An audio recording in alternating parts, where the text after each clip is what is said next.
y cal. Hijo, abre los ojos.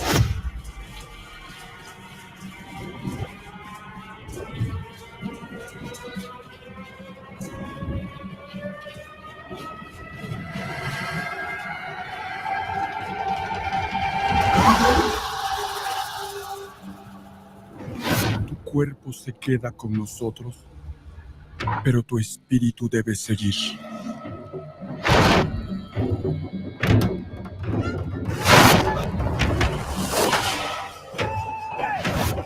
Busca la luz. Aléjate de las sombras. Deja que nuestro dolor sea tu fuerza. Desde aquí iluminamos tu camino.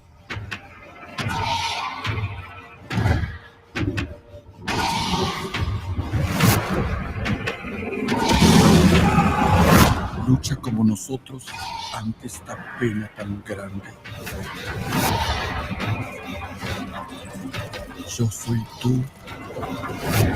Tú eres yo.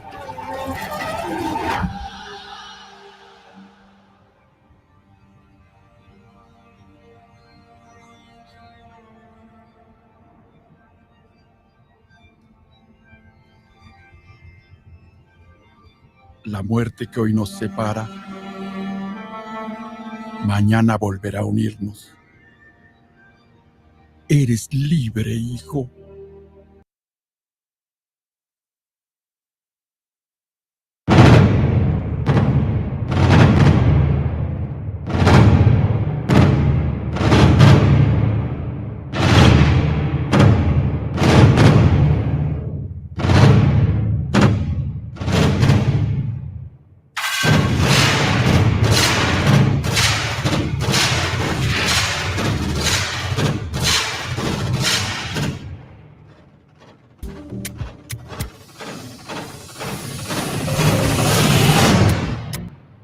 The video that I'm going to show you and subscribe to this channel, and maybe for edification. I've said it before and I'll always say it again. I'll say it again, guys. This is, if you're here for entertainment, this is the wrong channel. If you're here with emotions, the wrong channel. If you're here to maybe watch somebody debate, this is not it, guys. What I'm doing is I'm letting our people know, the so-called Hispanics and Native Indians, the indigenous descent ones of Hebrew descent, that we're the people of the Bible, and that we suffer every single curse of the Bible, and every single curse fits only us. There's no other nation of people that can say the same thing. So that's what I do, and that's what I'm going to continue to do, is to build our people up, because we've been destroyed through colonialism, and that type of beast and that type of spirit, it's still here. So what we need to do is get back to our heritage, so then we can overcome these issues that we deal with, okay? So now, the video that I'm going to show y'all, it's something that I had looked into, and I thought it'd be very edifying, okay? I'll tell you this, it's when I first opened the channel.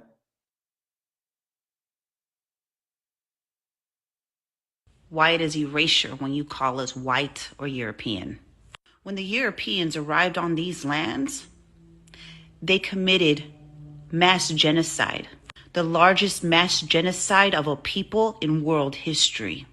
90% of indigenous people all over this Western hemisphere were exterminated.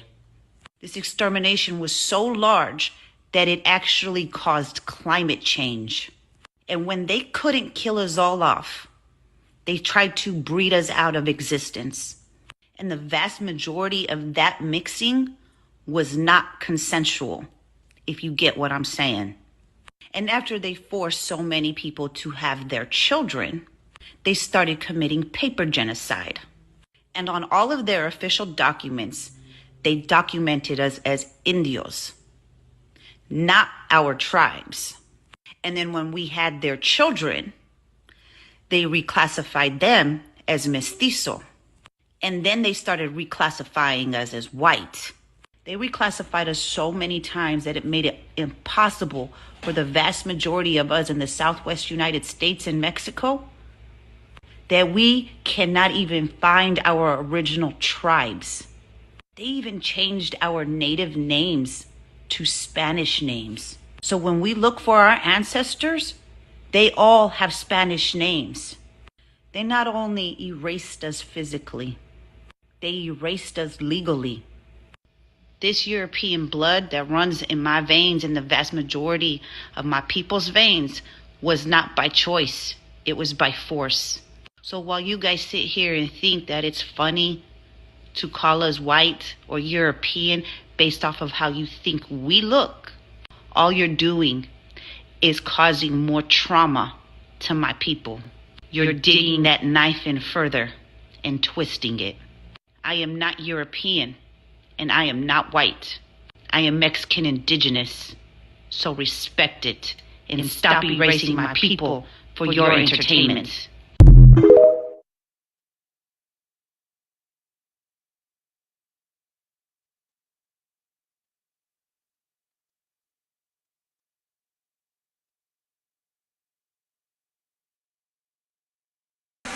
I am a red man.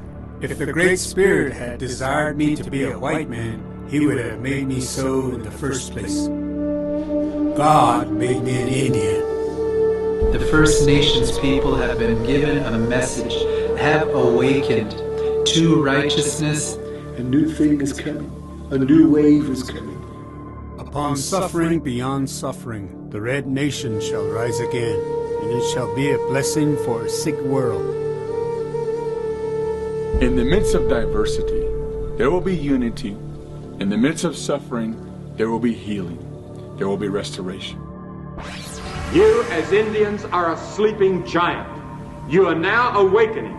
You may become a spiritual superpower in this country that could change not only America, but the world. The sleeping giant is no longer asleep. It is moving. It is moving. And I challenge every tribe, rise.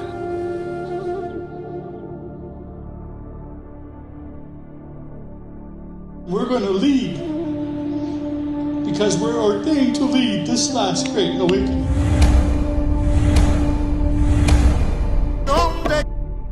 Get ready. Hebrew people, the Jewish people, were put on reservations. And today, the American Indians are still on reservations. And I believe what we've seen in the book of Exodus is going to take place right before our eyes here in America. I believe that the Native American people are the key to a tremendous move of God, a revival that's getting ready to sweep the earth. It is Kairos time for us, and I'm seizing that moment. I'm seizing this time. We feel a sense of urgency to partner with kingdom shakers up on the reservation, with people who are not willing to settle with what history said, but are willing to really pursue what destiny says. So God is going to use us, and there is going to be a change, and it's going to start from us. God is getting ready to do something very powerful in America. God's getting ready to move, a powerful, powerful move like we have never, ever seen before. Never. And we need the input from the Native Americans. They have the spiritual authority to break the darkness of witchcraft, the control over America. It's an awakening. It's all about God. God has connected them with China, Korea, and Israel for a move of God unlike any other. For God has spoken. I have now turned my face to the host people of the land, for blood cries from the ground. Now is our time, people. Now is our time. Get ready.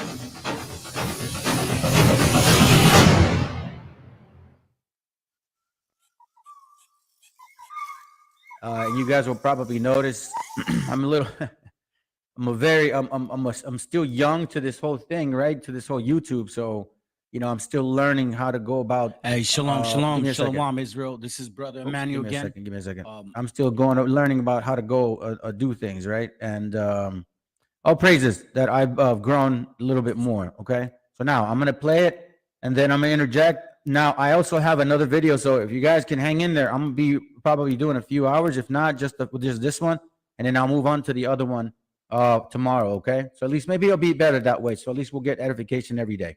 All right. All right. So let me go ahead and start. But there's no real need to read any kind of a disclosure, but I'll do it anyways just to be safe. All right. Let's see. This content does not belong to Bible Chronicles or claim this intellectual property. The content provided today has and always will belong to the content owner. Bible Chronicles does not have any affiliation with the owner of this property. As mentioned, Bible Chronicles does not intend to make use of any material for the purpose of harvesting gain. However, Title 17 of United States copyright law states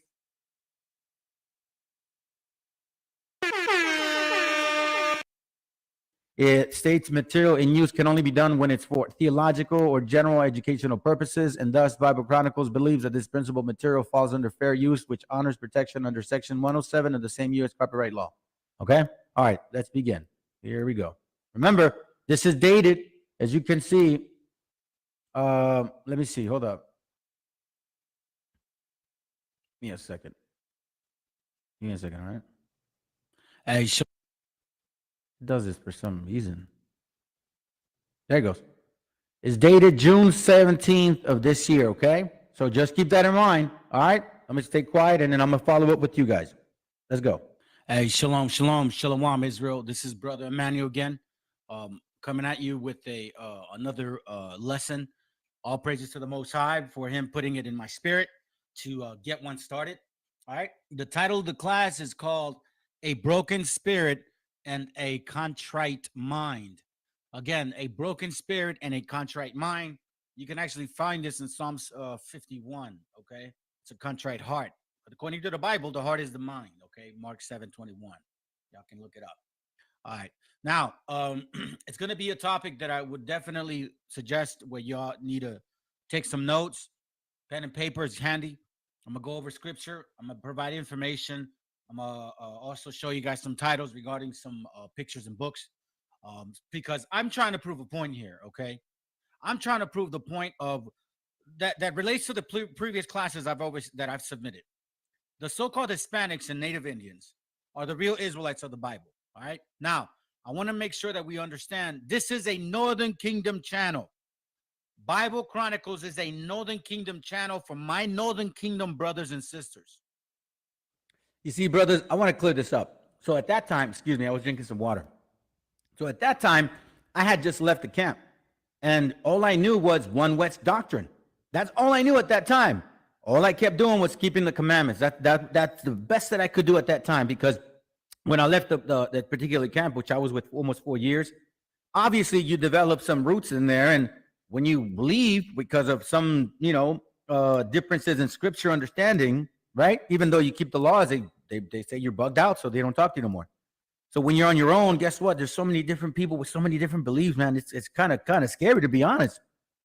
So all I did was just continue to keep the commandments just as best as I could. And then the Most High put it upon my spirit. And as you can see, this is presented. We know now a little more than we did before, okay? So you brothers and sisters that are familiar with me and my channel, or if you're new to this channel, what I have learned and what I am teaching is what I'm learning as well. What the Most High has been providing me, all praises to him, okay? So as we know now that it wasn't just the so-called white man that enslaved us. But for the sake of this educational video, then let's keep it and continue to go, all right? I'm not going to be repetitive about that anymore. Here we go. There is a lot of Southern Kingdom channels already available, providing a lot of information. However, I don't feel that we have enough Northern Kingdom to push the information that relates to what our struggles have been since 1492. Okay?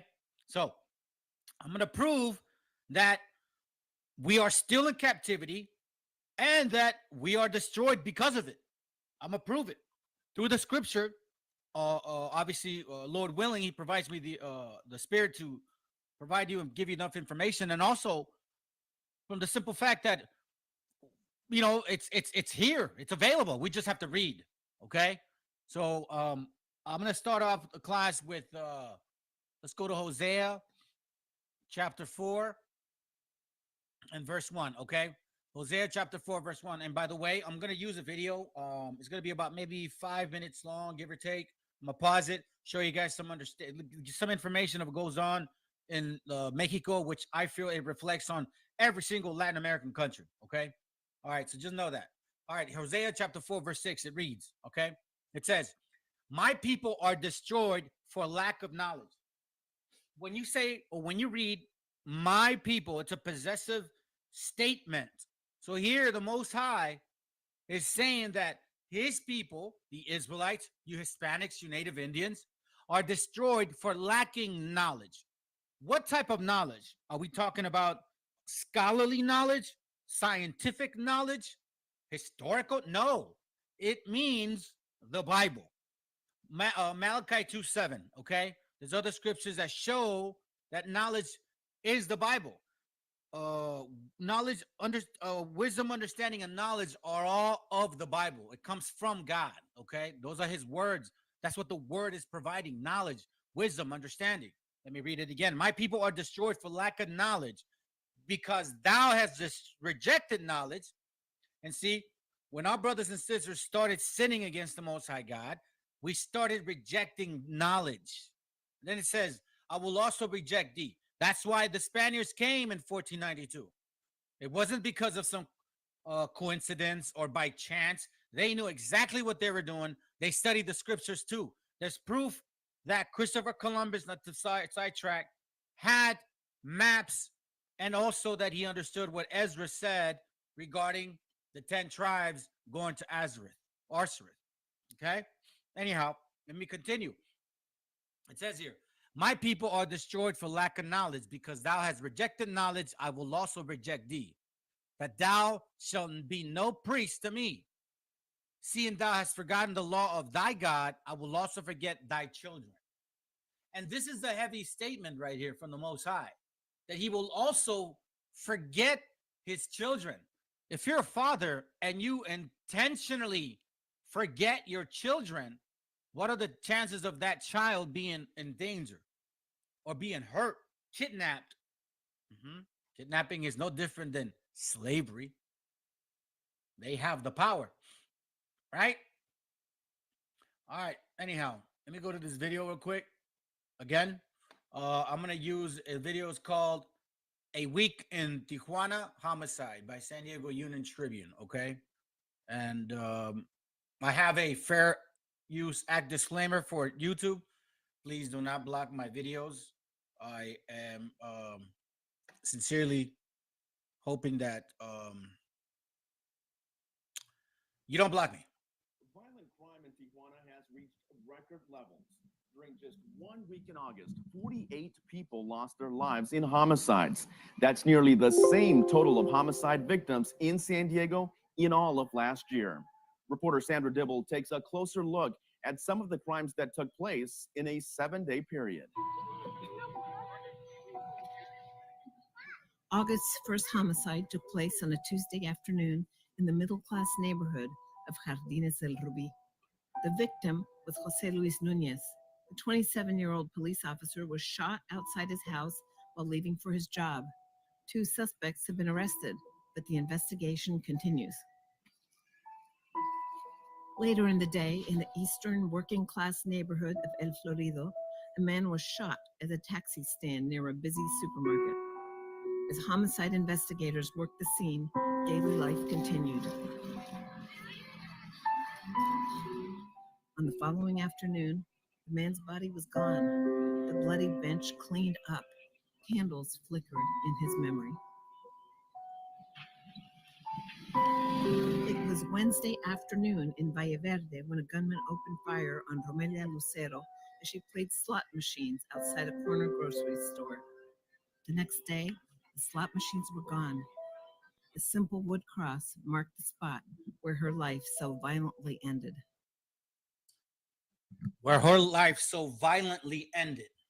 Okay.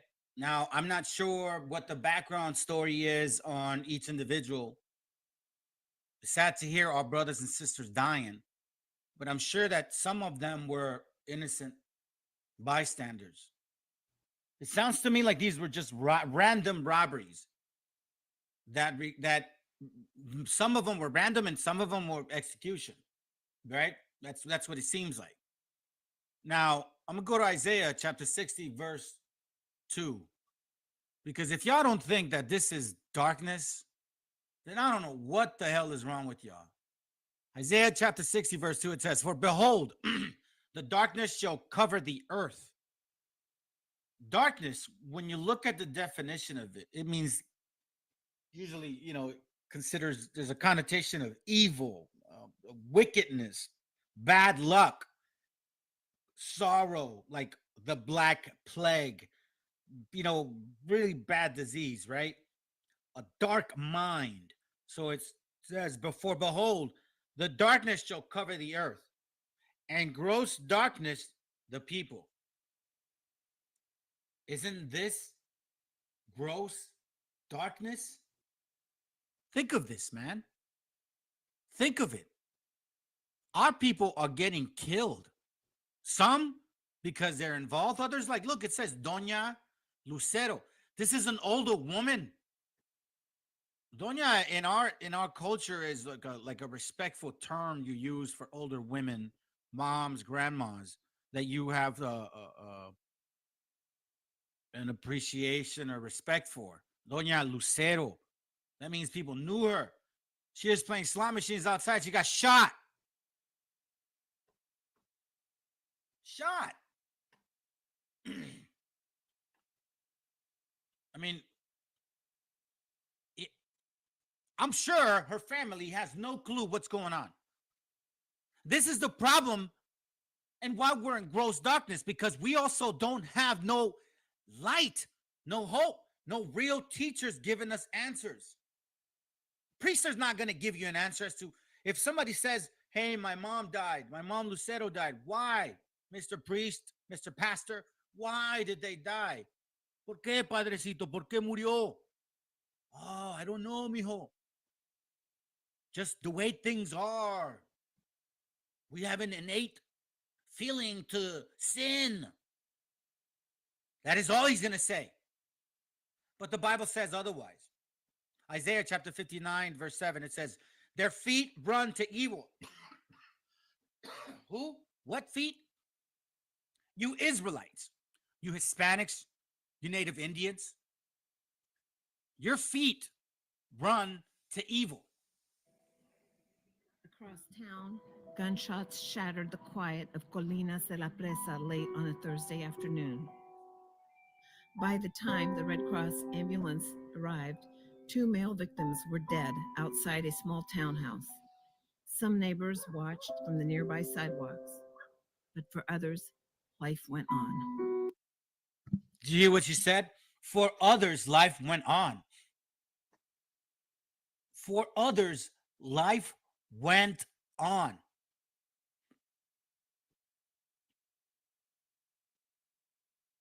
Matter of fact, I'm going to skip a scripture real quick and go back and come back to it. I'm going to go to Isaiah 59, verse 8. Watch.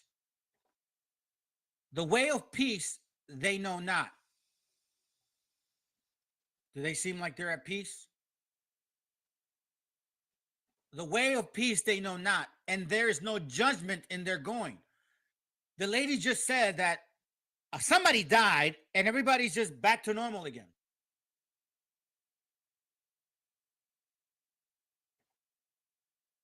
"The way of peace they knew not, and there is no judgment in their goings. They have made them crooked paths. Whosoever goeth there shall not know peace." My brothers, my sisters, we don't know peace. We don't know our going. We have no idea that we are already programmed. This is normal for our people to die every day by murder. Just in Tijuana, about 5 to 6 people die every day just by murder. Okay? Yeah, just by murder. And then recently, we're getting statistics that there's a lot of suicides going on right now, okay? Specifically in Tijuana. specifically in Tijuana. So just keep that in mind. This is just statistics just based on murder, actual attempt murder or accidental murder. We're not talking about the suicide. We have many reports recently in TJ, people suicide, cutting their heads off of the son to the mom. This was the beginning of October, which is the most wicked month in the entire year. From this month all the way through December, lots of people die. Okay? Keep that in mind. Let's continue. Oh, and shalom, Mexican. Good to see you, brother. So when you come and try to tell me that our people aren't going through the curses, you out of your damn mind. All right, let me go back to Isaiah. Isaiah With the white man. 60 and verse 2. Now I'll go to Isaiah chapter 59, verse 7. Let me just go back. Isaiah 59, verse 7, it says, their feet run to evil and they make haste to shed innocent blood. Doña Lucero, I'm assuming, I don't know, but it doesn't sound like somebody that really was in there trying to sell some crack or flip a pound of methamphetamines. Their feet run to evil. That person that killed that sister, that's our brother more likely. He broke the first commandment, thou shalt not kill. Right? We have no love for our own people. No respect whatsoever.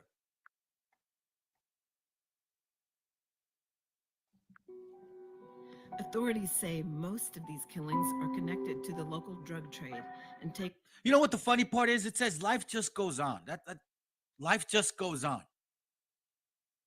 Think of that. Life just goes on. Remember the scripture, their feet run to evil and they make haste to shed innocent blood. Hey guys, when I was about 5 years old, okay, I saw this guy literally on the floor, stabbed, shot multiple times, blood everywhere. And we were like 5 years old and a bunch of us saw that. The next day, it was like nothing happened. Seriously. Since 1492, we have been programmed to accept death for our type of people. But whenever another nation of people die, it is a big deal. Have you guys not noticed that?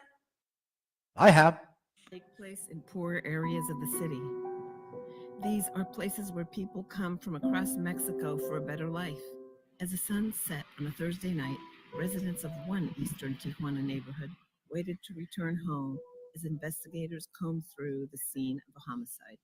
Remember, for a better life, they moved to TJ. Hopefully, they'll come to America for a better life. By the way, Tijuana, we call it TJ. I'm in San Diego. They came for a better life. Is this a better life? They're surrounded by men and children and women that act this way. Isaiah 59:7, their feet run to evil and they make haste to shed innocent blood. This is their surroundings. Their thoughts are thoughts of iniquity. You think that this is okay? You so-called Hispanic, you so-called Mexican, to shoot your own people? Lord willing, you repent, brother. But we all got to pay. These are... Hey, real quick, this reminds me of, and this is not the topic, but I want to say this. The Old Testament about guys, right? Where they say, all you got to do is just, ask God for forgiveness and he'll forgive you. I can't wrap my mind around that because there are some sins that if you kill, you have to die. And the only time that you may have refuge is if it's an accidental murder, an accidental death. That's the only time. So I can't wrap my mind around that. I know that we all got to pay. I'm telling you, we got to pay. There's some stuff that you cannot get around in this lifetime. Well, when you're up there, you're going to have to face it. I have a scripture that I'm going to bring out on how he reserves those for the end. Imagine that, for that second death. So be mindful. Facts of what goes on in Mexico, and like I said, it reflects all America because this is what's going on in every single Latin American country.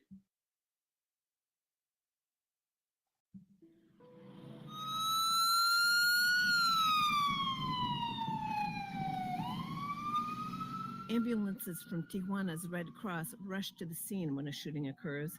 On this Friday night, Supervisor Nestor Saucedo is driving at breakneck speed to the neighborhood of El Lago. But it is too late. Jorge Luis Gonzalez is dead, shot in the head. His sister is disconsolate.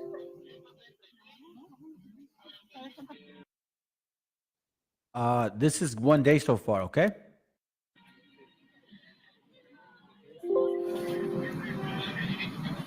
Later that evening, off a busy boulevard in La Mesa, this man was shot in the leg but survived. Paramedics provided emergency care, then took him to a public hospital. Many shooting victims initially survive an assault, only to later die of their injuries.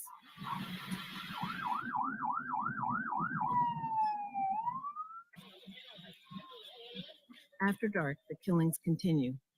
Behind Tijuana's baseball stadium, dozens of police officers have descended on an apartment complex. Many officers are heavily armed. The residents have retreated inside. At the foot of one building, a teenager lies dead. His name is Edgar Guerrero, and he has just turned 18. He was shot while spending the evening here with friends. Keep that in mind, guys, in case you guys have children. I have a child. I have 4. And I have a daughter who's 19. Her life is just beginning. It doesn't look like the kid was really making trouble. He was hanging around the block, probably down the building, with his friends. Now, in case you guys, if you have never lived in Mexico, it is different over there. I was born in Guadalajara, and I would go back and visit. And for the most part, people tend to know each other. And if you go to another block, you tend to go with groups. Now, TJ or Tijuana they're on another level, man. I mean, it is nonstop over there, okay? The Most High is starting to put that belt on you so-called Mexicans, okay? It is now up to the forensics experts to gather evidence and up to homicide detectives to piece together the crime. But in most cases, the killers are never found. The teenager's father believes police accidentally shot his son, mistaking him for a suspect. But homicide detectives say otherwise. Their ballistics tests show the teenager did not die at the hand of a police weapon. Yo ponía a mi familia, mis necesidades en manos de Dios. A él también. Pay attention to what he says and how he says it. When he says God, he puts his head down. A very unsure man, because he has no answers to his questions as to why his son, I think, or his grandson died. Watch this. Pay attention to what he says. Estaba con el temor que un día ya lo volviera. Y ese día pasó. Y desgraciadamente en una forma trágica que él no merecía. Pero ahí está Dios. You see what he said? Pero ahí está Dios, hey, but there's God. Basically saying, what can I do? I don't know. You know? I don't know. I'm just a peasant. I'm broke. What do I know? Right? Our people have no answers. 4 days after. Now the question is, which God? Who is he praying to? Right? Who is he praying to? Because we see that the brother ain't wearing no beard. He worships white Jesus, Catholicism. This is idolatry. Hey guys, I know that some of y'all may, well, I don't know about the ones that are listening, but in case you're new and you're still debating whether you are Hebrew or not, I'm going to tell you something, okay? It is a big deal. It is a big deal to the Most High. Because even in his very second book, the 10 Commandments, it says, Exodus 20:3, thou shalt have no other gods before me, meaning don't go and worship other things that are not pertaining to the Most High. Verse 4, thou shalt not make unto thee any graven image or any likeness of anything that is in heaven above, or that is in the earth beneath, or that is in the waters under the earth. And what do we see here? You see the dove, and you got people with the cross, and they're going to start praying, doing the rosary, which happens all the time. And this is what John 9:31 says. John 9:31 says exactly this. We know that God heareth not sinners, but if any man be a worshiper of God and doeth his will, him he heareth. Now, some of you may say, well, you know, his will means his goodness and all that. No, this is the will of God. Psalms 40, verse 8.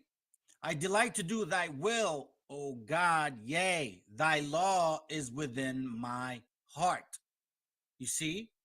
So the will of God is the law, statutes, and commandments of God. Okay, let's break that down properly, okay? It says Psalms 40:8. So look, it says, I delight to do thy will, O God. So you joyfully apply the law, statutes, and commandments. Yea, thy law is within my heart, meaning my mind. So if it's in your mind and you delight to do it, that means it's your action, your decision. The law is what? The will of the Most High. I delight to do thy will. Are you willing to keep my commandments? Yes, Father, I will. I will do it I will do it. Yes, the law is within my heart. All right, let's continue. God. Okay? So the question is, brother, and I sincerely, you know, sympathies go out for this. Nobody wants to lose a family, a loved one. But let's be realistic here, brothers and sisters. We're not praying to our God, which is why this continues to happen. He died. The teen was buried at Tijuana's Monte de los Olivos cemetery. He was mourned by a large crowd of friends and family members. So keep this in mind, guys. The decision of another man made all of this happen. This is a shocking thing. You see how our decisions are extremely important with each other, brethren? Why I keep pushing the fact that we are under curses and we need to come back to our actual culture and ways, which we never looked at each other this way, ever. And now we have an evil eye towards our brethren. Enough to destroy a whole entire family, man. Look at the pain. That's a lot of pain from each individual. You don't think that all now carry bitterness because none of them have an answer?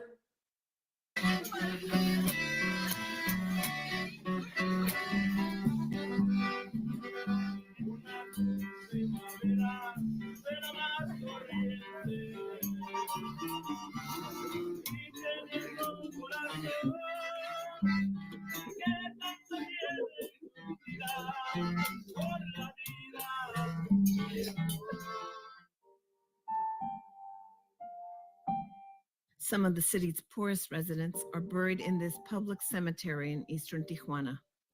Those homicide victims whose bodies are not claimed or cannot be identified are sent to the common grave, buried in wood coffins stacked.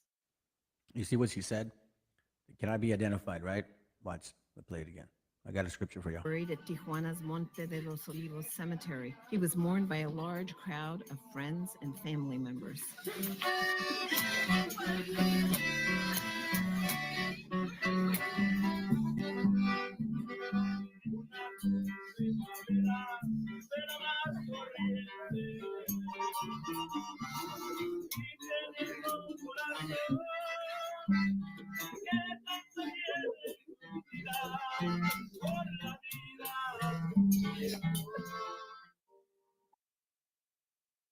All right, the book of Deuteronomy, chapter 28, verse 26. Watch what it reads. It says, thy carcasses shall be meat unto all the fowls of the air. Didn't I say that they found those bodies? They couldn't identify them. And unto the beast of the earth, meaning what? Underneath. And no man shall fray them away. All that's left is carcasses. And look how they dispose of our brethren. No, not even honorary death. Not even. And you see all that idolatry right there? Why is it that our people can't understand that these crosses have done nothing but destroyed us? Nothing has changed since these crosses came here. Let's wrap our minds around that, people. Vamos, gente, let's start waking up. Some of the city's poorest residents are buried in this public cemetery in eastern Tijuana. Those homicide victims whose bodies are not claimed or cannot be identified are sent to the common grave, buried in wood coffins stacked a half dozen deep.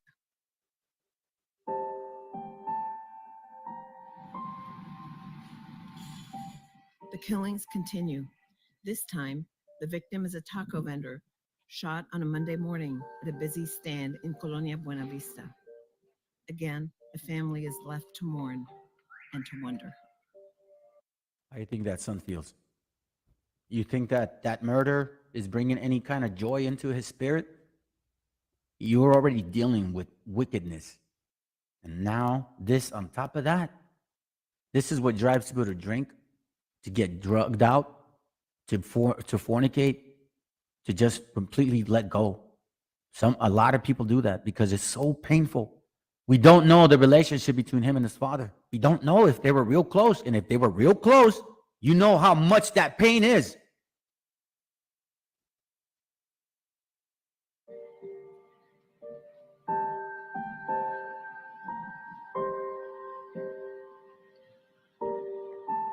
The rising numbers of homicides has taken a toll on Baja California's medical examiner's office, known as SEMEFO. By law, this office must certify the causes of all violent deaths. These facilities have room for 120 bodies, and officials here say sometimes they surpass that number, and they are always at their limit. With Sandra Dibble, I'm Luis Cruz reporting for the San Diego Union Tribune.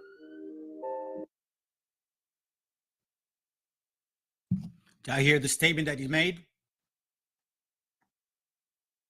Yeah, hopefully you guys remember. It says, taking a toll on them. That is the reason why my title is called A Broken Mind, a Broken Spirit and a Contrite Mind. Contrite is basically a sorrow. Here, let's look up the definition just to be safe. Let me pause on that. I'm going to read y'all something. Sirach 33:17, it says, consider that I labor not for myself only, but for all them that seek learning. I'm learning just as much as you are, brethren, because this is painful. And there's a lot of sorrow behind this. It's called bitter wisdom, unfortunately. But we got to keep pushing forward. We got to let our people know that what is going on, and it's continuously happening. So how can we stop this? It's not just keeping fringes, guys. It's not just wearing a beard or women dressing modest. The change comes in the mind. In the mind. Let's go. As I don't like to, let's see. Contrite definition. Okay. Expressing remorse, sorry, apologetic, ashamed, chastened. Right? Feeling or showing sorrow, remorse for sin. Remorseful, right? Regretful, right? A contrite mind. I have a definition for it. Let me see if I can actually get it here, brothers, because I'm not really liking the definitions. I don't believe they're being clear for us, and I'm not sure why this is taking forever to pull up. Let's see.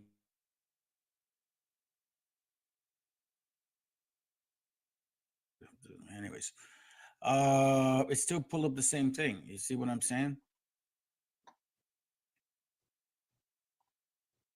Anyways, all right, let me see if I can find a different one, and then we'll go from there, man. If I can't get one. Okay, so it says caused by or showing sincere remorse, desire, atonement, penitence. Let's see. Let me get the sources on it. Contrite. See what it means. Apologetic, repentant, sorry, chastened, sorrowful, okay? A broken spirit and a sorrowful mind. All right. Now, why did I show that video? Because like it says, it's taking a toll on them, right? Now, we hear the stories of it. We see the videos, we see the ambulance, we see a little bit of blood, right? But watch, brothers and sisters, watch. This is what's really, really happening. This is not a... By the way, if you have any children in the room, I would suggest to put them away, or at least have them leave the room, okay? joke. Okay? This is actually what's really happening. Oh, come on, man. Really? You're going to do this to me now? Let's see.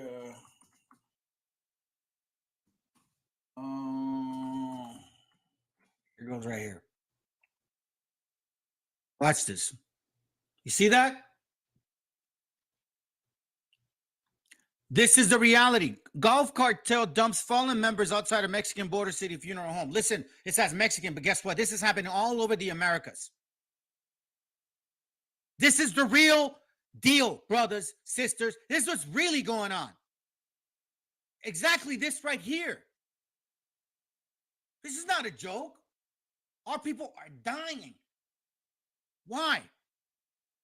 Why? You ask why. I'll show you why.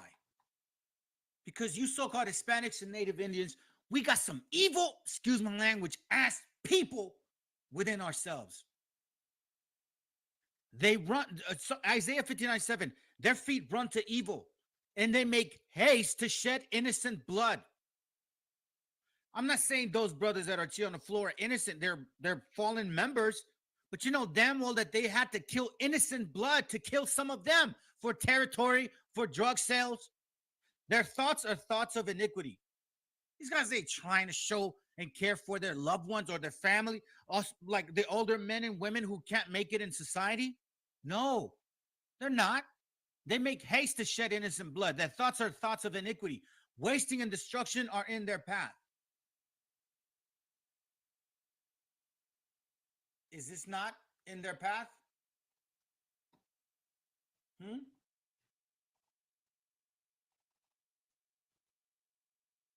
Look at the statistics. Show you another one. And for some reason, the damn devil, homicides, Latin America capital. Let me see if I can get it here inside right here. Watch this. Look at this. Capital murder. In a year marked by political and criminal turmoil, Latin American capital did not escape the effects of corruption, organized crime, and state repression experienced throughout the region. From violent clashes between security forces and protests in Nicaragua and Chile to the splintering of criminal groups in the capitals of Mexico and Colombia. Capital cities in the region ranked among the most violent in the world. Most violent towards our own people.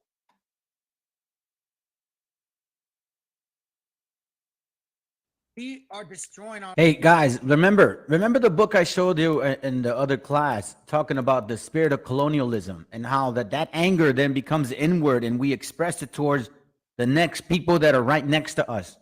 So you see, we know for a fact who did what they did, but the only people that we are able to express that anger towards is who? Our own family members, which is very common. All right, let's continue. Our own people. And this is why we're living in darkness. Gross, absolute gross darkness.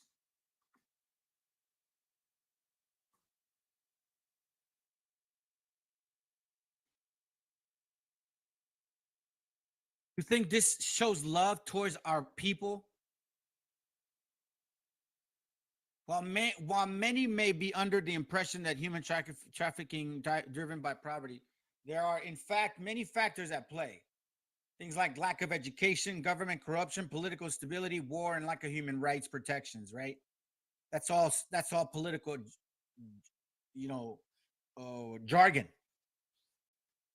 The reason why this is happening to our brothers and sisters is because we fell off and we don't keep the commandments of God, and God is punishing us. Yes, by the way, brothers, I'm throwing this in your face because I want to make sure that we wake up to the fact that we need to change. We need to come back to the Most High, okay? But at the same time, I understand that this dark mind that we live under, it started somewhere. I get that. I get that without a doubt. Isaiah chapter 59, verse 8. The way of peace they know not, and there's no judgment in their goings. They have made them crooked paths. Whosoever goeth therein shall not know peace. It's not just drug cartels in Mexico. It's here in America too. Gangs, prostitution, strip joints, single families, our sisters having babies left and right from all kinds of men, our men not taking care of their children. This is exactly why we live in darkness. Matter of fact, I'm going to show you guys a picture real quick. You see my background? This is from our native brother, right? This is a white man's artist drawing. It's a description of like what technically they did to our native brother. I don't know if you guys can see it, but take a snapshot and maybe magnify. At the tip of our brother's nose, you see there's a man sitting on his nose and his ass on his nose, and it says Uncle Sam's coroner. I'm sorry. And then right next to his head, there's missionaries, religions, and they're drilling in his head to drain his brain. This is why my topic is called a broken spirit and a contrite mind. Because right now, brothers and sisters, we live in darkness, man. Human trafficking, drug cartels, prostitution, single family homes, poorest in the nation, lowest in education, here in the States or in Mexico or in Latin America.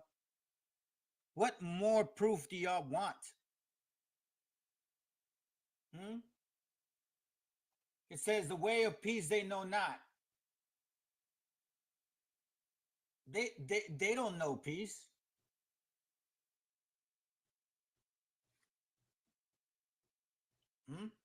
Think about it. Do they know peace?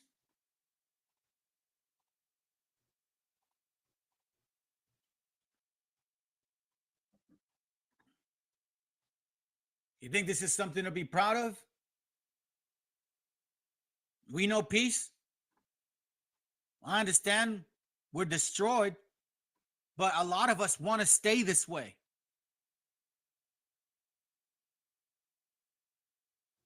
A lot of us want to stay this way.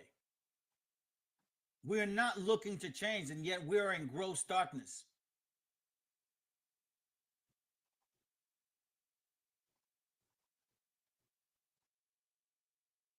Verse 9. Therefore judgment is far from us. Neither do justice overtake us. When our families get shot and killed by one of us, there's no justice. You can't bring that child back. And what are we going to do? Put one of our brothers and sisters in jail now? You see, there's no justice for either party.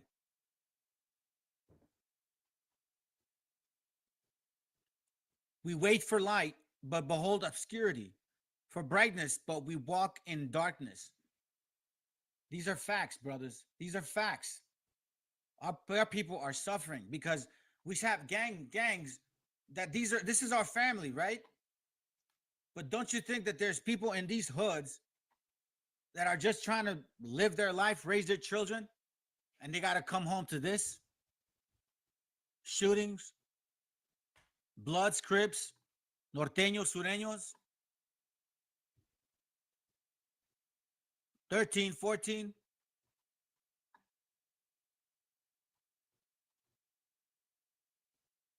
You think that therefore judgment is close to us?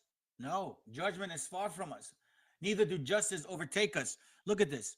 The American Indian, so-called, and Hispanic or Latino, so-called, we add up to 408 because technically we're not different people. We're the same people.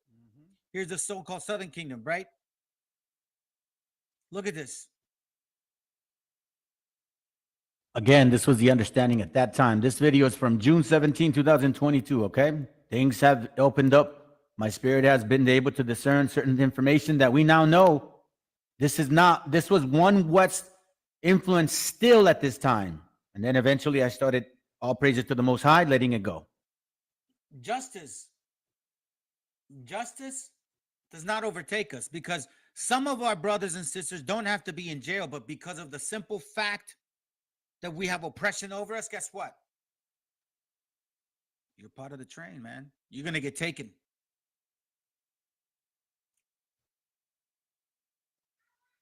Yeah, so here's another example. Okay. I already showed you guys the previous one regarding incarceration. So here's another example with regards to the scripture, Isaiah 59, right? That we don't know peace, right? Our judgment is not in our goings, okay? We've made crooked paths, I'm sorry.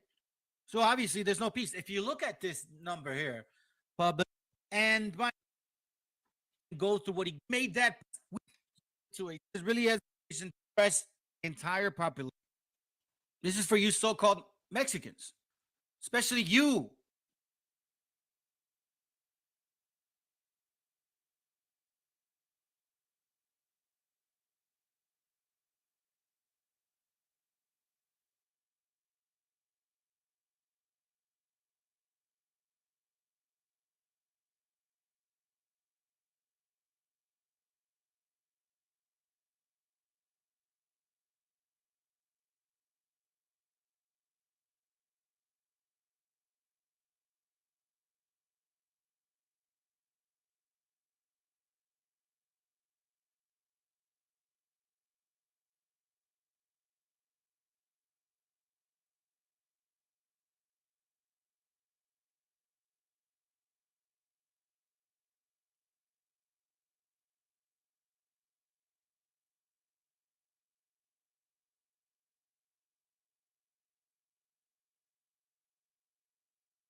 All right, here we go.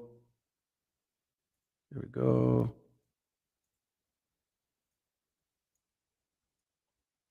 All right, shalom, people. All right, shalom, fam. Yeah, I've been having issues today with the whole connection. I'm not sure why. And it all started right when I wanted to start the video. Well, how awkward, right? But anyhow, let me continue with the video real quick. Give me a second. Hold on. Where are you? I'm gonna try to find where we left off, and then here we go.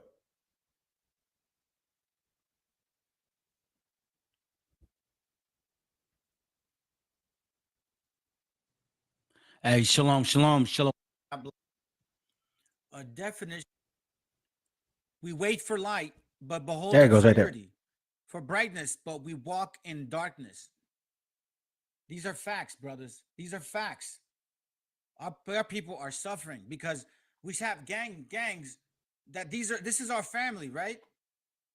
But don't you think that there's people in these hoods that are just trying to live their life, raise their children, and they got to come home to this?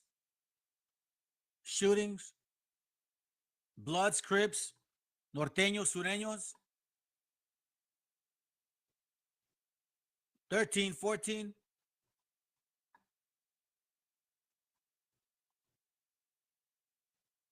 You think that, therefore, judgment is close to us? No, judgment is far from us. Neither do justice overtake us. Look at this. The American Indian, so-called, and Hispanic or Latino, so-called, we add up to 408 because technically we're not different people. We're the same people. Here's the so-called Southern Kingdom, right? Look at this. Justice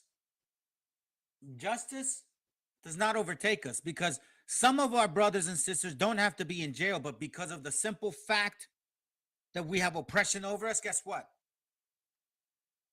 You're part of the train, man. You're going to get taken. And the natives, compared to the so-called white man, their children, okay? Let me bring the scripture out again because I want to make sure that we don't forget the point.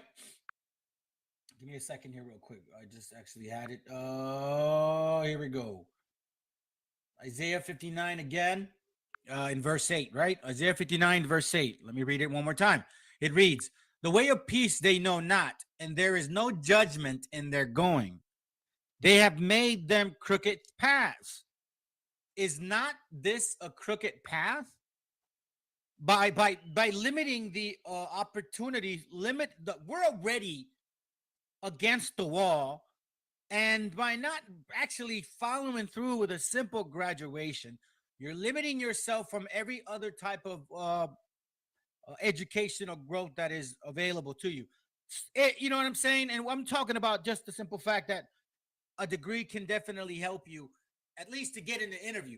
They'll look at you more. No, listen, guys. A diploma nowadays is not enough. Honestly, it's not enough. Matter of fact, not even a degree is enough. You got to specialize in something, okay? So just scratch all that. Without us having at least this worldly knowledge, our people are going to be upside down. Simple as that. Because why? Because without this particular understanding of the world, sometimes we won't even be willing to read what really matters to us. All right? So keep that in mind. Or if you have a degree than if you don't, okay? So I'm just looking at the just basic common sense world required wisdom, all right? Or knowledge, so to speak. And if you look at us and you look at them, it's a huge difference. So now here's another one. Rate of high school dropouts, okay? So I showed you the graduation level, or the graduation rate is low amongst our people. And look at this.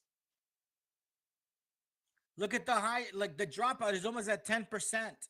And obviously between the so-called natives and then us, it's like basically 16, 17%. Okay? So when we talk about a system, or, you know, why judgment is not within our path, or like this other scripture. Yeah, matter of fact, I don't want to even skip this. Verse 59, "Therefore is judgment far from us, neither do justice overtake us." Okay? So we know that the educational system, right, it is not benefiting our brothers and sisters whatsoever. Okay? I've been in it.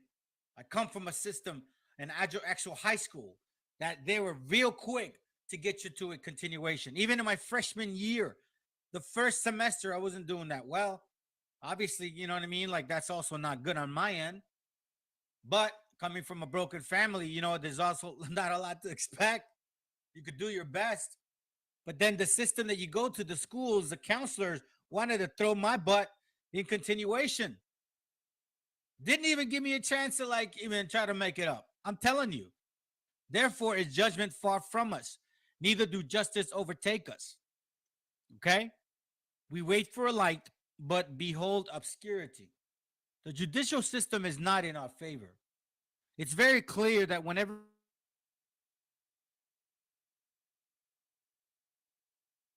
natives and so-called Hispanics, we get the worst punishment compared to the other nations. Okay? And I'm talking about the 12 tribes here. So let me get that right.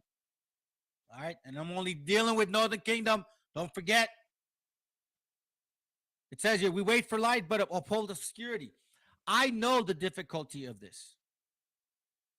Therefore is judgment far from us, neither do justice overtake us. I have a son. He's sick. He's got autism, severe.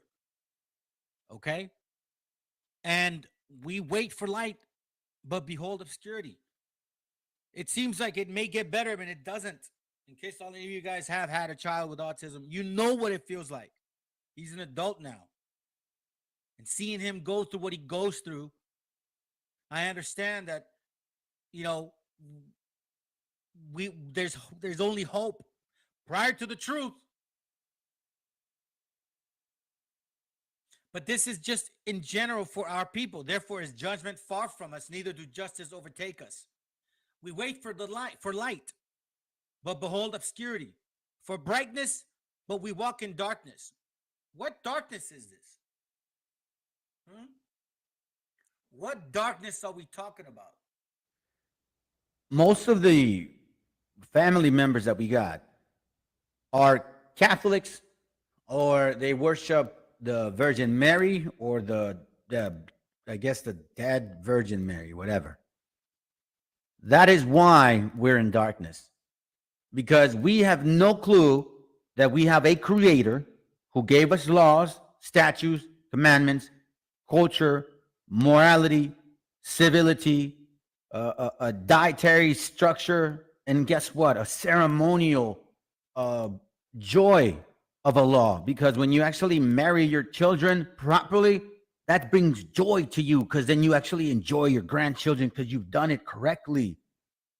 That's the beauty of all of this, right? So let me continue. You see, I'm giving you an example of the brothers and sisters, first of all, that are in real, let me go back to it. Let me not forget. That are in real darkness. It says, Isaiah 62, for behold, the darkness shall cover the earth. So this is, we're understanding that this philosophy around the world is darkness. And gross darkness, the people, meaning their mind. Our people are destroyed under this gross darkness.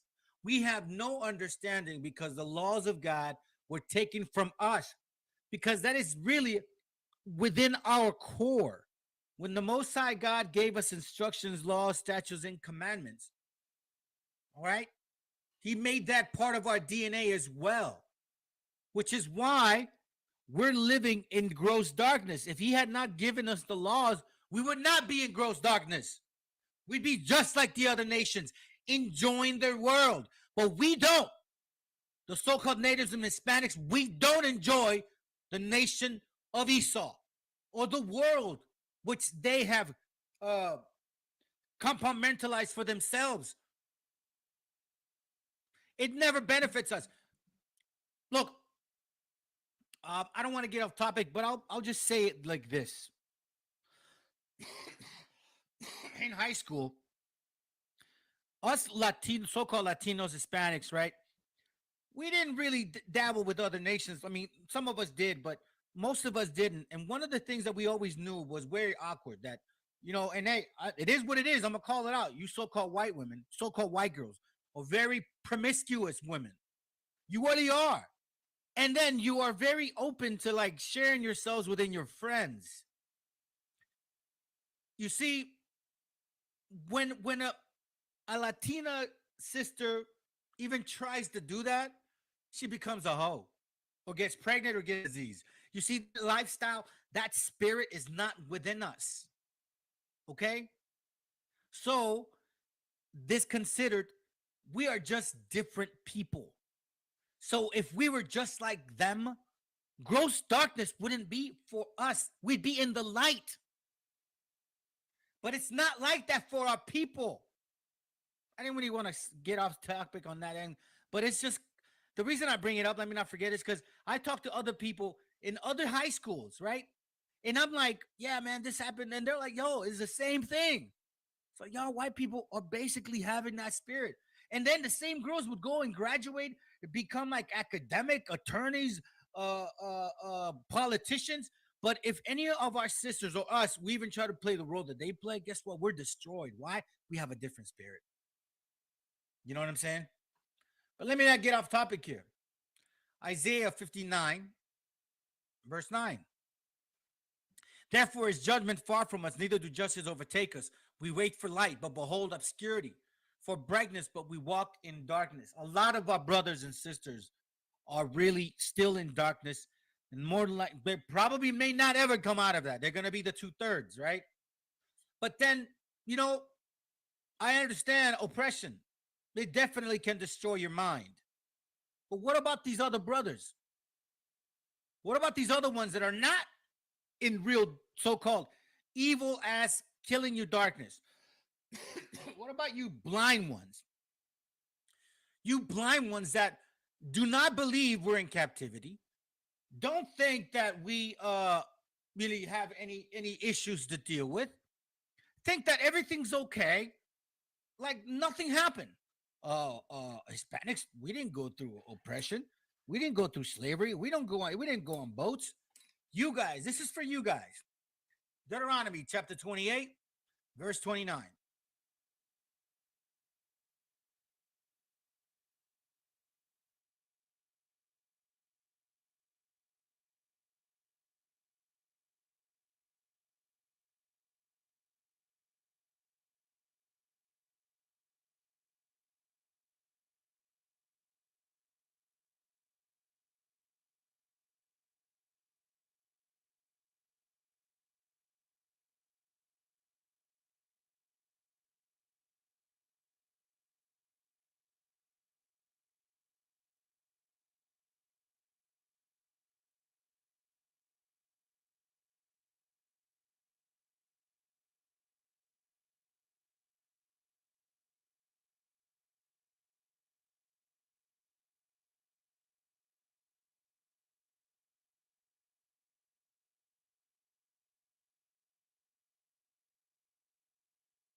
You know what I'm saying?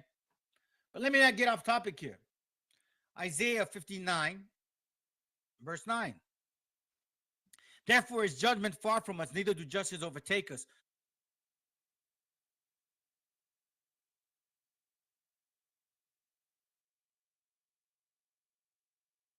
Get off topic on that end. But it's just the reason I bring it up, let me not forget, is because I talk to other people in other high schools, right? And I'm like, yeah.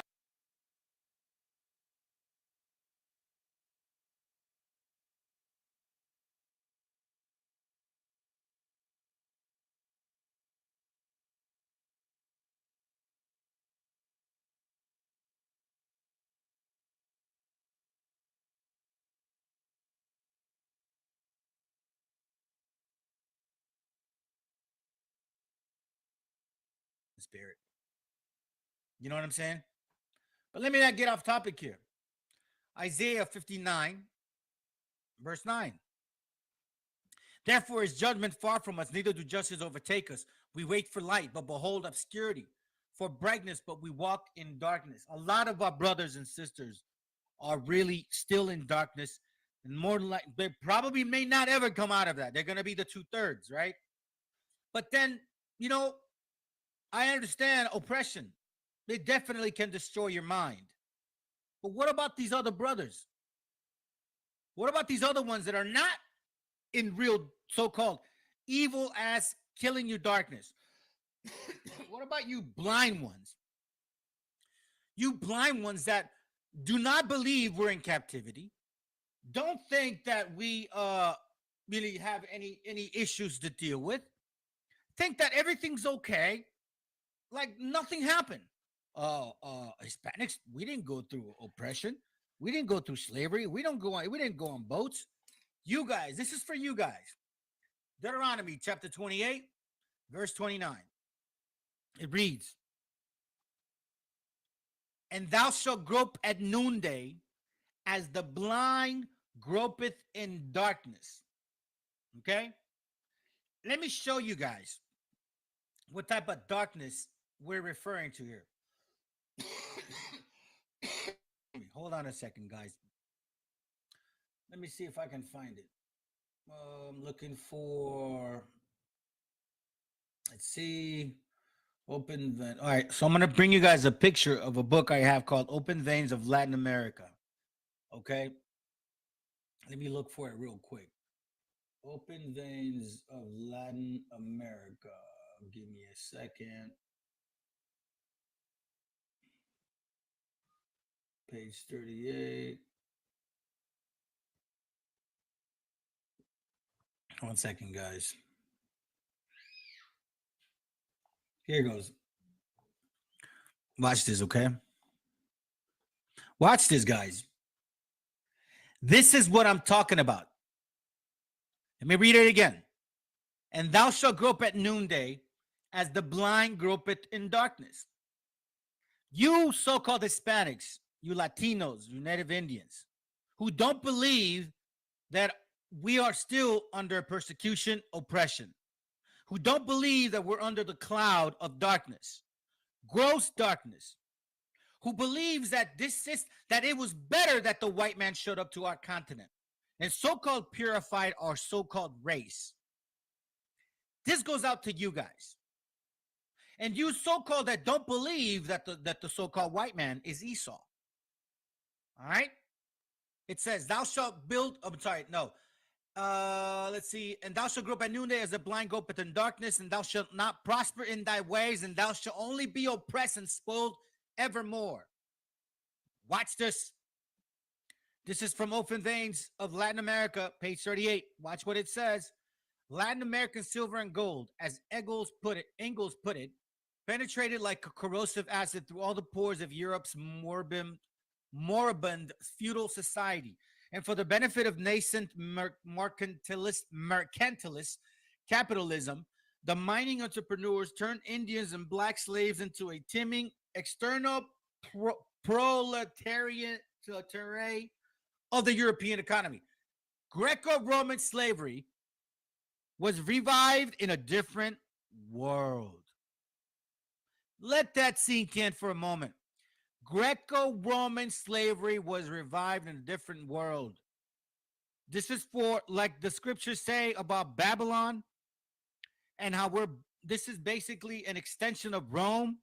It just says it here. Watch this. "The plight of the Indians of the exterminated Latin American civilization was added to the ghastly fate of the Black Seas from African villages to toil in Brazil and the Antilles." All right, for you Southern Kingdom brothers. Again, we, or us who have been woken, are very aware of what happens or what's going on. But you brothers, man, I want to make sure that I bring this to your light. You, yes, you brothers and sisters who think that we're not, no, that, you know what, things are good ever since the so-called white man came up. Don't forget this, Mr. Blind Man and Blind Woman. We serve whites only, no Spanish or Mexicans. Y'all forget that? Look, we got brothers and sisters that are extremely destroyed. Gangbanging, selling drugs, prostituting our sisters, not taking care of their children, raising them up to be thugs, to be. I love you, brothers, man. I love you, sisters, too. This is why I'm saying it, what I'm saying, okay? I understand why it is more difficult for some of y'all. I get it. I don't want to say it's an excuse. But you blind men who ain't banging, who didn't grow up in the hoods that difficult, right? Who had maybe like a little bit better of a life. Not everybody was oppressed all the same. Some of us had it a little bit better than others. You that says, the white man, he came and saved us. He says we serve whites only, no Spanish or Mexicans. You damn wetbags, that's what they're saying. Texas leaders, this is from History of Racism Against Mexican American Clouds Texas Immigration Law. Right? When Texas leaders approved a tough new immigration enforcement law known as SB 4, they did so in a state that has had a long, continuing, and sometimes unacknowledged struggle for equity by the state's residents of Mexican descent.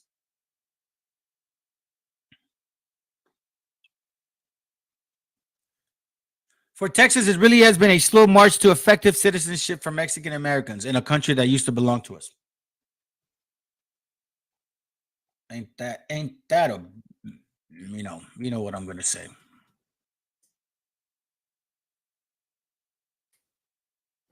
Hey, Mr. Blind Man, Mr. Blind Sister. The brutal history of anti-Latino discrimination in America. And thou shalt grope at noonday as the blind gropeth in darkness. That means that nothing that you do, Mr. Hispanic man, Mr. Hispanic woman, will prosper, will work out for you. Whatever it is that your doings or choosings are, it'll never work out. You real Israelites. And thou shalt not prosper in thy ways, and thou shalt only be oppressed and spoiled evermore, and no man shall save thee. Thou shalt only be oppressed. Thou shalt only be oppressed. Brutal history of anti-Latino discrimination in America, school segregation, lynchings, and mass deportations of Spanish speaking U.S. citizens are just some of the injustices Latinos have faced. We seem to forget that this wasn't too long ago, and there are laws that are still implemented that have always affected us that started through here, through this.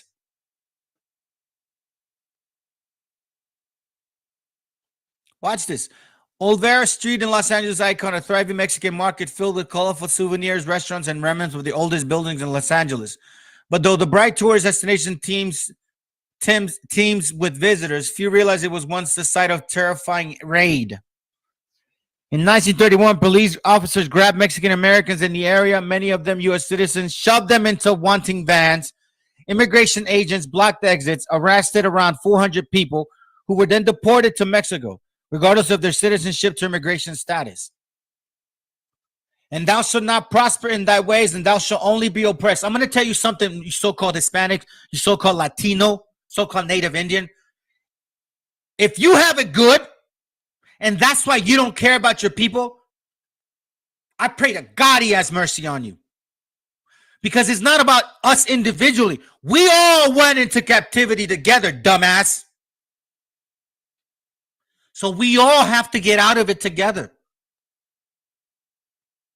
And those that have a better situation, that's how we should be able to help more. And those that do not have a better situation, we do our best that we can in order to help. Let's not forget.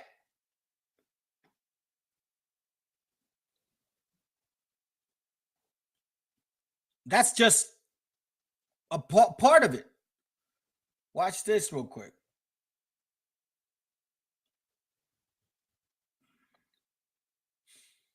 Give me a second.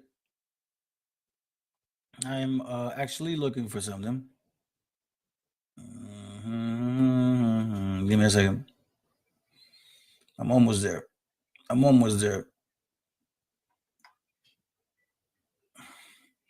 This is regarding, maybe I passed it. Hold on a second, guys. Bear with me. I don't like to do this to y'all. Okay. I think this is it. Give me a second. Let me see. Yeah, this is it. All right. So this is page. This is from page. All right. Watch this, okay? This is from War Against All Puerto Ricans by Nelson Dennis, page 34 and 35, okay? Watch this. Remember, guys, thou shalt only be oppressed, right? And spoiled evermore. Over 20,000 women were sterilized in this one town. This scenario was repeated throughout Puerto Rico until, at its high point, 1/3 of the women on the island had been sterilized, and Puerto Rico had the highest incidence of female sterilization in the world. This for you so-called Puerto Ricans, my dearly beloved brothers and sisters. This campaign of sterilization stemmed from a growing concern in the United States about inferior races and the declining purity of the Anglo-Saxon bloodline. I'm going to read some parts that are not highlighted, and the other ones will be read, okay? Just to kind of skim through a little bit more. Throughout the 1920s and 30s, the Claude Fuse, whatever, a history teacher and headmaster of prestigious Phillips Endeavor Academy, argued, our declining birth rate may perhaps indicate a step towards national deterioration. In 1927, the U.S. Supreme Court ruled that the state of Virginia could sterilize those that thought unfit, you Hispanic, you Native Indian, and you so-called Negro too. But again, this is Northern Kingdom channel, so I'm focusing on my people right now. Could sterilize those that thought unfit, and I mean my people, I mean Northern Kingdom. Particularly when the mother was feeble-minded and promiscuous. All right, we're talking about you so-called Latinos, in this case, you so-called Puerto Ricans. This is what the so-called white man is saying to you. Then it says, we found the people of Puerto Rico poor and distressed, without hope for the future, ignorant, poverty-stricken, and diseased, not knowing what constitutes a free and democratic government. Check this out. Dr. Cornelius Rhodes arrived in Puerto Rico. He's from a Harvard Medical School, and was also president and graduate from cum laude in 1924. Newly formed Rockefeller Anemia. All right, he eventually joined. All right, he eventually joined. Watch what this guy says. Page 35. Commissioned to set up a research laboratory, like we're rats. On a drunken night in 1931, he says Rhodes got drunk at a party. Watch what he says. I can get a damn fine job here, and I'm tempted to take it. It would be ideal except for the Puerto Ricans. They are beyond doubt the dirtiest, laziest, most degenerate, and thieviest race of men to ever inhabit this sphere. Imagine hearing those words. Imagine that, brother and sister. And thou shalt grope at noonday as the blind gropeth in darkness. And thou shalt not prosper in thy ways, and thou shalt only be oppressed and spoiled evermore. And you know why you're also groping in darkness and spoiled evermore? Because this is a cycle. The mind eventually becomes deteriorated with so much oppression. Remember, when our parents were talked to, these people had this attitude towards us. And I'm going to show it in a video from the so-called Spanish Caucasians, right? But this is a oppressive mentality from our enemies towards our people. And when our parents were raised growing up, their parents and then their parents were treated like crap or shit, excuse my language. You know how it is, man. You grew up in a very difficult neighborhood.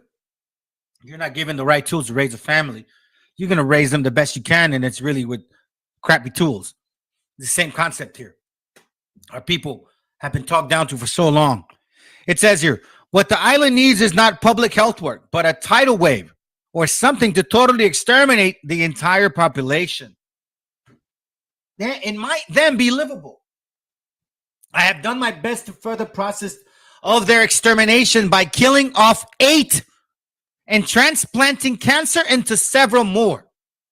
The physicians take delight in the abuse and torture of an unfortunate subject. By the way, I want to make sure YouTube doesn't block me. I'm only using this for purposes of what? Criticism, comment, teaching, educational. I'm not profiting from this whatsoever, and I do not take ownership of this. I appreciate all the material that these people bring for us for educational purposes. Then it says, confirmed, it says, an investigation by San Juan District Attorney Juan Ramon Quiñones confirmed that of the 13 recently deceased cancer patients at San Juan Presbyterian, 8 had indeed been in Rhodes' care. Rhodes called his letter a fantastic and playful composition written entirely for his own diversion. His peers laughed along with him. Rhodes was never indicted and suffered no professional consequences for his actions. Throughout his long career, he supervised a staff of several hundred chemists, technicians, statisticians, librarians, and laboratory assistants. God, keep this in mind. These are biochemists, neurochemists, nuclear chemists, theoretical chemists, statisticians. These people with their racist spirit are the ones that have provided the education to our children. Let that swallow. This is why you so-called Hispanic, you so-called Native Indian, right? You guys, the ones that believe that we are not under oppression, that are completely blind to the fact we are under oppression. Let me see something real quick. Let's see what time I got, because I want to make sure I can squeeze this class in real quick.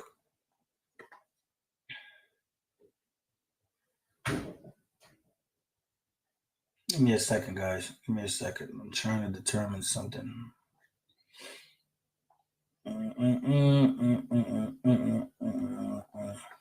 Okay. Let me go ahead and skip it. Anyhow, so as you can see, right? This is something that it's not a joke. And that's not all. That's not all. Watch this. This is for the so-called Puerto Ricans, right? Watch this. This is for you so-called Mexicans, especially you lovers of the white man. This is from Out of the Shadows by Vicky Reeves, page 28. It's an old book that my wife actually found for me from her days of college. It says, a Mexican expert from Vanderbilt University, Dr. Roy Garris, I believe, testifies before a U.S. Congressional Committee. He reiterates the views of Euro-American Westerners, a man who claimed that Mexican women were instinctively prone to adultery. Relying this questionable third-party testimony, Garris recapitulated the tired, trite, and grotesque 9th century gendered, racialized stereotype of modern audience. Their minds run to nothing higher than animal functions. Eat, sleep, and sexual debauchery. Over-sexualized. In every huddle of Mexican shacks, one meets the same idleness. Filthy children with faces plastered with flies. Mocosos niños, right? Disease, lice, apathetic peons, and lazy squads. Didn't they say this to the so-called Puerto Rican? These sentiments were not isolated. Extremist Mandarin with a circulation of nearly 3 million. The Saturday Evening Post ran a series of articles urging the restriction of Mexican immigration. The titles tell the story. The Mexican invasion, the wet and other Mexicans, the aliens in relief. The one article, the docile Mexican, characterized Mexican immigrants with the following adjectives: illiterate, disease, pauperized, relying on mixed metaphors as well as opinions of scientists who dabbed in eugenics. Eugenics. The author, Kenneth Roberts, refers to Mexicans as both white elephants and as people who bring countless numbers of Mexican citizens into the world with reckless prodigality of rabbits. Robert cautions against the mongrelization of America, warning further that the children of Mexicans and European parents will result in other mixed race problems, and as soon as a race is mixed, it is inferior. Under the heading of the Mexican conquest, the editor of Saturday Evening, watch what he says. The very high Mexican birth rate tends to depress still further the low white birth rate. That's by the way, biblical. Another class, I'll bring it up. Thus, a race problem of greatest magnitude is being allowed to develop for future generations to regret. And in spite of the fact that Mexican Indians is considered a most undesirable ethnic stock for the melting pot. I hope that sits well with you blind so-called Hispanics and Native Indians. You that do not believe that this is actually going on still. That just thinks that no, everybody's equal now. That votes for Democrats or politicians, for people that oppress you, you expect them to make changes. You know what it reminded me of? It reminded me of this. Watch this. Lamentations 4:17. As for us, our eyes as yet failed for our vain help. In our watching, we watch for a nation that could not save us. You know who these are? Blind Israelites. You watch for a nation that cannot help you. You completely ignore the Most High God. You saw how the so-called Hispanic and Native Indian. This is you right here. As for us, our eyes have yet failed for our vain help. In our watching, we have watched for a nation that could not save us. Do you not go vote? You think they're going to pass laws that are going to make it equal for us or better for us? As I go further into my classes, you're going to find out that the system that we live in, right? The oppressive system, because the Most High actually planned it this way. I'm only bringing the truth to the Bible and reality to you Hispanics and Native Indians to wake the hell up. The fact is that nothing will change unless we come back to the Most High God. And the only way is very simple, through the commandments. Through the commandments of God is how we get out of this. Not through a vote. Not with it, but with this Bible. Okay? So let's go back to this page again. I want to make sure that we don't miss anything. Okay? Remember, the brutal history of anti-Latino discrimination in America. Screw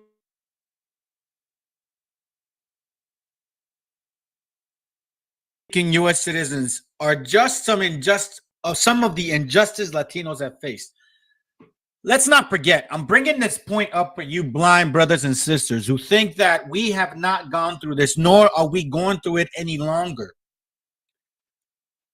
Because you are just simply blind to what they call, I'll just mention it, the sphere of influence. Okay? The only way we get out of it is through the Bible. Not the Christian white Jesus doctrine, but the actual commandments that the Most High God gave to the so-called Latinos and so-called Native Indians. Okay? Remember, lynchings. All right, watch this. It says here, in 1851, for example, a mob of vigilantes accused Josefa Segovia of murdering a white man. After a fake trial, they marched her through the streets and lynched her. Over 2,000 men gathered to watch, shouting racial slurs. Others were attacked on suspicion of fraternizing with white women or insulting white people. Even children became the victims of this violence In 1911, a mob of 100 people hanged a 14-year-old boy, Antonio Gomez, after he was arrested for murder. Rather than let him serve time in jail, remember, he was arrested for murder. Well, what makes him think that he actually, where's the proof? Anyhow, rather than let him serve time in jail, townspeople lynched him and dragged his body through the streets of Thorndale, Texas. Imagine seeing your son, your 14-year-old son, tied to the back of the fender of your car or a car, being pulled with a rope, tied around his neck, dragged around the streets.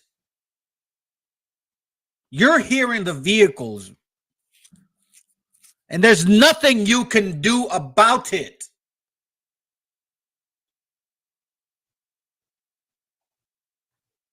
You know, I didn't have this scripture in mind, but this is a good time to bring it out. Verse 32, Deuteronomy 28:32. Thy sons and thy daughters shall be given unto another people, and thine eyes shall look and fail with longing for them all day long. Given to other people like this brother out here for us, right? He was given to other people after he was arrested for murder.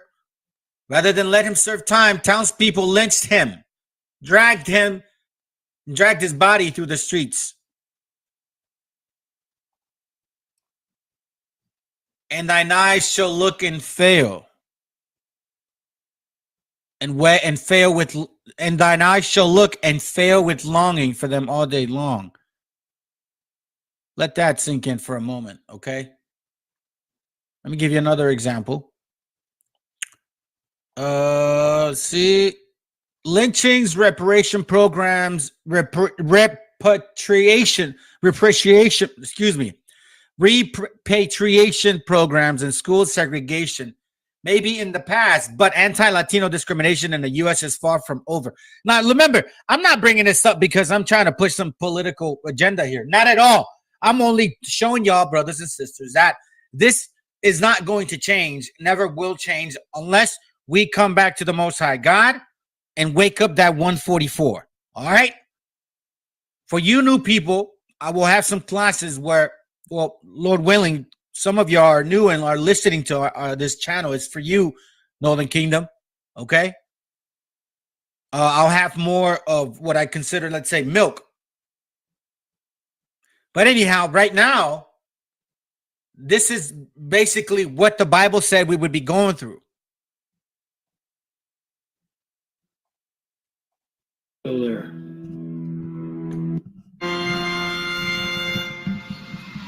Well, anyway, this is what I wanted to show you because it is considered by many to be the most famous tree in all of Texas. Okay, this is the famous hanging tree of Goliad County. It was a site of extrajudicial executions. In other words, this is where they lynched Mexicans. How many Mexicans were? Some say 80, 90, 100, but we really don't even know. And of course, on the other side of there's the famous whipping post, where they would tie Mexicans and other people, blacks, and whip them for transgressions against the social order. Over there, we have a tree where it is said that they hung the blacks because I don't know, it's kind of crazy. Even, you know, in Texas, we had standards. You can't lynch a black person from the same tree that you lynch a brown person. You know, it just ain't fitting. It ain't fitting. It just ain't fitting. You believe that? Yeah. So this is the kind of crazy racism that fueled all this. And why? It was economics, and it was also the fact that they wanted our land. In fact, they came here to take our land, and they were very successful. It's a tourist thing. Let me make this clear to him, brother. Understood? It is right. You said transgressions. That's correct. But this is the reason. But it's Deuteronomy 28:15. But it shall come to pass if thou wilt not hearken unto the voice of the Lord thy God, because we didn't keep the commandments of God, brother. And he sent the worst of the worst in order to put us in servitude, for our spirit to wake the hell up and come back to our ways. It says, but it shall come to pass if thou wilt not hearken unto the voice of the Lord thy God, to observe to do all his commandments and his statutes which I command thee this day, that all these curses shall come upon thee and overtake thee. This is one of them. Now here, everything's named hanging tree around here, but I mean, when you really think about it, it should give you the creeps. That's what I'm talking about, right? That should give you the creeps. But this is the mentality that I mean in regards to you so-called Hispanics and Native Indians, right? Okay? You who believe that this is the past, get over it. Why look back? Move on. Things are good. We're all the same. No! Deuteronomy 28:29. And thou shalt grope at noonday as the blind gropeth in darkness. What did this brother say?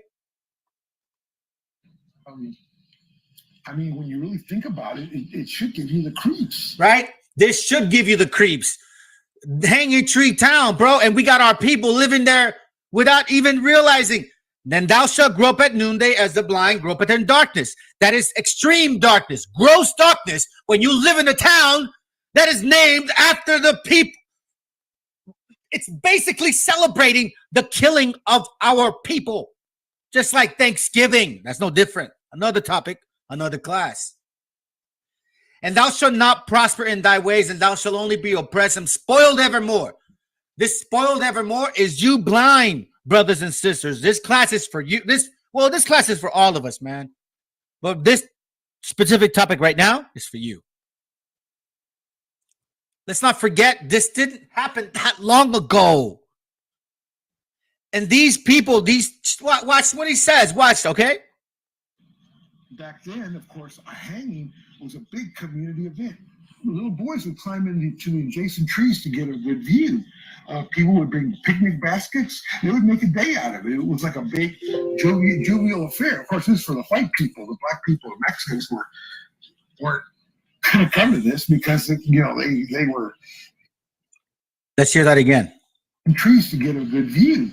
It should give you the creeps. It should give us the creeps, right? This is, remember, Isaiah 60, gross darkness on the people.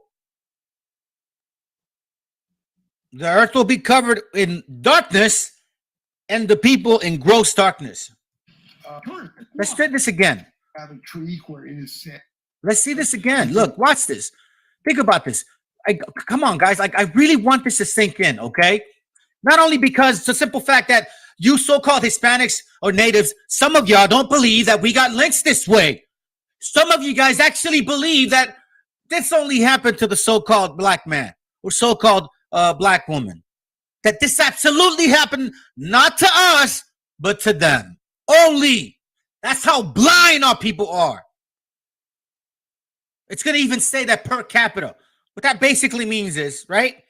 Well, per capita, we had about the same lynchings for every so-called Negro or so-called Hispanic. For example, if you have 100,000 people in one city and 10% of them are lynched, it's equivalent to or equal to 1 million people in one city and 10% of them are lynched. That's exactly what this means. And it's going to touch on that in a little bit. Watch. Well, anyway, this is what I wanted to show you because oh shoot, my bad. I'm sorry. Oh, Jesus. Okay. This is the famous hanging tree of Goliad County. It was a site of extrajudicial executions. In other words, this is where they lynched Mexicans. How many Mexicans were? Some say 80, 90, 100, but we really don't even know. And of course, on the other side of there's a famous whipping post where they would tie Mexicans and other people, blacks, and whip them for transgressions against the social order. Over there, we have a tree where it is said that they hung the blacks because I don't know, it's kind of crazy. Even in Texas, we had standards. You can't lynch a black person from the same tree that you lynch a brown person. And, it just ain't fitting. It ain't fitting. It just ain't fitting. This is the kind of crazy racism that fueled all this. And why? It was economics. And it was also the fact that they wanted our land. In fact, they came here to take our land, and they were very successful. It's a tourist thing now here. Everything's named hanging tree around here. But, when you really think about it, it should give you the creeps. Back then, of course, a hanging was a big community. Remember, it says everything's named after what? Very successful. It's a tourist thing now here. Everything's named hanging tree around here. Everything's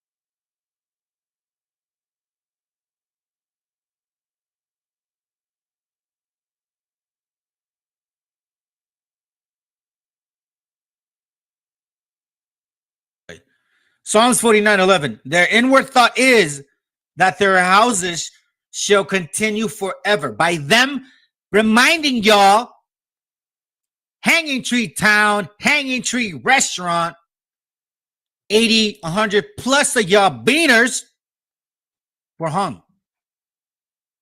And their dwelling places to all generations. They call their lands after their own name. This is basically what they're doing, what they've done. He said it. They took our lands, named them after them, and puts these names, right? These particular names. I don't know if it's called euphemisms, to remind us that their dwelling places shall be lasting forever. That their dwelling places to all generations. I'm sorry. That their houses shall continue forever, and their dwelling places to all generations, meaning their generations. The so-called white man's generations. I mean, when you really think about it, it should give you the creeps. Back then, of course, a hanging was a big community event.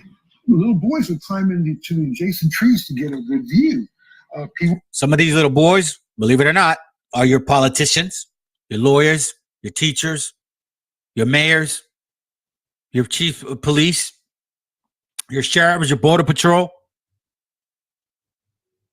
the people that make the laws, that pass the laws within the political system. Some of these are judges, right? Some of these are, I can't think of the title of the person, but the people that run jails. Who would bring picnic baskets? They would make a day out of it. It was like a big jovial affair. Of course, this is for the white people. The black people and Mexicans weren't going to come to this because they were the object of it was to we were the show, instill terror, and that too in their lives. This is horrible. This is horrible. Really? They give us our land back. I bet you they won't. Yeah, it is horrible. You see that? Yes, it is horrible. You see his face. He's got no answer. But when you understand that you are an Israelite, you so-called Mexican, you so-called Puerto Rican, Peruvian, Colombian, when you realize you're an Israelite, that face will then start becoming a wiser man's face. It won't be confused. This man right here, you can tell that there's a lot of pain in his facial expression because he understands the history. The Bible calls it bitter wisdom. I'm not going to, for the sake of time, I'm not going to go there. But because I understand that this has happened to my people, obviously it breaks my heart, but it's like Wisdom of Solomon 18. I'm not going to go to it, just random referencing it. I think it's Wisdom of Solomon 18 talks about the salvation and destruction. Wisdom of Solomon 18:7. The salvation of our people and destruction of the enemy. That's why it makes me happy. Thus saith the Lord. It is what it is. It is. You see that? It is what it is. Damn. You see, this man is not gangbanging. He's not raping, murdering, trafficking, drugs, our people. No. But see, this is another type of brother that does feel this. Maybe the Most High would wake him up. I don't know. You know what I'm saying? It's not up to me. It's up to the Most High. But this is the blindness that we see our people. Some of y'all know that this happened. I'm not saying that every single one of you don't. Some of you guys know that this happened, but you are like this man right here. You have no answers. So you close your eyes and you continue with your life. It is what it is. The events that took place here in Goliad weren't unique. Over the next 70 years, there were 871 documented lynchings of Mexican Americans in 13 Western states. And yet the violence Let that sink in, okay? found in the rest of the Southwest didn't compare to the horror of South Texas. In a single decade, from 1910 to 1920, 10 years. Historians estimate as many as 5,000 Mexican Americans were murdered in a brutal wave of terror and mass executions. In proportion to their numbers, Mexicans were lynched in the West as often as blacks were lynched in the South. Told you, per capita. You see what I'm saying? Willfully violate this their constitutional duties and obligations. Mr. Speaker, sounds like a most important relationship, doesn't it? Why doesn't the Prime Minister just say the truth and tell the indigenous peoples that he doesn't give a fuck about their rights? You know what? That is very true. Excuse the language. Okay? But that is so true. Because this is exactly why. Like, come on, guys. Like this, look, listen. You know why I'm telling you, the Bible says that it's gonna continue until our King Yahushua, or how some people call him Christ, is gonna return. This is the last kingdom before, Lord willing, some of us make it. We get to go back to the kingdom and get out of this hole or this nightmare, right? I don't know what scripture it says, but it says that it'll be like in a blink of an eye, bam, waking up from this. It'll be like a dream when all of this is over. When Esau's kingdom is done. It'll be like that. But for the sake of time, and maybe another class, I'll touch on it. Matter of fact, that'll be a good topic. Okay? Now that we're on this subject here, matter of fact, let me go to this real quick. Because now we know now that our people are definitely not realizing what's going on. They either don't want to, or they don't know. Okay, one of the two, right? Either ignorant to it, or doesn't give a hell about our people. But as you know, remember it mentions darkness on the earth, right? This starts somewhere. Job 38:2. Who is this that darkeneth counsel by words without knowledge? You guys ever heard of manifest destiny? Let me read that again. Who is this that darkeneth counsel? Who is this that darkeneth actual understanding, right? By words without the knowledge, meaning philosophy of the so-called white man, philosophy of the whole entire world right now. It's not Bible-based. Christianity is not Bible-based. That is idolatry. Y'all are demons.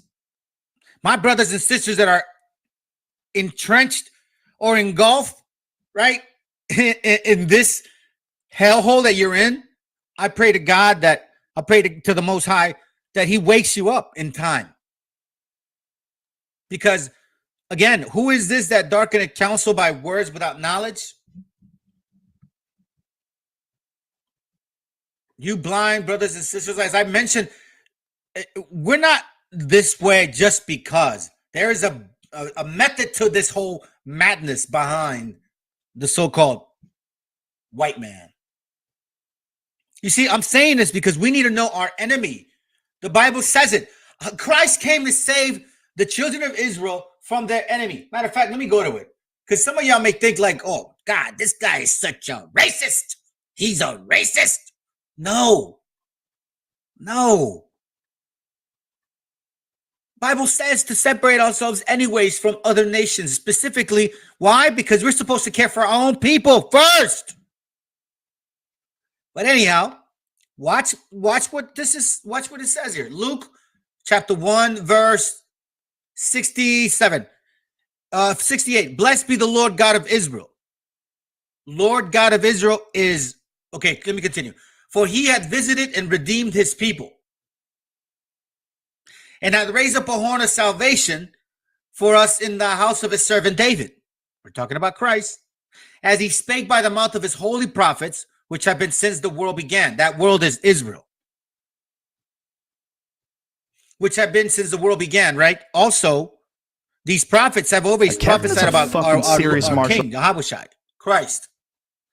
That we should be saved from our enemies and from the hand of all that hate us. I've been proving left and right that they hate us. The other nations hate us.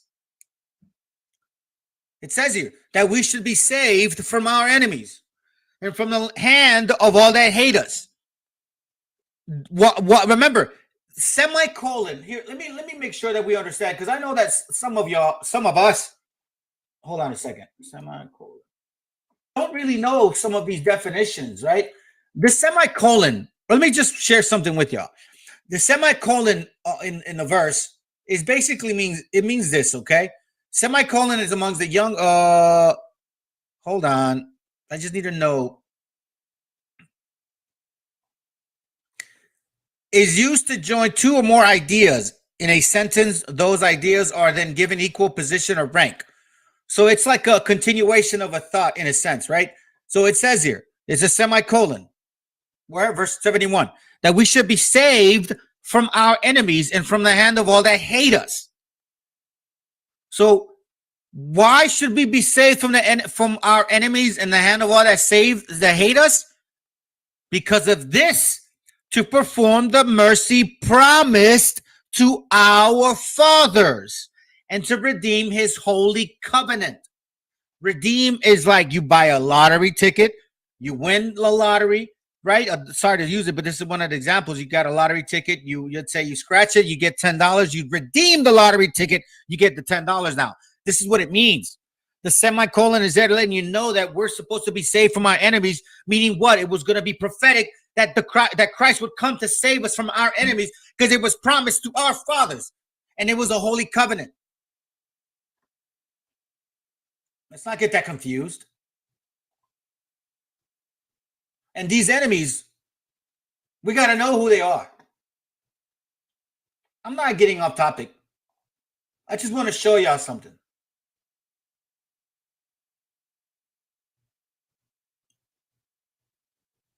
Because from the hand of all that hate us, right?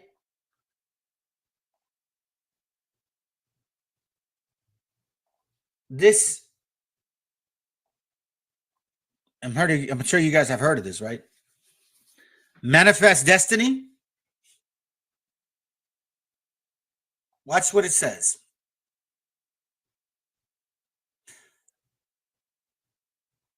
Manifest destiny. It says, and I'll start here in his editorial, here in the middle part. In his editorial, O'Sullivan maintained that our manifest destiny is overspread in the continent allotted by Providence for the free development of our yearly multiplying millions. In a nutshell, manifest destiny was an Anglo-American version of the national supremacy, white supremacy theory, and justified the aspiration of the United States to extend its borders from sea to shining sea. And the hell with y'all natives. The phrase took, and so did the sentiment. You see that? The sentiment meaning the white supremacy mentality. Politicians of all persuasions made mention of manifest destiny in articles and speeches everywhere, and they felt as full of imperialist zeal and purpose as the Spanish conquistadors had. Don't they say, God bless America? This is what they mean when they say that. Manifest destiny, dummies. Oh, I'm sorry, and I apologize for just reading it. This is from Harvest of Empire by Juan Gonzalez, page 43. The next one is also Everything You Need to Know About History, about Latino History by Gilmes Novas, page 67. I'm sorry, backwards. This is page 43. The other one's page 67.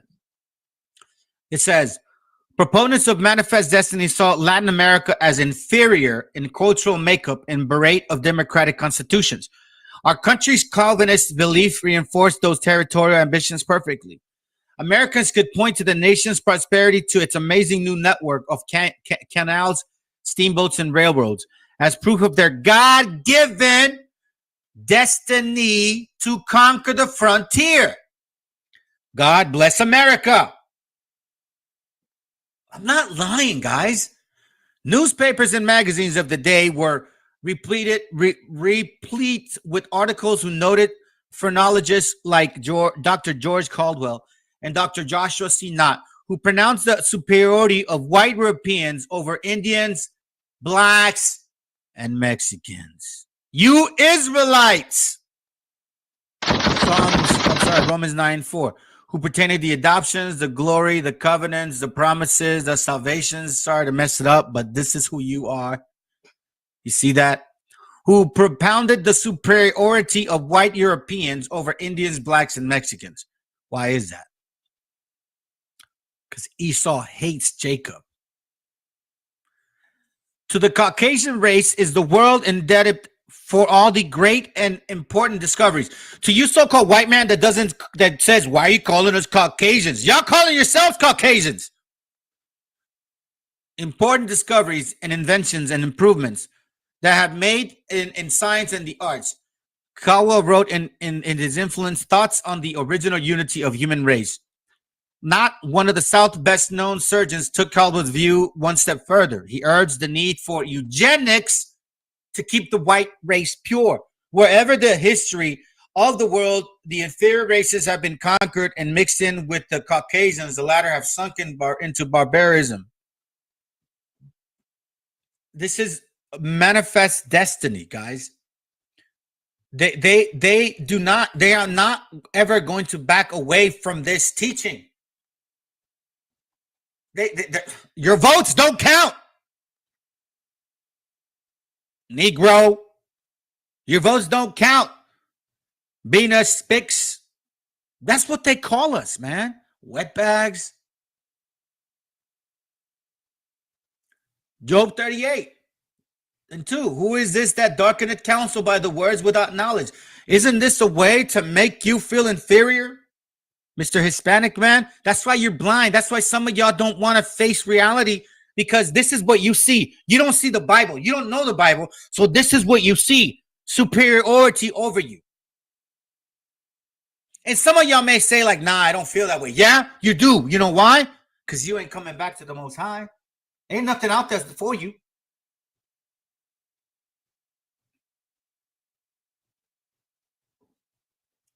We have to make sure. I'm going to show y'all something real quick.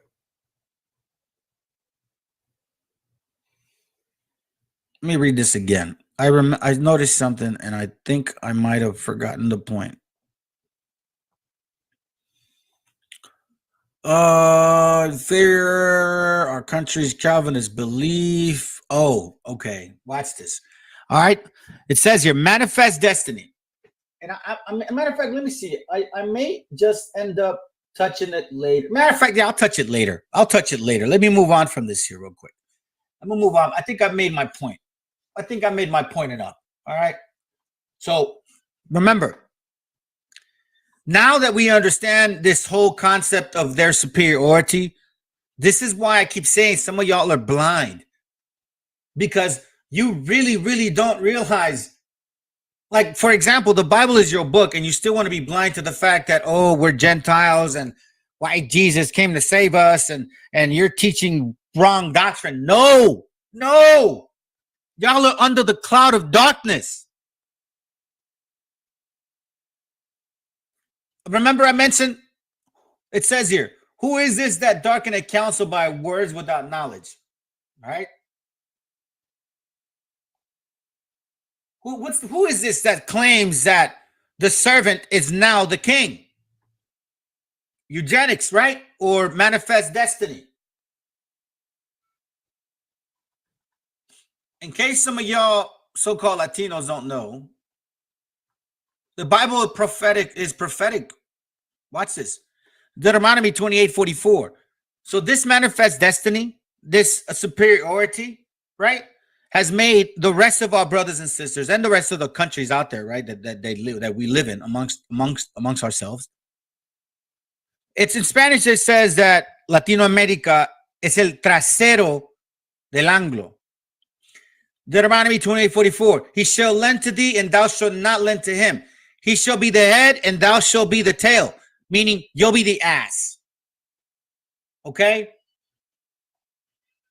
I'm going to show y'all something. This is what they call manifest destiny. Hold on a second.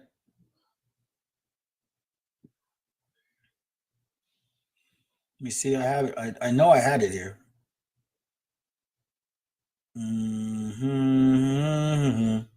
There it goes.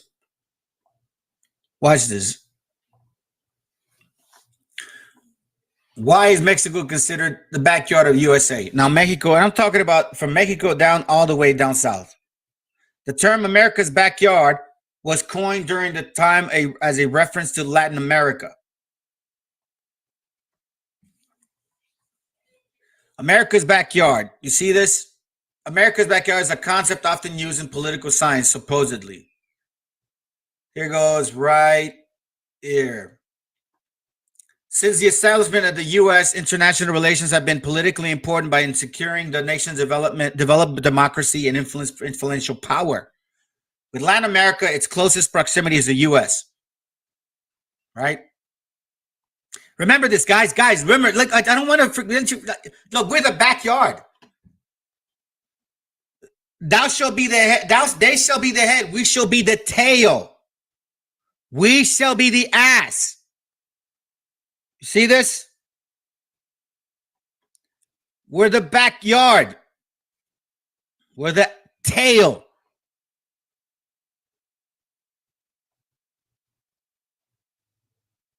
I think that the Bible is not real, man. These Christians have taught us that the Bible is just a theoretical book, or maybe some type of story type of book. It's not. It's a prophetic book. It's a prophetic book, actually. This video is called The Storm That Swept Mexico. This is for you so-called Hispanic. Remember I said Mexico is a reflection of the rest of the Americas. Okay? So I want y'all to know this. It's not that I'm favoring the so-called Mexicans, my people. I mean, that's technically so-called where I'm from. But if it happens there, it happens everywhere. And further in time, I will be making more videos regarding other countries. I promise y'all. Watch this real quick. The exploitation of Indians, the racism, the class differences, they have a huge impact on Mexico. And the revolution, which we're talking about now, was supposed to put a stop to this, but it didn't. You hear that? It didn't put a stop to it. It didn't put a stop to it, right? Watch this real quick. Let's skip a little bit now. For you blind brothers and sisters, I'm using this video because some of y'all really don't understand that even though Mexico is also supposedly their own country, or Mexico has its own country, it really doesn't. Job 9:24 says the world is given into the hand of the wicked. We know what nation of people is in power, right? We know what nation of people is in power. So when it comes to assuming that Mexico is an independent country and has no king over them, you're out of your mind. President. For more than 30 years, he will rule Mexico with an iron fist in what will become known as the Porfiriato. To some, he is the benevolent father, the peacemaker, but to others, the traitor, the man who gave Mexico away to the foreigners. The Porfiriato is in some ways the beginning of that peculiar relationship between Mexico and the United States. He gave Mexico away, basically, right? The Porfiristas believed, given the economic thinking of that time, that the way to move ahead was to open the gates to foreign investment. So open the gates to foreign investment, supposedly, right? Let's just say that this brother was a Israelite. Let's just say that for the sake of him being an Israelite, because I don't know if he is. I don't know, honestly. But this is what the Most High God told us. Proverbs 3:31. Envy not the oppressor and choose none of his ways. Because it won't benefit us. Okay?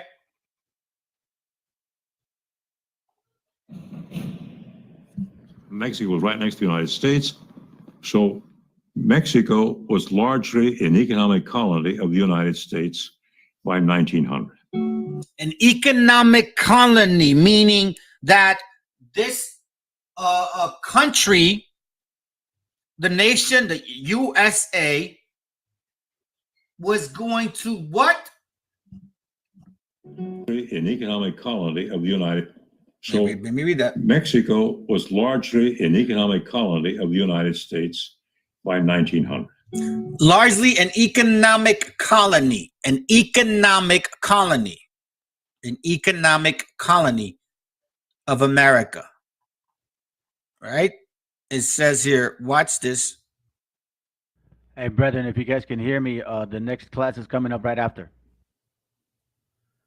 Deuteronomy 28:33. The fruit of thy land and all thy labors shall a nation which thou knowest not eat up, and thou shalt be only oppressed and crushed always. Did he not just say this? Mexico was right next to the United States. So Mexico was largely an economic colony of the United States by 1900. Boom. All right. By 1900. So now, let me skip ahead a little bit, and I'm going to show you guys that these people, this nation of people, are very tactful. And that's why some of y'all brothers, I call y'all blind. Because you don't even know who your enemy is. You hang out with them, you celebrate it. I mean, come on, guys. Why y'all celebrating 4th of July? What the hell is wrong with y'all? For real. Whose independence? It ain't ours. You still got our brothers and sisters locked up in jail. Their children separated from them. Really? 4th of July? It belongs to them. That belongs to the other nations. The so-called white man can celebrate 4th of July all they want. And listen, guys, it's the truth. This is their world right now. This is their heaven. It's okay. Because Romans says otherwise. Remember, for y'all that know, that's another topic. Watch this real quick. For you blind ones that think that America's independent, that Mexico's independent and they make decisions based on their own, right? That it all favors, and it has that Spain, the Caucasian Spaniards, the English Spaniards, they have nothing to do with benefiting from Mexico or any Latin country. Watch this. Here, Diaz surrounds himself by a group of technocrats known as the científicos. Who are these guys? Who are these científicos? Let's find out. Let's find out who these guys are. Give me a second. I had them here. Come on, don't let me take. Come on. I literally had this right here. Give me a second. Come on. Oh, I know it. I know why. My bad. Watch this.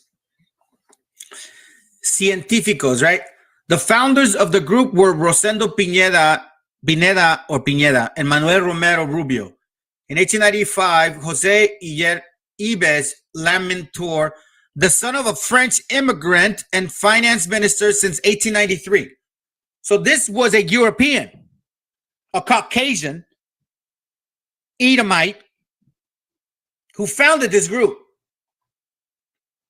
It says here, members of a group official serving early 1890s, give me a second, in the Porfirio Diaz regimen.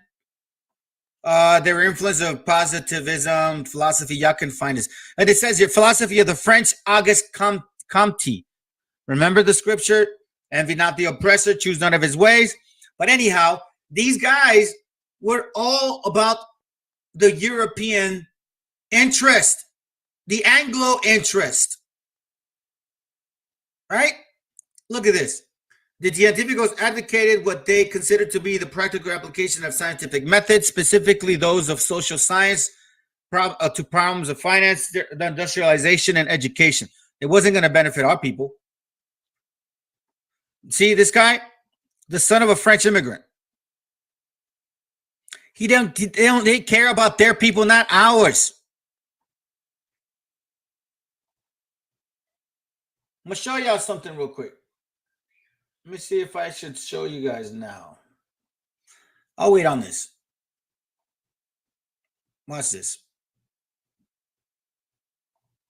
By the way, I'm gonna let this run for about a minute and a half, all right? So I'm gonna be with you. I may just pause it in case I see something, but just I'm here.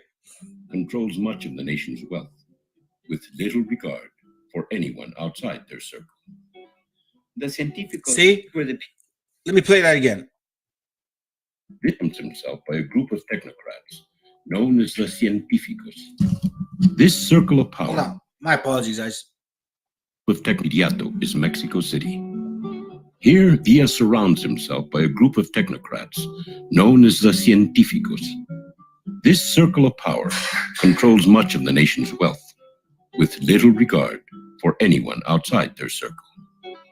The científicos were the people who implemented his economic policies. These were the people who wrote the legislation for the passage of laws. These were the people who put together the contracts between the Mexican government and foreign companies and so on. Y'all listening? These were the people that set up the contracts. We're talking about legislations. We're talking about laws that benefited the other nation, has been established, engraved in the fabric of the politics in Mexico. And here too, manifest destiny, you blind brothers and sisters. I'm almost done, by the way. About 5 more minutes. Actually, no, what am I talking about, man? I got a way to go. They were elitist. Some of them were racist. That is, they believed in the notion. You hear that? They were elitist.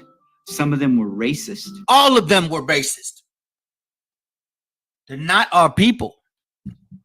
That is, they believed in the notion that the biggest problem that Mexico faced was its backward Indian population. You damn Venus, Spicks, and wetbags. You see what I'm saying? You see what I mean? And for you BOI camps, you dummies, I'm calling you guys that. Because these people, they're not our people. The científicos, the guy that put together that group, is a Frenchman, a Caucasian. And the rest of them are also of the Spaniard bloodline, Caucasian bloodline, benefiting their nation, their people.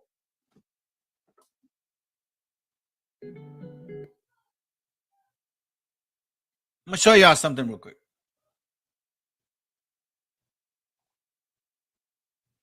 This is from Ignore Racism. I apologize, Amazon, for using this.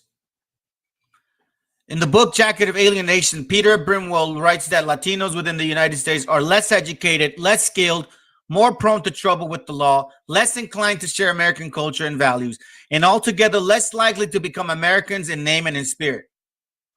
Sometimes these statements of failed assimilation are interwoven with the arguments about the racial superiority of Americans with white European ancestry, a need for white nationalism, and a desire for racial segregation.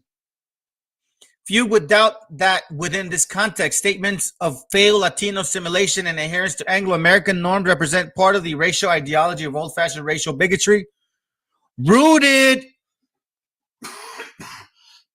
When you have a plant or a tree that's well rooted, it's hard to take out. Remember, these are people that were children that were hanging, that were like on top of.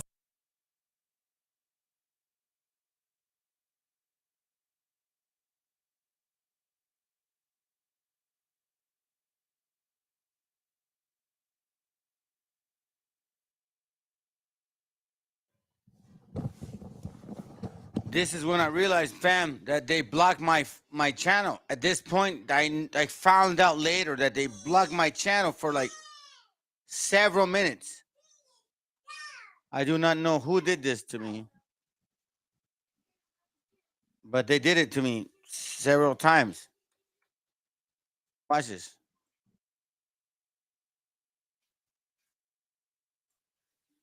I don't know if you guys can hear me, but that's just really what happened.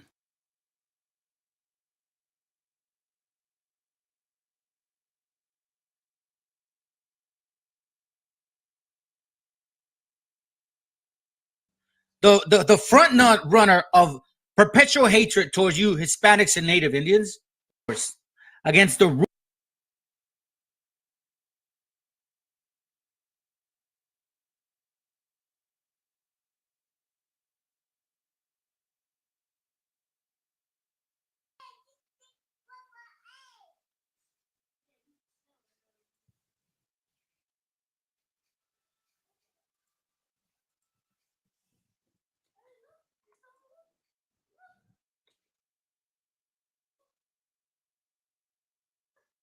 bring up videos, bring up scripture real quick.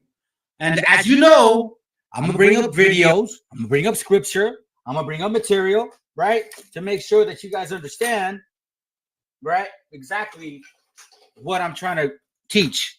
All right. So with that being said, let me start off with Ephesians chapter 6 and verse 12. And it reads, "For we wrestle not against flesh and blood." Okay. So keep this in mind.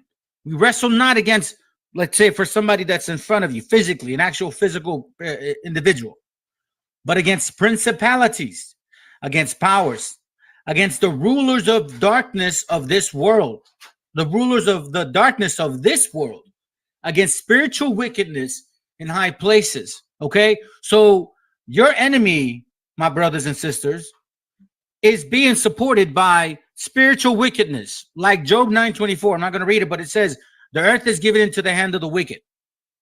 All right.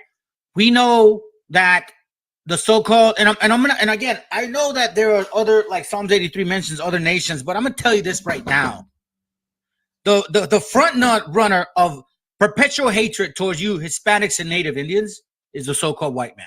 So you damn right I'm going to focus on him because he's the leader, the ringleader of all of this.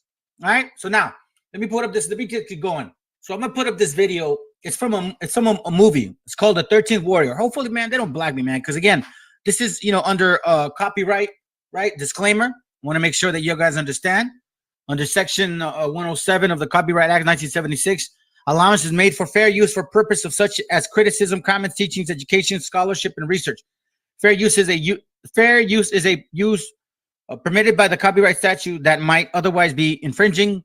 Nonprofit, educational, or personal use tips the balance in the favor of the fair use, and that's exactly what I'm doing this for. Okay, so without further delay, let me first of all share this. We're gonna watch some portions of this movie. The reason I'm saying this is because, look, I'm going to go somewhere, guys, so stick with me. Remember, it says here, for we wrestle not against flesh, blood, but against principalities, against powers, against rulers of darkness of this world, against the spiritual wickedness in high places. So keep in mind, guys, that the enemy feeds us a little bit of truth. And then they convoluted with, or, let's say, spray painted with lies. Okay? So keep in mind. Now, I'm over. Brothers, if they give me a warning, I'm going to take out the screen out of here. I got several of these already planned for other classes, but this is one of them that this, all praises to the Most High God. He seems to reveal these things to me. So anyways, let me start off with this. All right. So this is the 13th warrior. Now let me bring up this page here. So I'm going to show you these principalities and powers, right? They know who we are according to the Bible. They know who they are according to the Bible. And it's up to us to find out who is lying and what is truth. Like John 8:32, and ye shall know the truth, and the truth shall set you free. Now, this is from the 13th tribe, a book, okay? Page 35. Watch what it says. This is from the 13th tribe. Remember that famous book by where's it at? Keep in mind that they're always going to give us messages. That's what I'm saying, right? They're going to use media and a bunch of different, I guess you could say, for lack of better words, portals, in order for us to at least get a hint and a glimpse of who they are and who we are. All right, let's keep going. Let's go. Oh, God. I'm moving stuff around, my brothers, so I apologize. Oh. Arthur Koestler, the 13th tribe book, okay? Page 35. Watch what it says.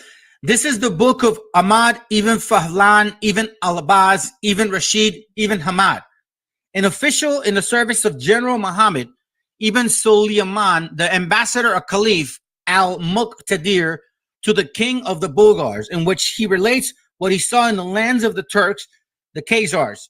Okay, remember that name. The Rus, meaning the Russians, the Bulgars, and the Baskers, and others that varied kinds of, their varied kinds of religion, the histories of their kings, and their conduct in many walks of life.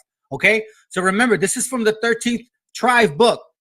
Again, we are dealing with people who have powers. Satan is behind them, and they're giving us clues to show us who they are. Now, I'm going this route because I'm going to prove something. Stick with me, guys. Walk with me. I am Ahmed ibn Fahlan, ibn al-Abbas, ibn Rashid, ibn Hamad. And things were not always that. You see that? I am Ahmed ibn Fahlan, ibn al-Abbas, ibn Rashid, ibn Hamad. And things were not always that. At one time, I was a poet in the greatest city in the world. Life was easy, and I lived without care. Until one fateful day, I met a beautiful woman who belonged to another man. Her jealous husband complained to the Caliph, who made me the ambassador to the land of the Tasublan, a country far to the north. I was banished from my home and from all that I knew. So I journeyed by camelback many months into the lands of barbarian peoples, accompanied by Melchizedek, an old friend of my father, through the lands of the Oghuz, the Hazars, and the Bulgars, into the lands of murderous bandits called Tartars, who attack caravans, slaughtering everyone. All right, so here you see what I'm doing, okay? So as you can see, this book and that movie is actually talking about a specific, like an actual real individual.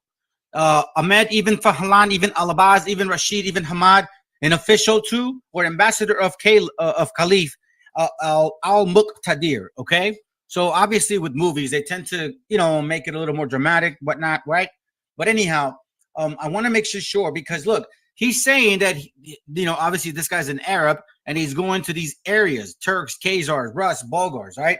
These are the Caucasus Mountains, the so-called Caucasian areas. Look, you see that right here? So you got Khazaria, Guz, Bulgars, right? Byzantine. So he's traveling all of this road where you see the Khazaria in the center. He's traveling through all these lands with all these people. The so-called white man, okay? The so-called white man. This is who he's talking about. That he's who's trying to, you know, put this goal and find out about them. Okay? So now, I'm gonna fast forward to a particular part. And then I'm gonna read y'all some of the things that they didn't show in this movie. But quite frankly, is disgusting. Okay? So again, walk with me, guys, because I'm going somewhere with this. Okay? Give me a second. Let me find it real quick.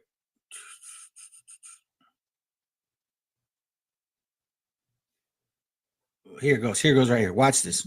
All right. I'm going somewhere with this, so follow me. Oh, wait. Hold on. Let me read this real quick. This is from page 91. It says here, watch this. Okay. The following passage on the Rus occurs just before his account of the Khazars quoted earlier on. All right. It says here, the Rus, the Russians, the Caucasians in that area. They are the filthiest creatures of the Lord. In the morning, a servant girl brings a basin full of water to the master of the household. He rinses his face and hair in it, and hair in it, spits and blows his nose into the basin, which the girl then hands on to the next person, who does likewise, until all who are in the house have used his basin to blow their noses, spit and wash their faces and hair in it. Okay? So we read this, and we're thinking, you know, again, it's a lot different when you see this thing. These were dirty people. And you're going to see that these... Hey, brothers, listen, follow me here, okay? Just follow me here, because what I'm doing, what I always do is compare apples to apples. Always apples to apples. In this channel, like I said before, if you're emotional, you might as well not watch it. Okay? So, let me keep going. These people, the so-called white man, the so-called Caucasian, has this spirit within them. When they talked about filthiness spiritually, it also means the flesh. And remember, I mentioned in another class, in another video, I was going to prove my point today. All right? Again, remember this. These guys are passing around a bowl, blowing their faces. Watch. Boy is letting them see him. He's in plain sight. They do not know if what they see is real. Something to do with the mist. Apparently, they find dangerous things, spirits in the mist. The boy was being watch this, polite, giving them time to decide if he's real.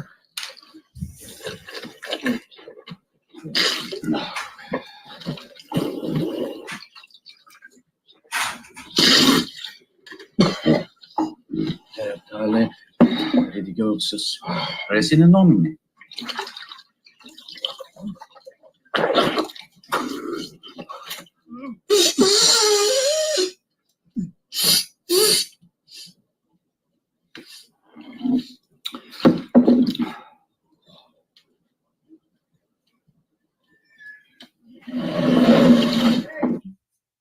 So now you see that in the same book, they express this particular type of hygiene, I guess. You know how they go about cleaning themselves. Okay. So now I'm going to take y'all to another page. Again, I'm telling you, walk with me here. I'm trying to prove a point. This is from the same book, right? It's called same book, page 38. Okay. Watch this real quick. They are nomads and have houses of felt. They stay for a while in one place and then move on. One can see their tents dispersed here and there all over the places according to nomadic customs. All right. Let's see. It says here, although they lead a hard life, they behave like donkeys that have lost their way. They have no religion, which would link them to no God. Let me skip this. Okay. Watch this. The sexual mores of the Guz and other tribes were a remarkable mixture of liberalism and savagery. Liberalism, isn't that what they push now when it comes to politics? Isn't this what we see with homosexuality, pedophilia, fornication, abortion, just complete freedom? Listen, I mean, look at this. Their women wear no veils in the presence of their men or strangers, nor do the women cover any parts of their body in the presence of people. One day we stayed at the place of the gods and were sitting around. His wife was also present. As we conversed, the woman uncovered her private parts and scratched them, and we all saw it. Thereupon we covered our faces and said, "May God forgive me." The husband laughed and said to the interpreter, "Tell them we uncover it in your presence so that you may see and restrain yourself, but it cannot be attained. This is better than when it is covered up and yet attainable." Adultery is alien to them, yet when they discover that someone is an adulterer, they split him in two halves. This they do by bringing together the branches of two trees, yada, yada, yada. So as you can see, the filthiness of these women. And you know what? Nowadays, they're not far off. I'm just speaking truth. If any of you brothers and sisters or brothers were fornicators, you know damn well you know what I'm talking about with this particular nation of people. I'm only keeping it real. If that hurts your feelings, man, oh well. This is from page 9. I'm 39. Okay? Watch what it says. Accustomed to the splendid bath of Baghdad, our traveler could not get over the dirtiness of the Turks. You see how he's mentioned the Khazars, the Turks, the Gus, the Rus, right? So he's mentioning all kinds.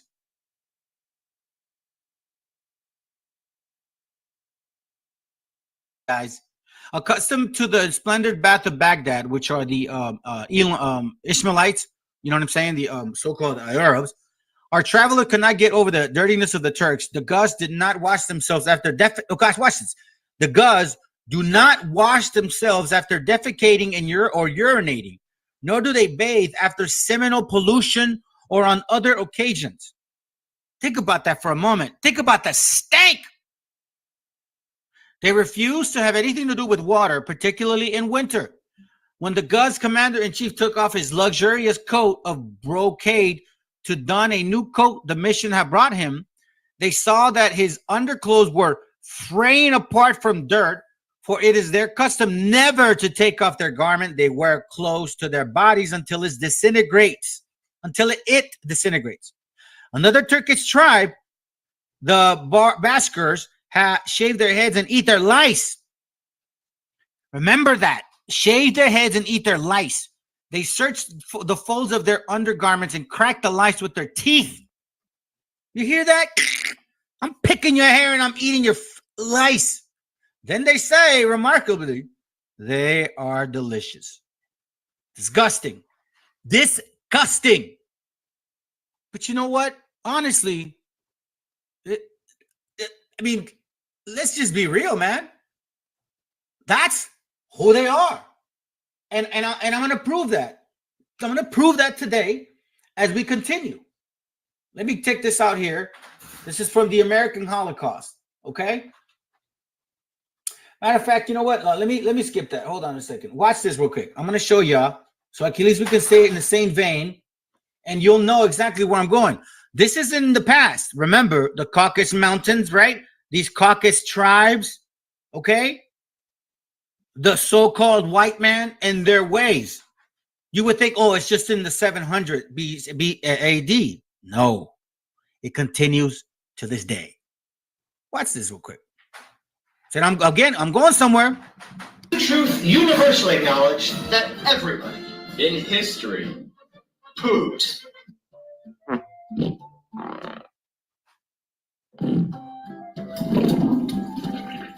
In ancient times, the Romans built public underground sewer systems, which not only carried waste, but also drinking water. So it paid to be upstream. The Romans used large divider-free public restrooms, some with up to 50 toilets. Many people read prayers and protection spells to keep safe from demons, rats biting their bums, and open flames that could flare up with methane pockets. In the Middle Ages, where you pooped largely depended on your class. Lower class people pooped in chamber pots, aka a jerry, gazunger, a hoe, thunderpot. If you were really poor, a bucket. In medieval London, it was illegal to empty these out the window. Not that it stopped many people. Most people carried their full chamber pots to a nearby stream and river and emptied them there. Larger houses had attached latrines which drained into cesspits, which were emptied by men called gong farmers, or gong farmers, who would then carry the waste to the streams and rivers. The gong farmers of London would end their shift bathing in the River Thames, which was probably only slightly cleaner than themselves. At least they were well paid. For the top of the pooping ladder, castles featured rooms called garderobes, which had literally a seat with a hole to the outside cut into it. Poop would drop right into the castle boat. When the tide was low, it would pile up above the water until it was flushed away into the river. Which was also drinking water. The word garderobe is French for wardrobe. People would remember that, which is also drinking water. Hang their clothes in these rooms, as the fleas and moths did not like the smell. There was a position called the groom of the king's stool, whose job was to wipe the king's bum when he was finished pooping. Naturally, this was a job of honor, and only princes or boys of royalty were allowed to do it. With all this poop being thrown around, you can imagine the smell literally everywhere. If you can't, think about this. Archaeologists have found medieval poop, and it still stinks to this day. This past year, they even found several 700-year-old barrels unearthed in Denmark in the Werner Square. Boy, do we stink, Brandon. Finally, in 1596, a man named John Harrington, who was actually an English poet, invented a flushing toilet for Queen Elizabeth I. But it was so loud it scared her from using it. It did, however, become popular to call this new invention after its creator, John. By the 1850s, over 400,000 tons of sewage were flushed into the River Thames each day. That's a lot of shit.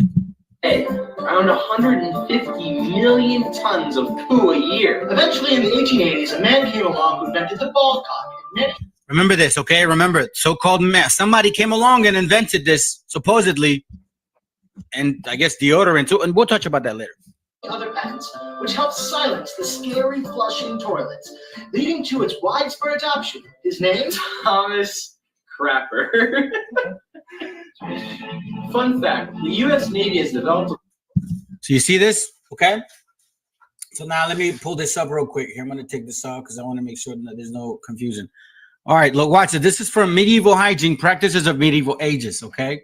We all know the medieval ages weren't an enviable time to be alive, but do you really know what people's daily lives were like? Okay, look, watch this. Sewage management. If you were to time travel back to a major medieval city, perhaps the first thing you notice would be the stench, okay? Though a disorienting succession of food and foul odors would not doubt take your attention while walking the streets of any bustling metropolis today, things were a bit funkier back in the Middle Ages. It was basically poop, all right? More specifically, poorly managed poop, all right? So it's just saying this, supposedly, all right? It says here, though Roman London did have a sewer system that emptied into River Thames, its connected streams, it fell into disuse by the medieval period. It wasn't, let's see, multiply the number of days you can meet up with folks who cook it to their knees. Watch this. Approximately 100 people produce 50,000 kilograms, 11,000 pounds of human waste every day, approximately the weight of an adult Asian elephant. Multiply that by the number of days in the year, and you can see why medieval folks were quickly up to their knees. Ew. Let's see what else. In 1357, a proclamation was issued forbidding anyone to throw any sort of waste into the Thames, like a river, right? Or any other waterway under the penalty of imprisonment and severe punishment at the discretion of the mayor and aldermen. This was intended to force Londoners to put their waste into the carts and dung boats meant to carry out outside the city, because they used to dump their shit, their defecation, right? Their feces in the river that they drank from. However, the result was that many dumped their waste elsewhere in the city. One such place was the Tower Hill, which was blah, blah, blah. All right. Y'all can find this out too as well. Medieval hygiene, practice of medieval. All right. So let me close this up real quick. Here's another one. Why did some medieval kings and queens only bathe twice in their lifetime? Literally. Surreal. Hygiene in the medieval area. Give me a second. Hey, stop. Some historians argue that people around the world were much cleaner during the Roman era compared to the medieval era. Watch this real quick. Filthy royals.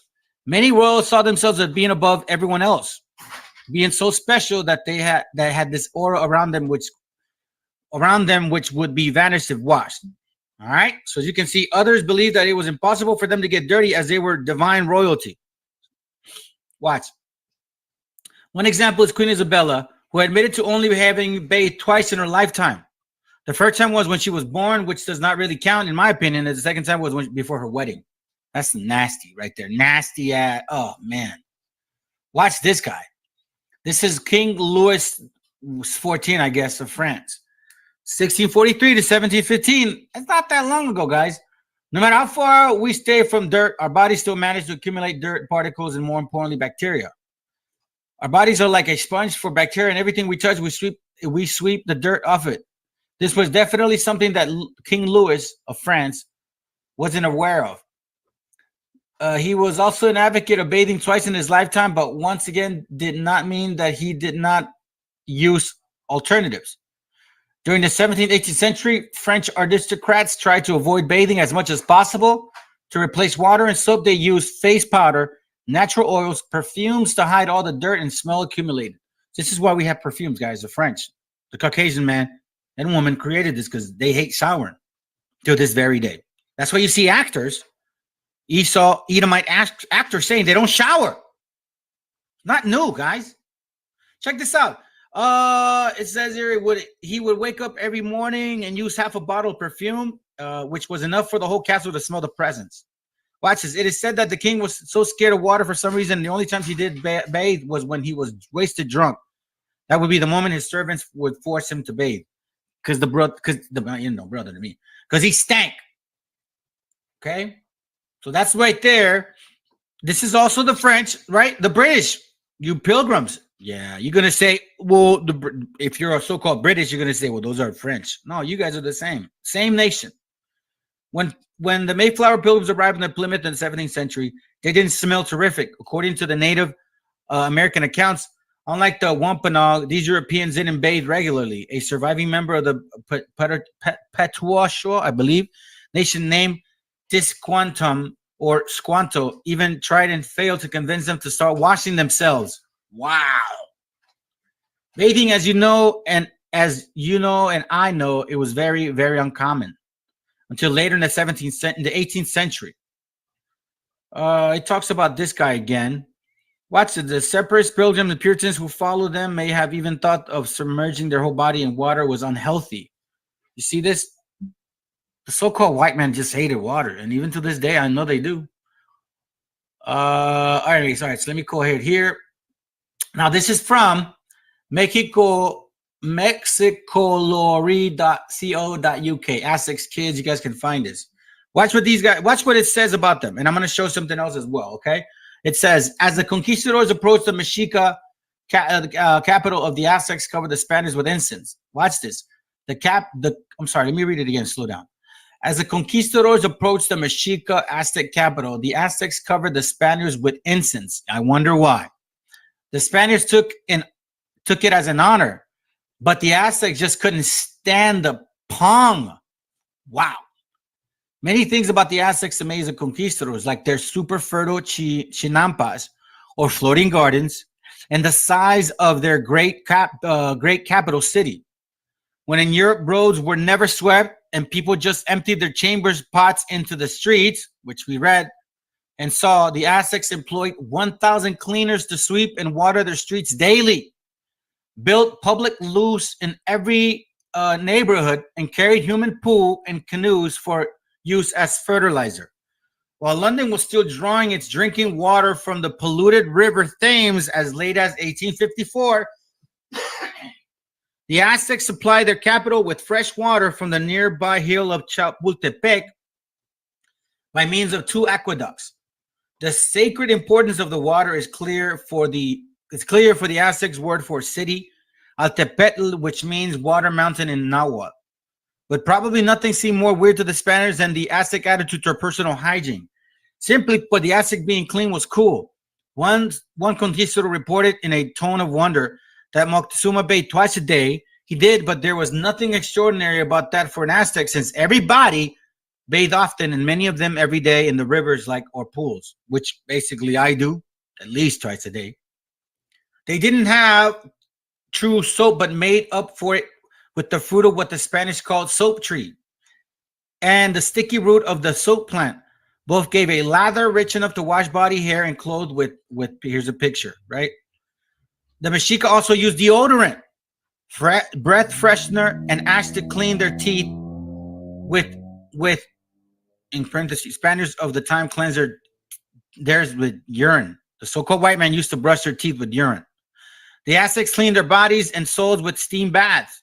An outside fire heated one of the walls via a small tunnel and red hot, and the bather threw water on the hot wall, creating steam. You know what I'm saying? So we see here, right? You see now, this is from a website. You guys need to check this out. Now I'm going to show you guys something real quick. This is from the, where are you at? American Holocaust, page 4. Where are you? Give me a second, guys. Don't tell me I didn't freaking save it.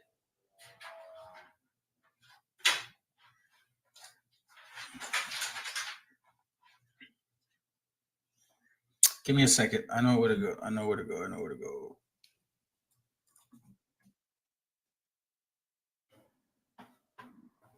Hold on, okay? Let me get it real quick, guys. Give me a second.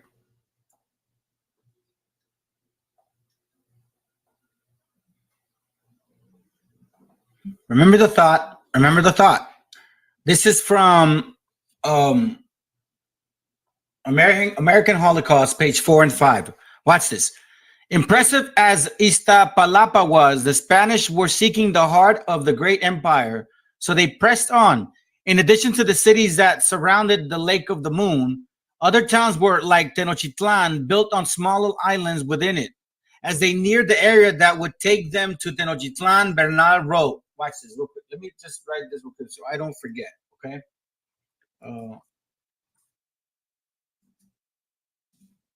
Bernard wrote, when we saw so many cities and villages built in the water and other great towns built on dry land, and that straight and level causeway going towards Tenochtitlan, we were amazed and said that it was like the enchantment they tell of it on the legends of Amadis, on an account of the great towers and temples and buildings rising from the water, and all built of masonry.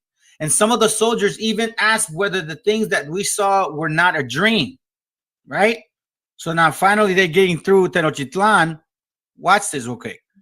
About this page 5. About 6,000 pale stucco houses filled the island metropolis, some of them single-story structures, some of them multi-story, and all of these houses had very large and good rooms, and also very pleasant gardens of various sorts of flowers, both in the upper and lower floors. The many streets and boulevards of the city were so neat and well swept, despite its multitude of inhabitants, that the first Europeans to visit never tired of remarking of the city's cleanness and order, something they didn't have. You so-called Hispanic, you so-called Native Indian, are you seeing this? I need you to pay attention, because I'm going somewhere with this. There were even officials in charge of sweeping. Recalled one odd observer. In fact, at least 1,000 public workers were employed to maintain the city streets and kept them clean and watered. Watch the canal, network canals. Tenochtitlan, in this respect, reminded the Spanish of an enormous Venice. But it also had remarkable floating gardens that reminded them of nowhere else on earth, meaning Venice never had floating cities. They took that from us. And while European cities then and for centuries therefore took their drinking water from their fetid and polluted rivers nearby, Tenochtitlan, on the contrary, that's my words, drinking water came from the springs deep within the mainland and was piped into the city by a huge aqueduct system that amazed Cortez and his men, just as they were astonished also by the personal cleanness and hygiene of the colorfully dressed populace and by their extravagant to the Spanish use of soap, deodorants, and breath sweeteners. Right? So then why is a so-called white man saying this? Modern deodorant in 1888. The first modern commercial deodorant was developed and patented by U.S. You damn thief. You damn thief. But this is nothing new about your spirit. Let me go to scripture now, man. I'm going to go to a scripture now because, like I said, this is spiritual war. This is spiritual war. Malachi 1:4. Whereas Edom saith, we are impoverished, but we will return and build desolate places. Impoverished meaning what? They eat their shit. They literally brush their teeth with their own urine. These people were desolate and impoverished. It says, but we will return and build the desolate places. Didn't they do that in the Renaissance, the rebirth of the so-called white man?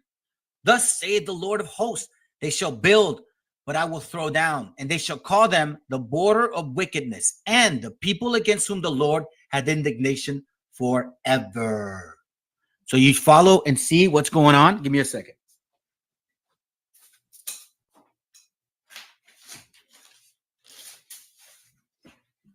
This is why we have what we have. Okay? So we have a thief who likes to steal things and relabel it and sell it to us and say that he invented it. Look, Aztecs utilized astrology, physic healing, psychic healing, massaging, herbology, and many other alternative methods of curing their people. They had the use of over 1,000 herbs. So why are we watching all of these videos, YouTube, all these so-called white people, all these other nations, Kachava and Mudwater? You know what I'm saying? All of a sudden, they're like healers. Y'all don't know nothing about healing. You don't know anything. You don't have the spirit for it. We do. Because the Most High chose us. For you so-called Hispanic and Native Indian, lift up your spirit, brother and sister. Lift up your spirit. You are holy unto the Lord thy God. Deuteronomy chapter 7 verse 6. For thou art an holy people unto the Lord thy God. The Lord thy God had chosen thee to be a special people unto himself, separate, possessive, meaning he only loves us, above all people that are upon the face of the earth. I know that that's difficult for you Hispanic to accept, or you Native Indian. I know this is difficult to accept because we never got love from our parents. The majority of us really grew up with parents that were completely oppressed, depressed, after slavery of years and years and years of just spiritual oppression. Believe me, it's hard to come back. It's hard to break that ground. So you brothers and sisters, we need to start planting properly, break that ground, break that clod, those rocks beneath the dirt, and start filling your mind of your truth, that you are the Israelites of the Bible. Okay? I know that is hard to believe. I know it's hard to believe. But let me continue. Ecclesiastes chapter 5 and verse 8.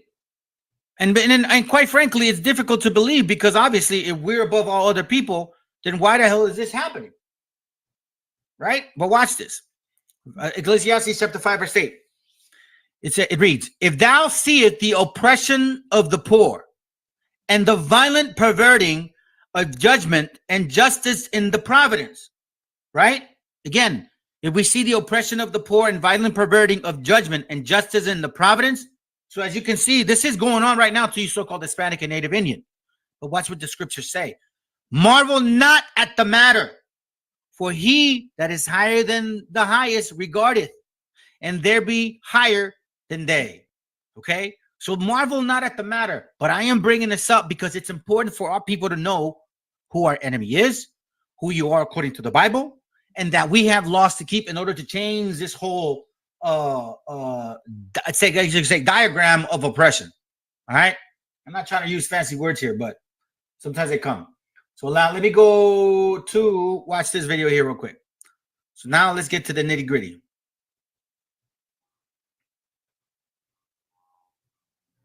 Give me a second.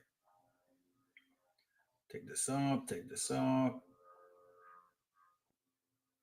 Take this off. Where you at now, my friend?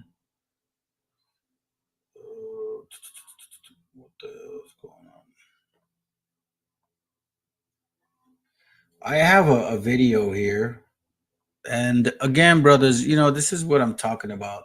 It always ends up happening where I have it all prepared, right?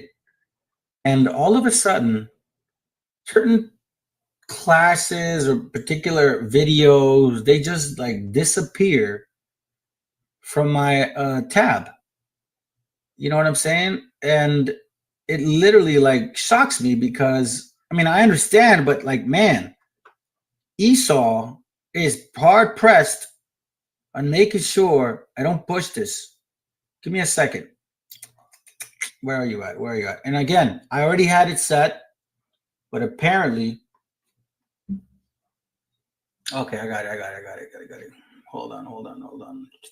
Here it goes, right here. All right. So again, give me a second. Let me get this out the way. Give me a second out the way.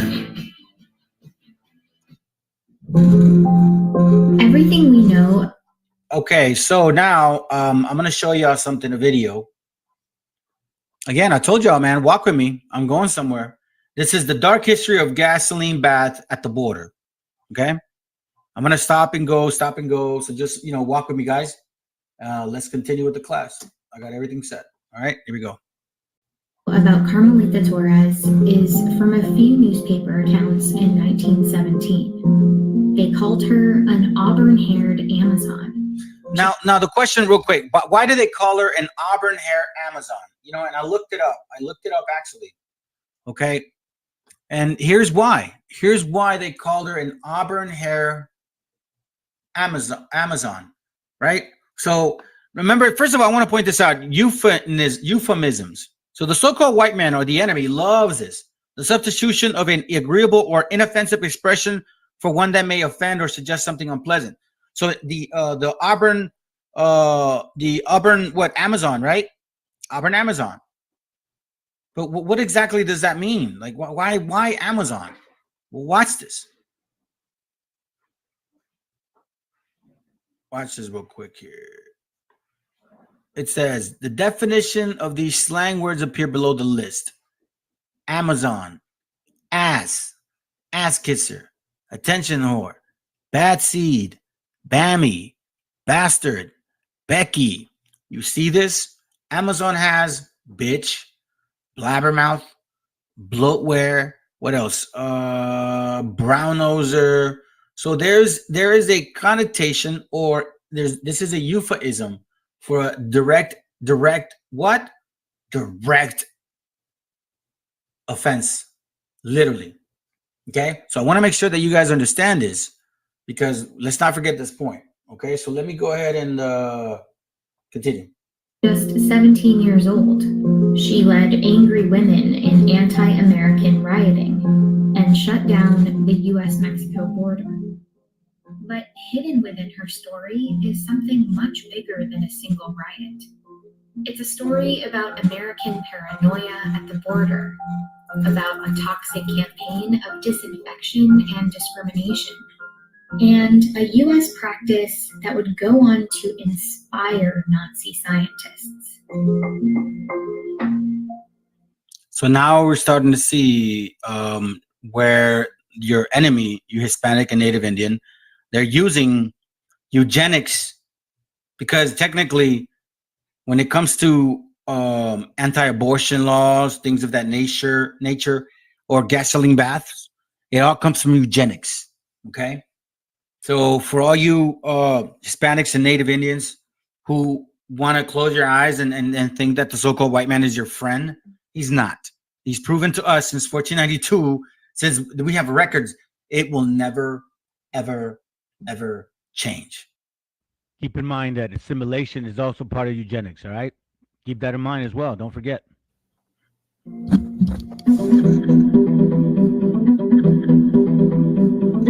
Border between El Paso, Texas and Ciudad Juarez, Mexico. Thousands of people cross back and forth for work and school every day. They line up in Juarez and often wait for hours to get through the U.S. checkpoint. But the border didn't always look like this. Crossing famous border used to be free and unrestricted. People would come and go without a passport. But after 1917, Juarez and El Paso became two separate communities. Right? After that, right? And what does that remind me of? Watch this, guys. The Bible is our book. It's prophetic, and it tells us exactly what was going to happen to who and when. Okay? It says here, Deuteronomy chapter 28, verse 33. The fruit of thy land and all thy labors shall a nation which thou knowest not eat up. Were these lands not our lands? To be free and unrestricted. Line up in Juarez and often wait for hours to get through the U.S. checkpoint. But the border didn't always look like this. The border, right? But in reality, wasn't this our territory? What weren't these lands that the Most High gave to us because he allowed it to happen when we came back in 538, 535 BC? The Most High gave us these lands in order for us to what? Have pleasure in. But because we didn't keep the commandments, watch this. It says here, the fruit of thy land and all thy labors shall a nation which thou knowest not eat up. So our brothers and sisters come over here to a land that belonged to us, and all the labor, what ends up happening to it? You get a penny, a peso a day. The land is no longer yours. And it says here, a nation which thou knowest not eat up, and thou shalt only be oppressed and crushed always. Is this not happening to our people? The Mexican Revolution was ongoing, and the U.S. was about to enter World War I. All of a sudden, you have the war hysteria created by World War I. People here in El Paso that are deadly afraid that the Germans are going to attack from Ciudad Juarez. The fear of invasion brought tensions to the border, while across the U.S., a different movement was gaining strength. The eugenics movement, based on junk science, aimed to create a genetically and morally superior population. I remember that, okay? So did you see what these guys did? Remember this. I told you that it's regarding eugenics. It all comes from it. Watch what it says here. This is from Out of the Shadows, page 28. This is just to prove a point here real quick, guys. Let's see, from Out of the Shadows, page 28. Where are you? Oh, man, you did it again. Oh, great. You did it again, huh? Give me a second.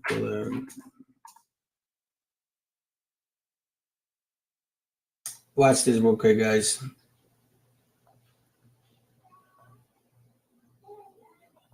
This is from again, excuse me, from Out of the Shadows, page 28, okay? Watch what it says here. A Mexican expert from Vanderbilt University, a Mexican expert, like as if we're cattle or animals, right? Dr. Roy something testifies before a U.S. Congressional Committee. He reiterated the views of the Euro-American Westerners, a man who claimed that Mexican women were instinctively prone to adultery. Relying on this questionable third-party testimony, Garris recapitulated the tired, trite, and grotesque 19th century gender racialized stereotypes for a modern audience. A portion follows. Their minds run to nothing higher than animal function, eat, sleep, and sexual debauchery, meaning whorishness. In every huddle of Mexican shacks, one meets the same idleness. Filthy children with face plastered with flies, disease, lice, pathetic peons, and lazy squaws. Look what they said. The Mexican invasion, the other Mexicans, the aliens on relief, the docile Mexicans, the illiterate, disease pauperized, relying on the mixed metaphors as well as the opinions of scientists who dabbed in eugenics. It says here, Kenneth Roberts refers to Mexicans as both white elephants and as people who bring countless number of American citizens into the world with reckless prodigality. I apologize. Can't read it right now. Rabbits. Isn't this what Trump said? The so-called Mexicans, they're rapists, murderers, right? Drug dealers, and maybe some are good people. He believes in this too, right? This is their mentality. This is who they are. Let's watch that. Give me a second. I'm gonna get it right now. Give me a second.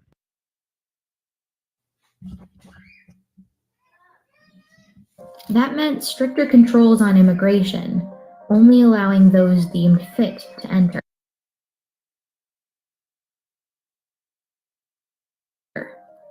Only allowing those deemed fit to enter. Watch what these guys say about our people. Okay, remember this is I'm going over several examples. Let's see here. This is from Human Sterilization by Owens Adair. Okay, Adair or something like that. This is page 44 and 45. The other page is 44. Let me read 40. Real quick, I just want to let y'all know if I lose this feed, I'm gonna come right back to it. All right, give me a second. Let me see if I can play the other one.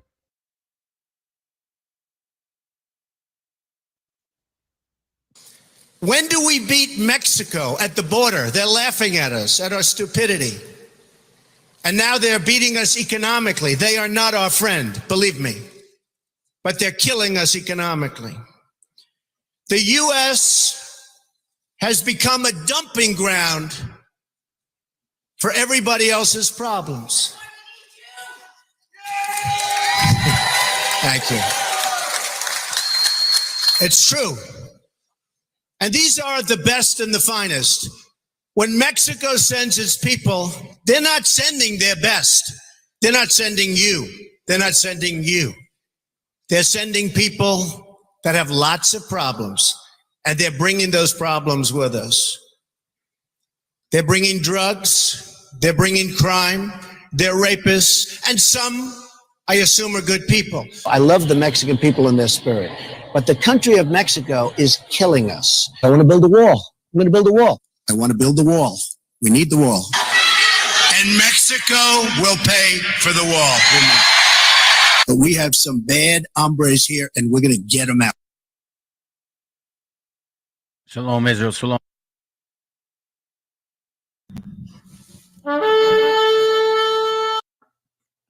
Twitch 17. To death in the fire that the newspapers call. In the secret places doth he murder the innocent. Genital sterilization in the United States. Feeble-minded persons. This is their mentality. This is who they are. That meant stricter controls on immigration, only allowing those deemed fit to enter. Only allowing those deemed fit to enter. Watch what these guys say about our people. Okay, remember this is I'm going over several examples. Let's see here. This is from Human Sterilization by Owens Adair. Okay, Adair or something like that. This is page 44 and 45. The other page is 44. Let me read 44. Watch what it says here. We performed an operation on 16 boys and 4 girls in the spring of 1921. There have been no change in either boys or girls in any way. The only benefit so far as I can see is that it makes them sterile. There are more than 400,000 feeble-minded persons in the United States. Okay. Let me skip this real quick. It says here, when they marry, they're much more prolific than others, being victims of designing men, blah, blah, blah. Watch what it says here. There are estimated to be 2,400 feeble-minded persons in South Dakota. Remember, they don't really say race in these books because they obviously, but they do here. They kind of give us a hint. About 4 in every 1,000, or approximately 1 in every 250 of our people. Okay? So out of these thousands of people, the very few are their people, meaning that the feeble-minded are our people. You may not speak English well, you may not go to school, and they may test you, and that will be enough for them to say you're stupid. They've literally done that.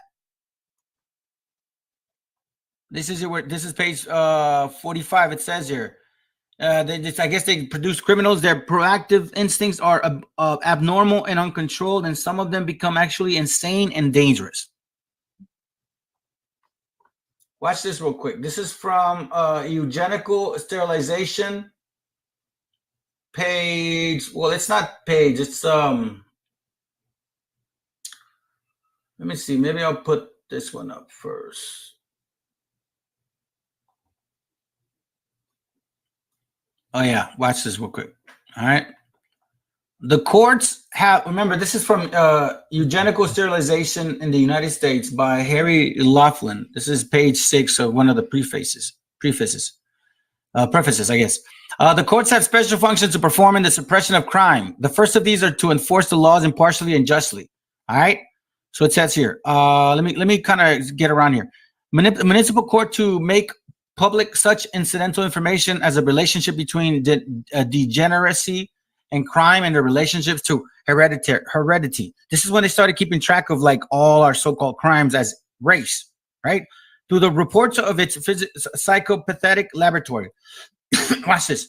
The first of the protection of society from an individual offender. Second, excuse me.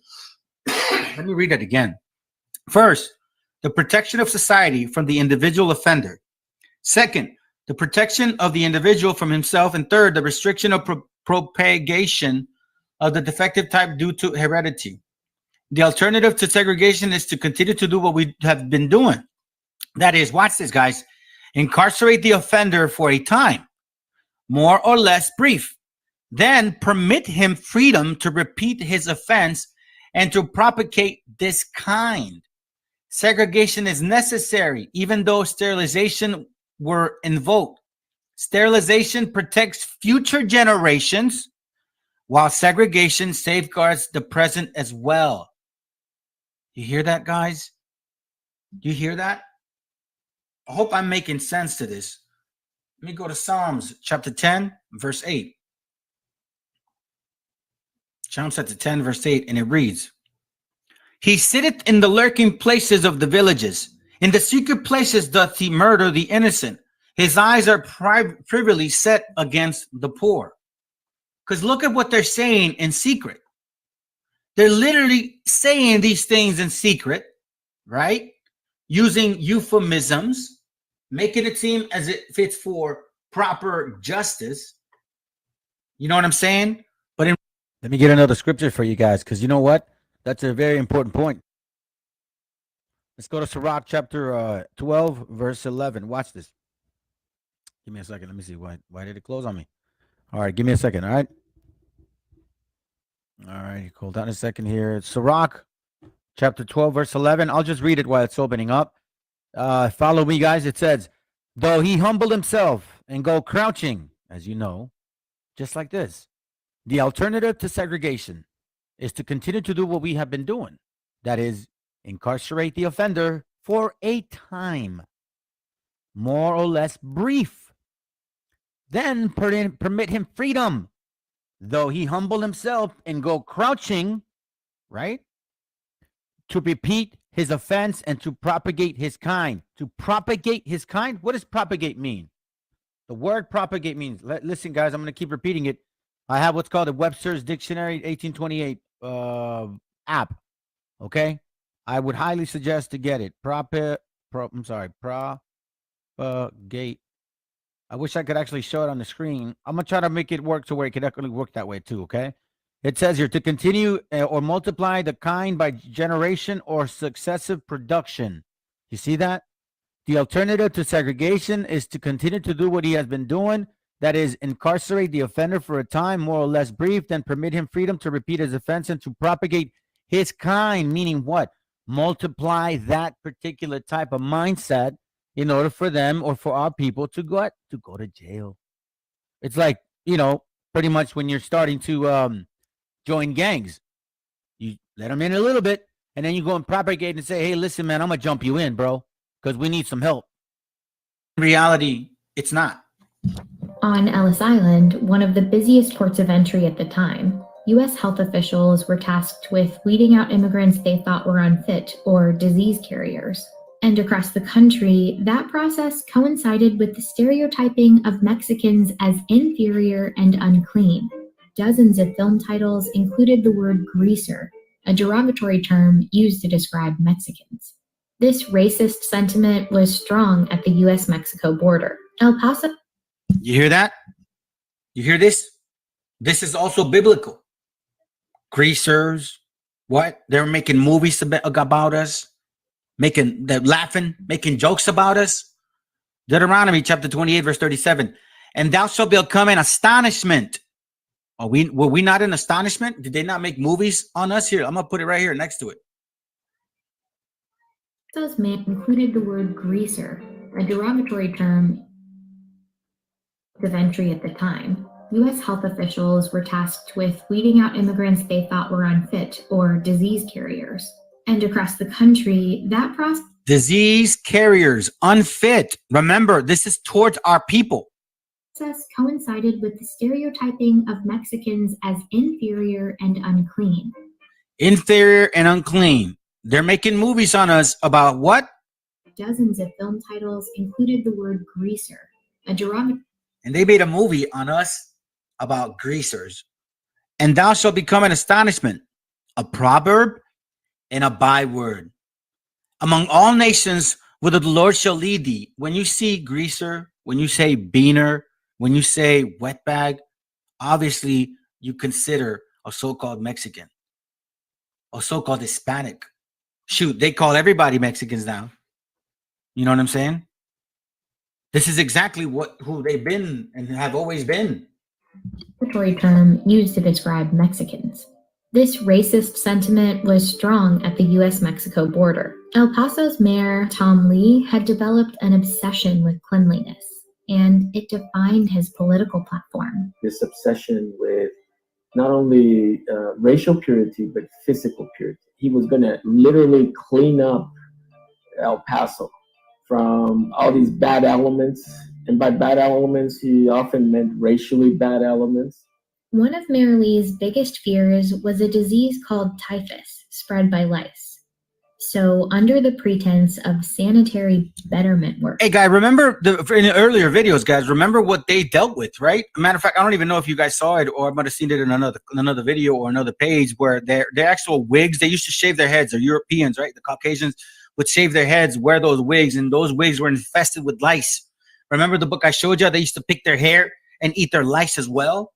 But yet now, remember, they're the dirtiest of all the nations. You could see it, right? But now they're saying that we are the dirtiest of all the nations.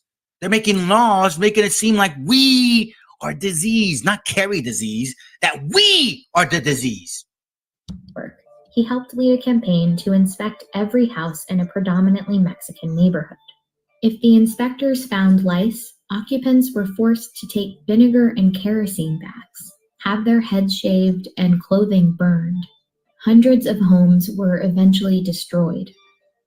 Lee also expanded the supposed health measures to include inmates in the El Paso jail.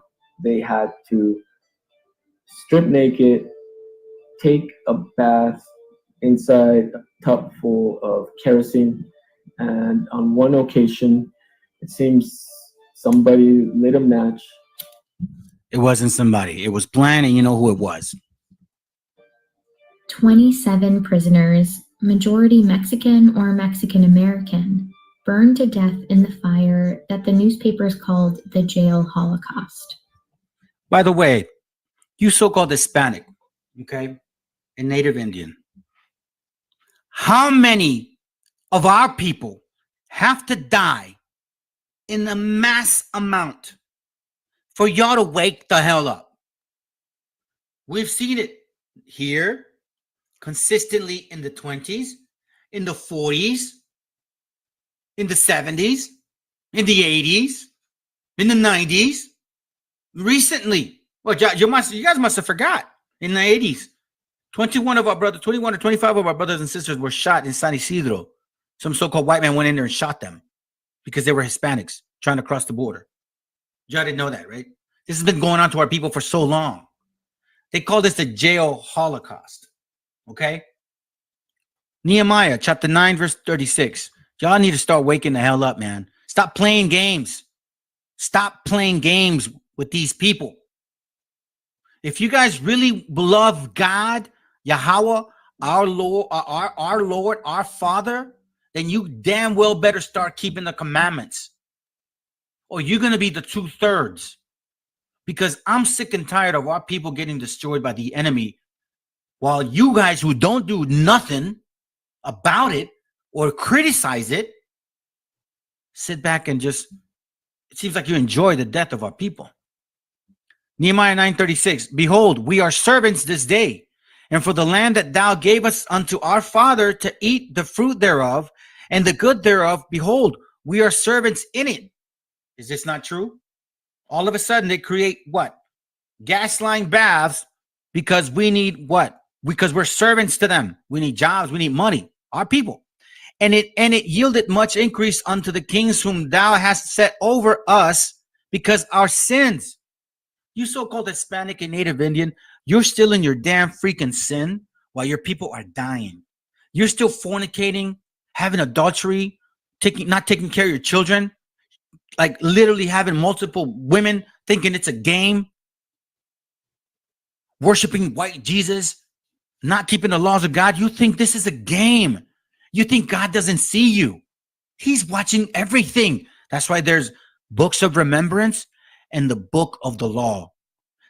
Verse 37, and it yielded much increase unto the kings whom thou hast set over us because our sins. Also, they have dominion over our bodies. Are they not fumigating our brothers and sisters? And over our cattle at their pleasure. And we are in great distress. You so-called Hispanic and Native Indian, I love you, brothers and sisters, but you got to wake the hell up. Our people are dying. But despite the tragic fire, Mary Lee pushed forward with even more aggressive plans. Is this not like what happens to our people? Let me remind you of exactly what happened, okay?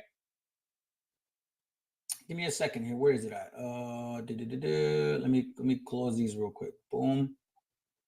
Hold on. Let me close this. I don't need this. Let me see. Okay. Watch this. Here it goes right here. All right. So let's not forget. Remember, the video goes by pretty quick, but this is exactly what happens. All right. Carmelita Torres in the 1917 Bath riot. All right. I want to make sure that you guys pay attention. Now, let me tell y'all then. I'm going to tell y'all something about this, okay? This sister of ours did this way before Rosa Parks. And I don't see no camp, so-called big camps, so-called say they love the Northern Kingdom. Y'all never teach us anything like this. Suspect, that's what I say. Carmelita Torres in the 1917 Bath riots. The date was January 28, 1917. At the time was approximately 7:30 in the morning. It was a typical day for Carmelita Torres, a 17-year-old Mexican maid who cleaned houses in El Paso. Let me just kind of summarize. She was using the trolley to cross over the Mexican border in the Santa Fe Bridge, as she did every morning. This day, however, when a U.S. custom official boarded the electric streetcar and asked her to get off, the young Mexican maid refused. Carmelita had enough. She was tired of submitting herself to the humiliation of the lousing process that had become part of her daily routine to enter the U.S. Daily routine. Watch this. To enter into the U.S., okay? At the time, all Mexicans entering the United States, not just some of y'all, all of y'all, entering the United States across the southern border were subject to this every day. Men and women every day were separated into different buildings at the inspection station every day. Any children present would accompany the woman every day. In these buildings, the custom official had the Mexicans take off all their clothes and remove all their valuables. This was every day. You had to cross the border in the morning to go to work. Remember, guys, you want to go to work. You're tired. You're raising a family. You're having hardship, and you still got to go through this? Clothes and other articles were steamed, and those items which had been damaged by the steam were exposed to the type of cyanide gas. The officers conducting these strip searches then examined the nude person for lice every day. If they found any lice on men, all their hair was cut off and clippings were burned. If any lice were found on women, the women's hair was doused with mixture of kerosene and vinegar and then wrapped in a towel. Infected women then had to wait 30 minutes until the custom officials could conduct a secondary inspection. You know how long you have to wait in the border right now just to cross without having to go through this? Hours of going through this every day. So if you had to work at 7 in the morning, you know what time you had to get up and get in the line by 4 o'clock in the morning. Every day. You so-called Hispanic and Native Indian, this is your Bible. Wake the hell up.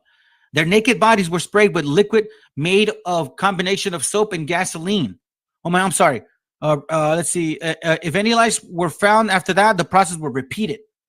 Once the people passed the lice inspection, their naked bodies were sprayed with the liquid made of combination of soap and gasoline. After gathering their belongings and dressing, the Mexicans were vaccinated and given a certificate stating that they had to complete the procedure. 1 week. This is what's worse. Rumors circulated among female border crossers that female border crossers, look how offensive that is, that stripped down women were being secretly photographed by U.S. custom officials, and those naked photos were being sold and shared in El Paso bars and cantinas across the border in Ciudad Juarez. You so-called white man, you are going to pay for all you've done. Thus saith the Lord. Revelation 13:10, and trust me, I'm going to love seeing that. I'm going to love it. Love it. But keep in mind, guys, the reason I read this to you guys is because this is what goes on in our lives, right? And it's never brought to our attention. Never. We always hear about the so-called black man getting stabbed, getting shot, getting killed by police. Yeah, you have, riots and people walking and marching, right? But you so-called Hispanics and Native Indians, you know that happens to us too. And nobody gives a damn rat about what goes on. Look at this. The unarmed Latino killed by police in 2015. I copied and pasted the page so you guys can see it, by Max Marin, 2015. There have been at least 714 people killed by police in the United States. This is in 2015. But watch this. Jose Ramon Rodriguez, shot. Possibly unarmed. Jose Ramon Rodriguez. Unarmed, mentally ill. Adrián Cimental. Nothing happened to him. Ruda Baca, unarmed. Alfredo Reyes Torres, unarmed. Hector Morejon, unarmed.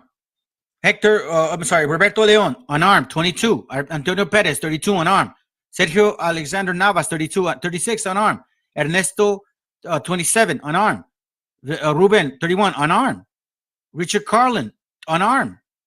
Antonio Montez, unarmed, possibly mentally ill. I have an autistic son. I can't imagine these bastards shooting him because apparently he's not paying attention to their instructions.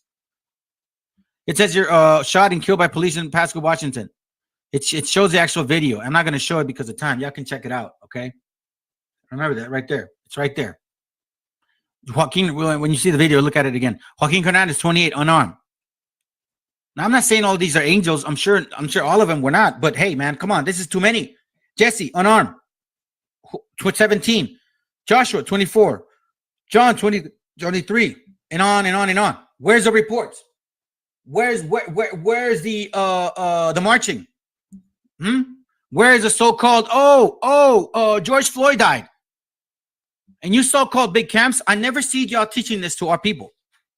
It's always about the so-called black man. You know what? The so-called Northern Kingdom is tired of that, in case y'all don't know. Okay? We really are. Because, again, we're all over the world. This doesn't just happen in America. You guys keep pushing stories about America. And what about the Latin Americas? What about the rest of us? For God's sakes, there's 10 tribes compared to 3. Well, police killings of Latinos lack attention, says activists. Really?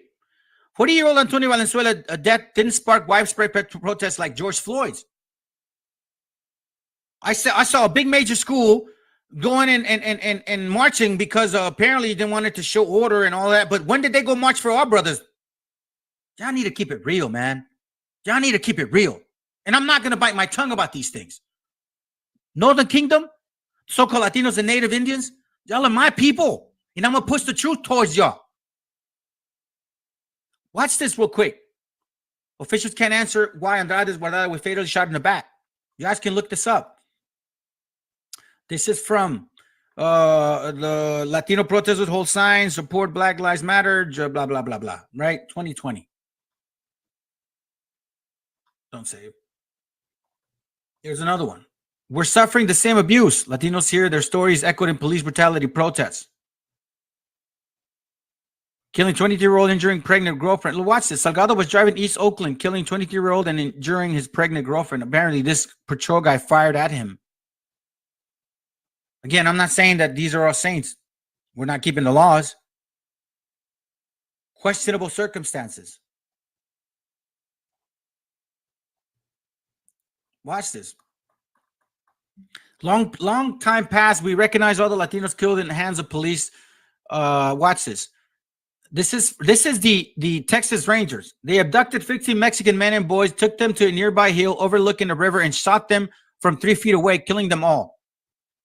While the origins of police in America vary, we know that the South, they had their roots in the slave patrol targeting African Americans. The Texas Rangers, created in 1820s, are often seen as American heroes, almost mythical in stature, but they were a racist, you guys are, repressive, you guys are, violent force that rained terror on Mexicans and Native people as they cleared the way for westward expansion.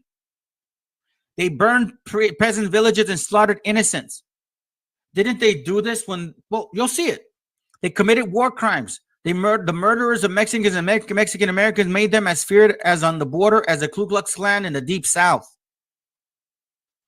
It says from 1915 to 1920, up to 5,000 Mexicans innocent of any crime but the ones of being Mexicans were killed by Texas Rangers. Why aren't any of these camps teaching this?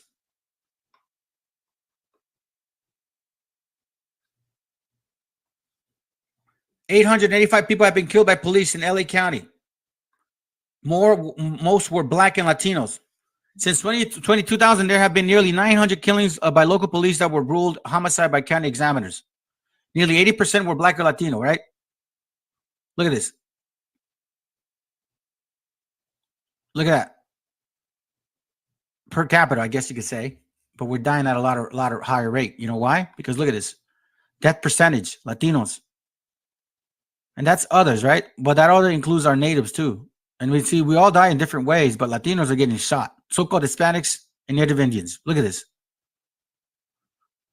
Where the hell is our report?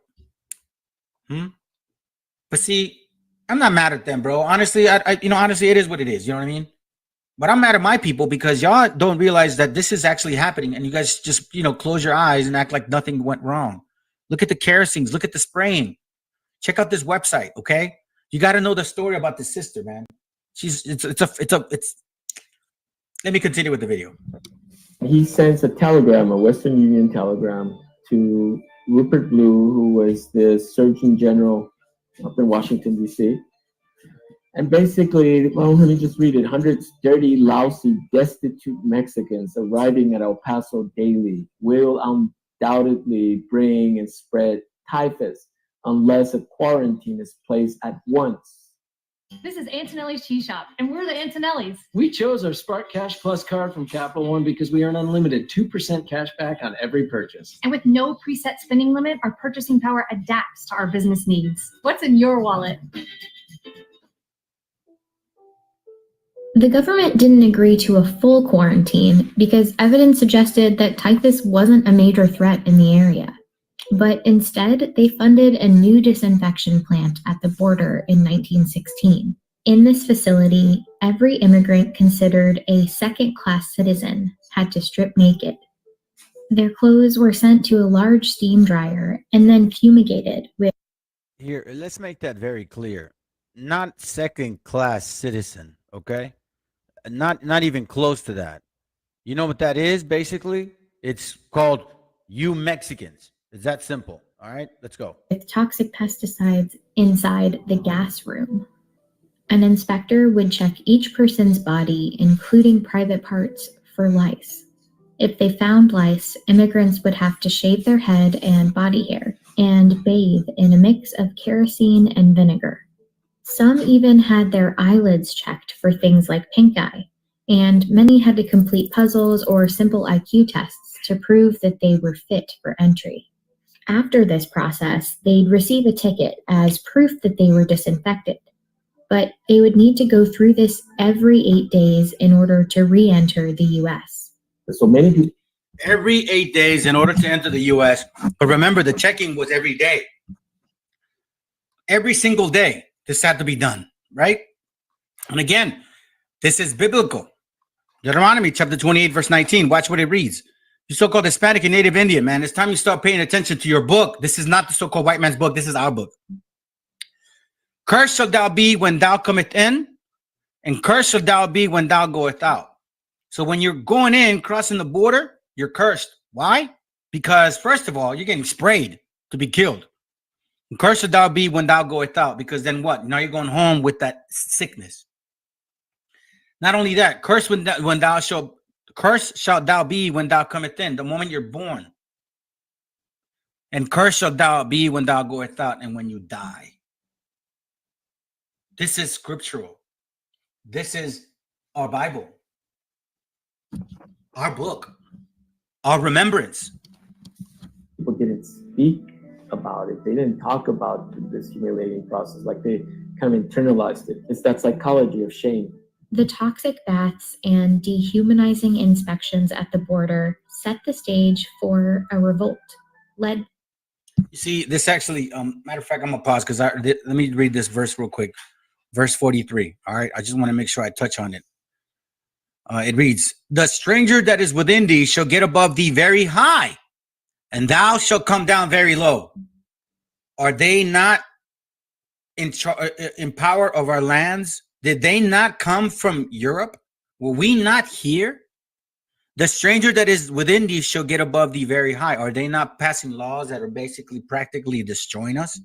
"And thou shalt come down very low." Are we not their mice? Are they not using us as scientific projects? Is that not ever possible? And as I mentioned before, you know, all of this started with our sister Torres. This was way before Rosa Parks, Carmelita Torres, sorry. It was way before Rosa Parks. Why weren't we taught this? I've been in the truth 4+ years. Not one time did I ever see in a class anything like this.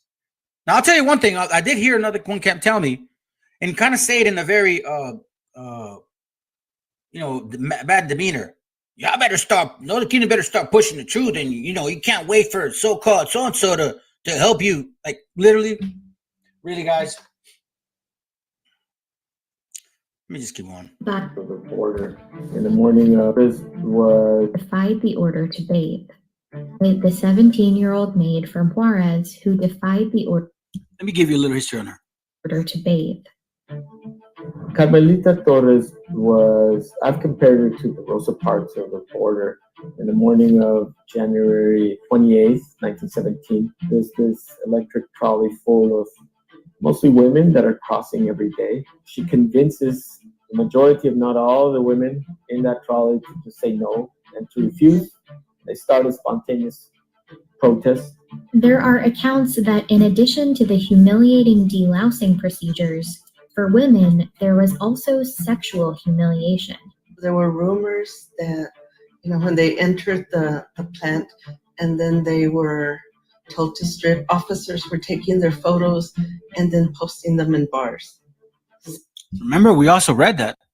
So I can't even imagine the kind of feeling, like the feelings of violation and the feelings of, outrage. She was called an instigator, a ringleader, but she was just a young woman that was just sick of the injustice, of the humiliation that other women had gone through. What started with just 200 protesters that morning slowly grew to a crowd of 2,000. Reporters said this rocks and insults. Protesters even laid down on the tracks in front of the trolley cars to create a blockade. They were joined by men in what's called the Bath Riots, and they shut down this border for 2 days. And then, let me skip a little bit, okay? Just so I can save time. Here. The fumigation. Sorry, there's gonna be ads, guys. Let me turn it down real quick. I hate ads, but I'm not gonna pay just to get around them. Anyhow, yeah, y'all need to really look up a little bit more history on her.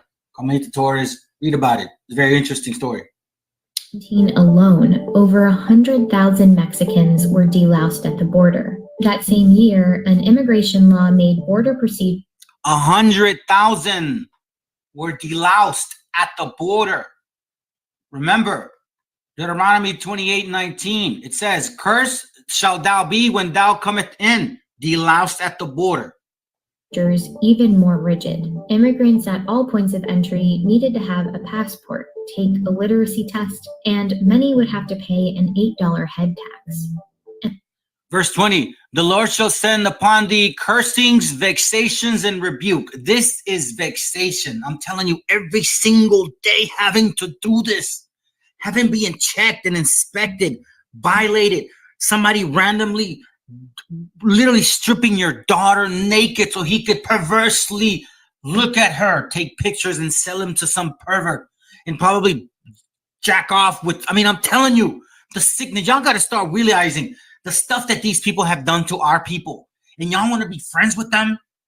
Y'all want to go and have parties and do what they do, celebrate birthdays, Thanksgiving, New Year's, 4th of July, fake Christmas. These are not your friends. And later that year, the U.S. Public Health Service laid down instructions for border agents about who should be kept out of the country. Imbeciles, idiots, feeble-minded persons, physical defectives, persons afflicted with loathsome or dangerous contagious disease. Didn't Trump say shithole countries? Doesn't Trump say, like, they use the derogatory terms? They make statements. We're going to see it. Watch. The discriminatory policies at the border resembled horrific events elsewhere in the world. In fact, while researching this, David stumbled upon a detail. The fumigation of Mexican immigrants wasn't just reminiscent of Nazi Germany. It was directly linked to it. It's not so. You see this? You see? Let me repeat that for y'all in case you didn't hear.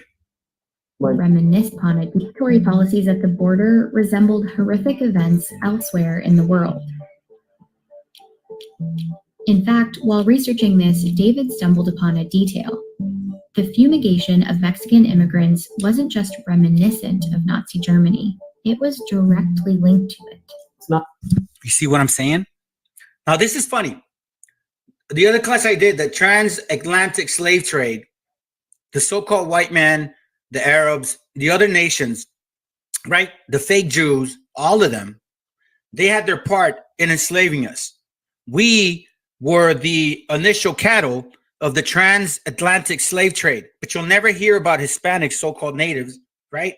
Going through that. You only have a picture, an image of a so-called black man. That's it. And in this case too, this right here, you see the fumigation, right? The gas, here, let me hear that again. I apologize. David stumbled upon a detail. The fumigation of Mexican immigrants wasn't just reminiscent of Nazi Germany. It was directly linked to it. It was directly linked to it, meaning what? That we were the guinea pigs for the actual manifestation of the so-called Holocaust. Because the real Holocaust was here in America. When 1492 happened and all of y'all heathens came and enslaved us. That's the real Holocaust. And I'm going to read this right now because this is important. Let's not forget. Remember what we're dealing with, all right? Deuteronomy 28:50. It says, a nation of fierce countenance, which shall not regard the person of old, no, nor show favor to the young.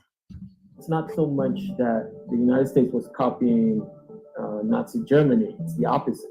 Nazi Germany was copying the United States. He found that in the 1920s, the U.S. started using Zyklon B, an extremely poisonous acid gas, to fumigate clothing at the border.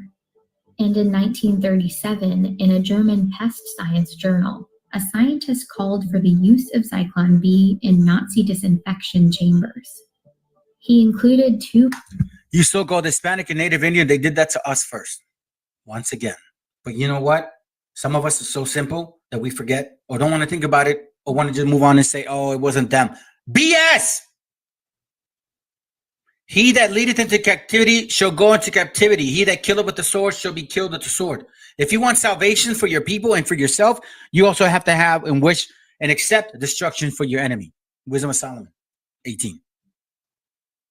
Two photos of El Paso's delousing chambers as an example of how effective Zyklon B had been at the U.S. border to kill unwanted pests. You see this? The unwanted pest was you, so-called Hispanic and Native Indian, you Israelite. You were the unwanted pest, and they used us first in order for them to then propagate or propagandize the whole so-called Holocaust over there in Europe, which I'm not saying it was real or not real. I'm not arguing to that, but I am going to tell y'all this. Sorry to tell y'all. We are the real Jews of the Bible, okay? We're the real Israelites of the Bible. And the actual Holocaust does pertain to us because we went through it sincerely. All the curses apply to you so-called Hispanic and Native Indian. I've been proving it in every single class. This is just another one. The same scientist pushed to use it to disinfect concentration camps. And eventually, it was used in concentrated doses to murder millions of people. You see that? To murder millions of people, okay? To murder millions of people. Now, I want to just say one thing. Matter of fact, I had it here, okay? Watch this real quick. U.S. to pay out new reparations for Holocaust. The State Department on Wednesday that the additional reparation payments would be made to victims of the Holocaust as part of its claims program covering in part Jewish people who were deported from France during World War II. You see this, guys? They are getting reparations. Look at this. Payments date are approved claims 30 million. Wow. With an additional payment of 97% of their prior approved claim amount. Living survivors will receive a total of 400,000, basically each. Living surviving spouses would receive 100,000. The heirs of survivors and surviving spouses will receive portions of this amount. Do you realize that when our so-called Hispanic and Native Indians die, we don't even have a simple life policy to pay out just burial expenses? And the real Holocaust didn't happen to them. And then you're also talking about reparations for the so-called black man. Like, you know what? Y'all simple-minded so-called black people, you need to stop too. Okay? Let's just be real. The first enslaved people were the Native Indians and the so-called Hispanics or Latinos. The real lands belong to us. They were taken from us. Let's keep it real, guys. Let's just be simple. Like, let's not be simple. Quite frankly, we went through slavery, both of us. But some of y'all do want separation. I don't know. Let me continue. Rightly so, say you can't compare what happened in Nazi Germany with other parts of the world. That's BS. And that's true. Watch what he says. People, rightly so, say you can't compare what happened in Nazi Germany with other parts of the world. And that's true. That's not true. You can't compare it because it happened and it was worse for us. In terms of cyclone. And no reparations, and no acceptance, and no apology, nothing. All I see is, poor so-and-so, but not the Hispanic man. Like Psalms 83. Hey, this is why the scriptures talk about oppression makes the wise man mad. Watch this. This is from the book called The Wretched at the Earth, okay? Watch what it reads about colonialism, okay? I recommend you guys, if you have a chance, obviously you got to stay in the scriptures, but if you have a chance, try to read this book every now and then. It's really good. It says here, but let us return to the atmosphere of violence. I'm sorry, by the way, it's The Wretched of the Earth by a gentleman named Fallon, okay? Here, I'll show you guys real quick. My mistake. Okay, here goes. The Wretched of the Earth by Frantz Fanon, okay? Watch what he says regarding colonialism. The spirit of colonialism is exactly what it is. Look, I was actually and this was a video from back in August. The one before was back in June. Obviously, with more understanding, I know now regarding the actual balances of how to actually teach, okay? Either way though, man, I'm still out here from my brothers and sisters, you so-called Hispanics and Native Indians. We're the real Hebrews of the Bible, okay? Let me read this to y'all. But let us return to the atmosphere of violence, okay? The atmosphere, meaning the environment. So like I grew up in the hood, okay? So I grew up in a violent environment, okay? That violence, let me read it again. But let us return to the atmosphere of violence, that violence which is just under the skin, That violence that's under the skin, that one you don't see, that bitterness, okay? We have seen that in its process towards maturity, many leads are attached to it to control it, to show it the way out. Yet, in spite of the metamorphosis, meaning the growth or development or the process, which the colonial regimen or regime imposes upon it in the way of tribal or regional quarrels, meaning as an individual people, like you know how they separate us, right? That violence makes its way forward. But to who? And the native identifies his enemy and recognizes all his misfortunes, throwing all the exacerbated might in his hate and anger in this new channel. But how do we pass from the atmosphere of violence to violence in action? So what I'm saying is this: hate, colonialism came with that. So the channel, the actual anger of colonialism, is not going to benefit us if we stay with the same spirit that I pretty much was with when I first came out of these camps. Now, I understand that it's important to teach our people what, who, and the enemy and what they've done. But at the same time, our work now is to build each other up, to make sure that we get rid of that underlying violence that we carry because of colonialism. Colonialism in itself is a beast. And that's another class, by the way. All right, let's continue. The hidden ones. We're still hidden. That's why I'm trying to wake our people up. Well, the people that are out here teaching. It was used on the border not to intentionally kill Mexican border crossers. And that's not true. You know damn well that that's not true, okay? The history of something like the Holocaust doesn't take place in a vacuum. That is not true. Of First Ezra's, let me go to it real quick. First Ezra's chapter 5, 73. Give me a second.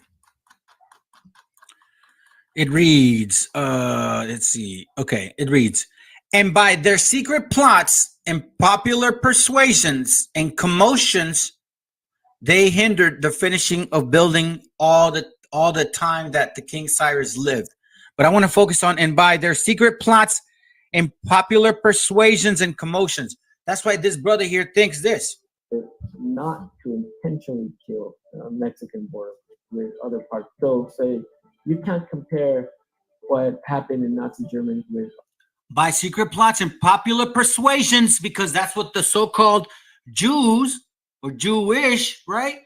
They really persuade everybody to feel sorry for them, but not our people. Other parts of the world. And that's true. In terms of Cyclone B, it was used on the border not to intentionally kill Mexican border crossers. But the history of something like the Holocaust doesn't take place in a vacuum. Now remember, all of this stuff that does matter, okay? Same book, page 85. Watch what it reads. Watch what it says. All right, it says, for the native, this violence represents the absolute line of action. So we have this in our spirit, which is why we treat each other like crap, okay? Which is why it was relating to the video before. A few decades after the Bath riots, Mexico started sending men to work on U.S. farms and railroads as part of a new labor agreement called the Bracero Program. And through the program, the border disinfections continued.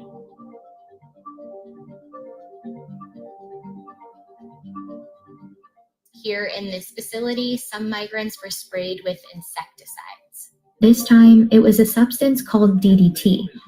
I remember this because I was born in Mexico, right? I remember we had this spray. And you know what's so funny? Honestly, man, all praise to the Most High. Before I even found this class or this video, right? I didn't know that DDT was used.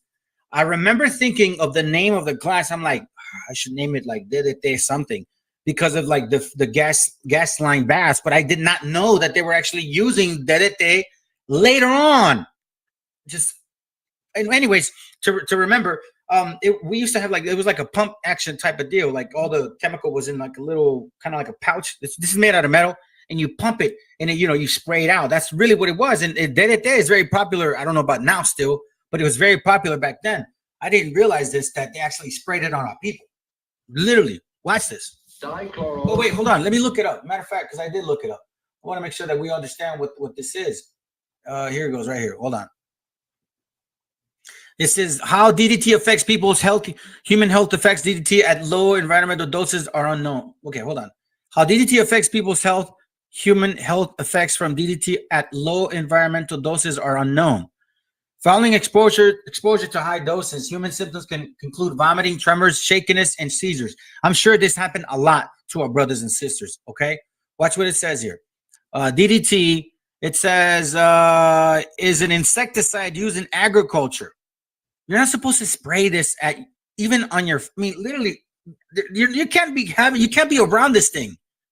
And they were spraying this in our people's faces. Eating food, eating meat, fish. Look, it says here that the United States banned the use of DDT in 1972. Some countries outside of the United States still use DDT to control the mosquitoes that spread malaria. Again, in Mexico, it was very popular. I don't know if it still is.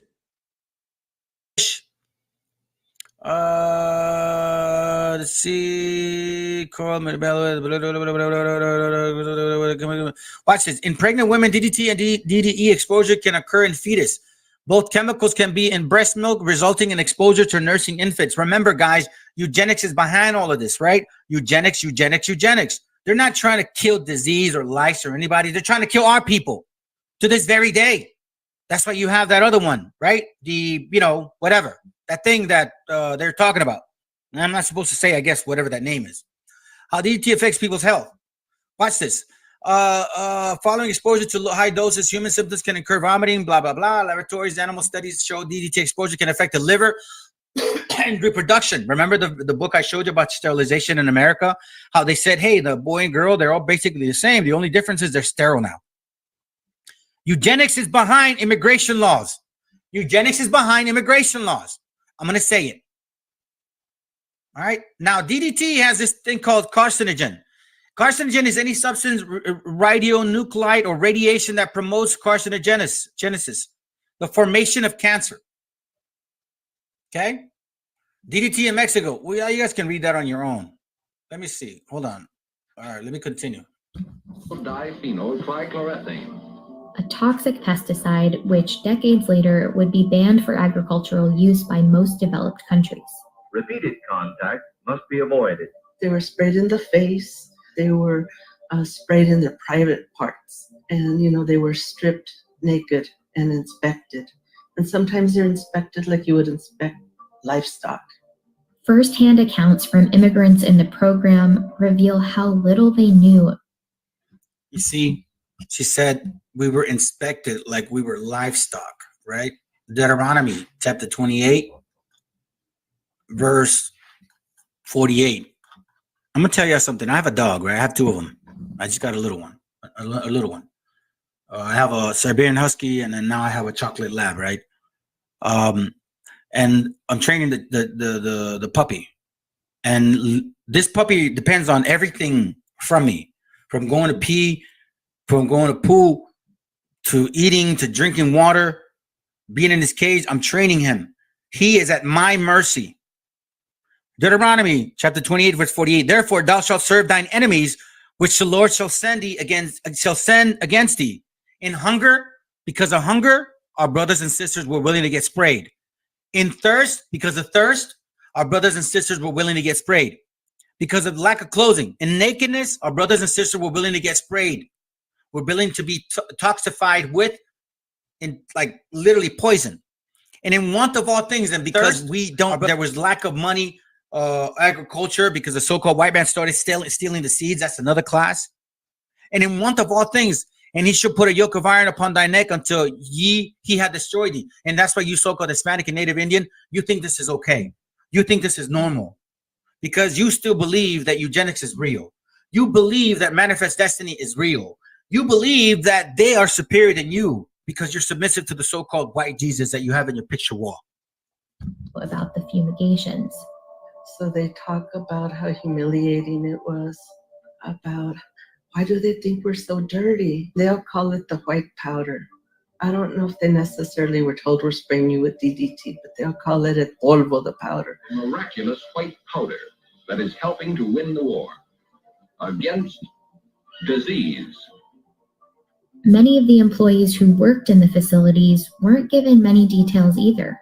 When I first started, my role was a clerk. I got the job mainly because I spoke Spanish. There was a hut in the area when they came in from the Mexican side that they were going there, and they had some sort of, it was for lice, they said. It was, to disinfect for lice.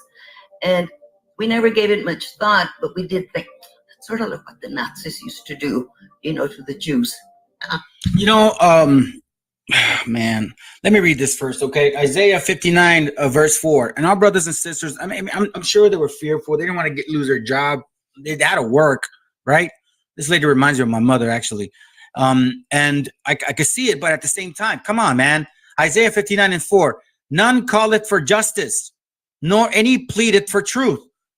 Like you said, like our sisters are watching this going on, and it's like, it just sounds kind of weird. Like, it just looks weird. Isn't this what they did to the so-called Jews? You are the Jews. None calleth for justice, nor any pleadeth for truth. They trust in vanity and speak lies. Right? They conceive mischief and bring forth iniquity. So let me read it again. None calleth for justice, nor any pleadeth for truth. The so-called white man is not looking for justice or truth towards us. They trust in their vanity and speak lies and say, oh, well, we're trying to kill the lice and the syphilis, or what was it, typhus. But that's not true. They conceive mischief and bring forth iniquity. Why? Iniquity of what? Bring forth iniquity, meaning sin. After you're so destroyed, you really count on the so-called white man to help you and change your life, when in reality, you need God, the Most High, Yahweh.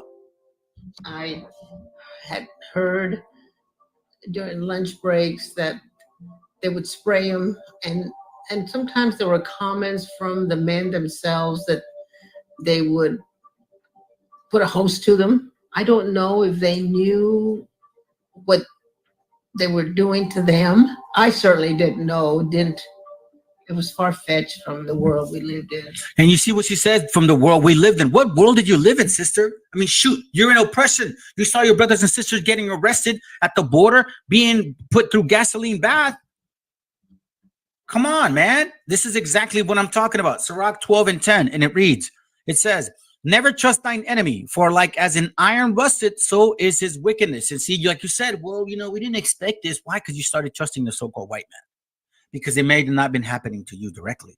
Though he humbled himself and go crouching, yet take good heed and beware of him.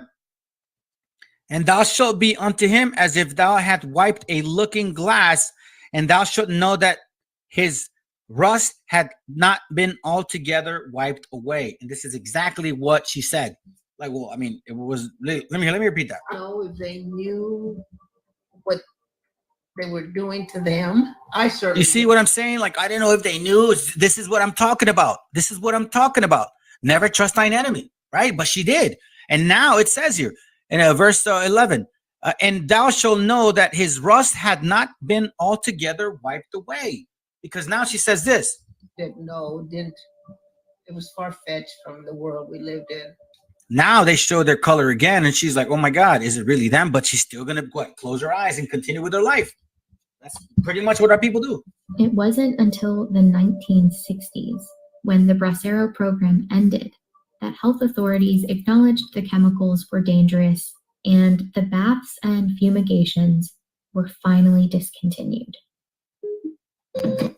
Let me turn it down, guys. Finally discontinued. It wasn't discontinued. Supposedly it was. You want history to be about progress, about everybody realizes how horrible it is, and then it stops. Unfortunately, that's how it works in movies, but this was the border, right? And the border, a lot of things never become resolved. They just keep on repeating themselves. As you see, this brother made a really good point. I'm going to bring up this one and then the other one real quick. Ecclesiastes 1 and 9. Watch what it reads. It says, the things that have been, it is that which shall be, and that which is done, that which is done is that which shall be done. And there is no new thing under the sun. It's repeating itself over and over and over again. Why? Because the Most High wants us to come back to his laws, statutes, and commandments, and he's using this for us to show us. And Because this too sometimes as after well. an ass whooping, man, we need to start. And this too as well. Watch. Let me go to Baruch 4:15. Watch what it reads. Okay. I don't know why there's an echo. I apologize, guys. My system is acting funny today. All right, Baruch 4:15. It reads. Give me a second. It says, "For he brought a nation upon them from far, a shameless nation of a strange language, who neither revered old man nor pitied the child." Right? These have carried away the dear beloved children of the widow, and left her that was alone, desolate without the daughter. But what can I help you? For he that brought these plagues upon you will deliver you from the hands of your enemies. Go your way, O my children, go your way, for I am left desolate. So guess what's going to happen, guys? Where is it at? Is it Baruch 14, Baruch 3:7? I think it's 3:7. Yeah, 3:7. It says, "And for this cause," Baruch 3:7, "and for this cause thou hast put thy fear in our hearts, to the intent that we should call upon thy name," meaning repent, and praise thee in our captivity. Why? "For we have called to mind all the iniquity or sins of our forefathers that have sinned before thee," which is why Ecclesiastes 1:9 says, "What was written the things which have been, it is that which shall be done. It is there no new thing under the sun." Sorry for chopping that up, but I did my best as I could. Let's continue. We're getting it together, right? Watch this real quick. Verse 46, Deuteronomy 28, verse 46, I believe. "And they shall be upon thee for a sign and for a wonder, and upon thy seed forever." What? These curses. That's why this brother says it just keeps repeating itself. It doesn't change. Decades after the disinfection campaign ended, the language, the strategy, and the dehumanizing politics of fear and exclusion still linger. It's a health issue too, because we don't know. You see this approach? Again, it's eugenics. These people, the so-called Republicans or Democrats, whatever y'all are so-called into, and you shouldn't even be voting in this world, but these people, every single time they speak, the so-called Esau guy, right, that guy, this is when they say this disease, they don't mean the lice, brothers and sisters. They mean the people. Know what people have coming in here. They're coming in with diseases such as smallpox and leprosy and TB that are going to affect our people in the United States. It's just a fact. You're going to see disease outbreak. See that? Wow, man. I can't. Anyhow, let me go to it real quick. Deuteronomy chapter 28, verse 37. I believe that's what I'm looking for. It reads, yep. "And thou shalt become an astonishment." Remember what they were saying? Oh, these people are going to bring lice. "A proverb, illegal immigrants, a byword with lice," these wetbags, spics, right? "Among all nations, whither the Lord shall lead thee." Are we not being sent here on the borderline and even still with these inhumane conditions? Is this any different than the fumigation camps? We know of sisters that have been operated for sterilization. We know of some now, not hundreds of years ago. We know now. Nothing has changed until we pick up that book. Apprehensions in the El Paso area specifically have spiked more than 600%. They are essentially being warehoused, as many as 300 children in a cell. Without adequate food, water, and sanitation. The United States is running concentration camps on our southern border. I don't like anything compared to the Holocaust, but why can't you? You see the nerve of her. I don't like anything compared to Holocaust. Well, listen, you big dummy. The Holocaust, the original one, the one that's actually true, is the so-called American Holocaust. But you know what? Propaganda and money for filthy lucre. Compare his practices to what led up to the Holocaust. Do we have to wait for the actual Holocaust before we speak out? At the border. I mean, seriously, the Jewish lady, right? She is keeping it real more than the other people, and they're supposedly our people. Supposedly our people. because it's right. And you know what? For you brothers and sisters, like that sister, like, oh, well, I didn't know, you know, the things were not like that when I guess when I was growing up. I don't know what she was thinking. Habakkuk. No, I'm sorry, not Habakkuk. Nahum, chapter 2, chapter 3, verse 4. Watch what it reads real quick. Yeah, because of the multitude of thy whoredoms of the well-favored harlot, the mistress of the witchcrafts that selleth nations through her whoredoms, and families through her witchcraft, right? Watch this. Behold, I am against thee, saith the Lord of hosts. I will discover thy skirts. No, that's not the worst I wanted. Hold on, give me a second. I'm going to get into that one. I ran into the long one. I apologize. I was in a thought process here. Behold, his soul which is lifted up is not upright in him, but the just shall live by his faith. Again, behold, his soul which is lifted up is not upright in him. So these people were never, that's why it says, never trust thine enemy. They're not upright. Their spirit is not upright. Okay. Now let's go to Nahum. Nahum 3 and verse 4. Okay. I'm gonna finish up real quick. Because of the multitude of the whoredoms of the well-favored harlot, the mistress of witchcrafts, right, that selleth nations through her whoredoms, and families through her witchcraft. Did these not nations sell our people? And behold, I am against thee, say the Lord of hosts. I will discover thy skirts upon thy face, and I will show the nations thy nakedness, and the kingdoms thy shame. And this is what we're doing. Us brothers that are out here teaching, showing y'all who they really are, bringing the attention to so-called eugenics, that manifest destiny.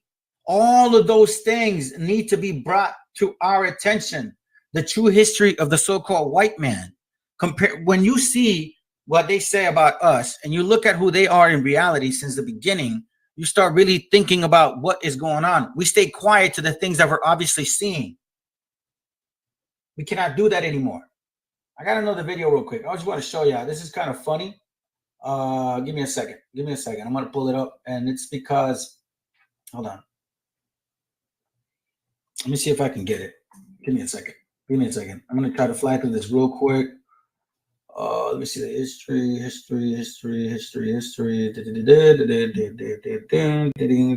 Hold on. Sorry, I shouldn't be doing that noise. I found a video, right? Because again, the Most High is starting to expose these people, starting to show us who they truly are, their actions, right? Hold on a second. Let me see. Hold on, let me see if I can find it this way.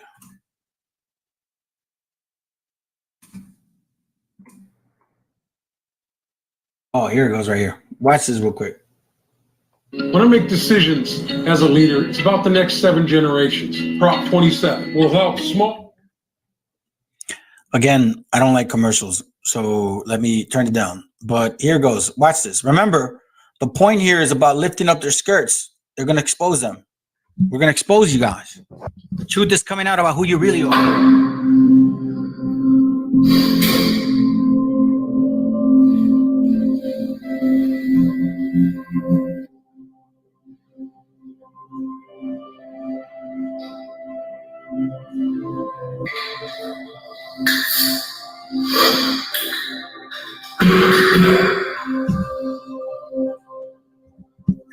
This is Biden's son.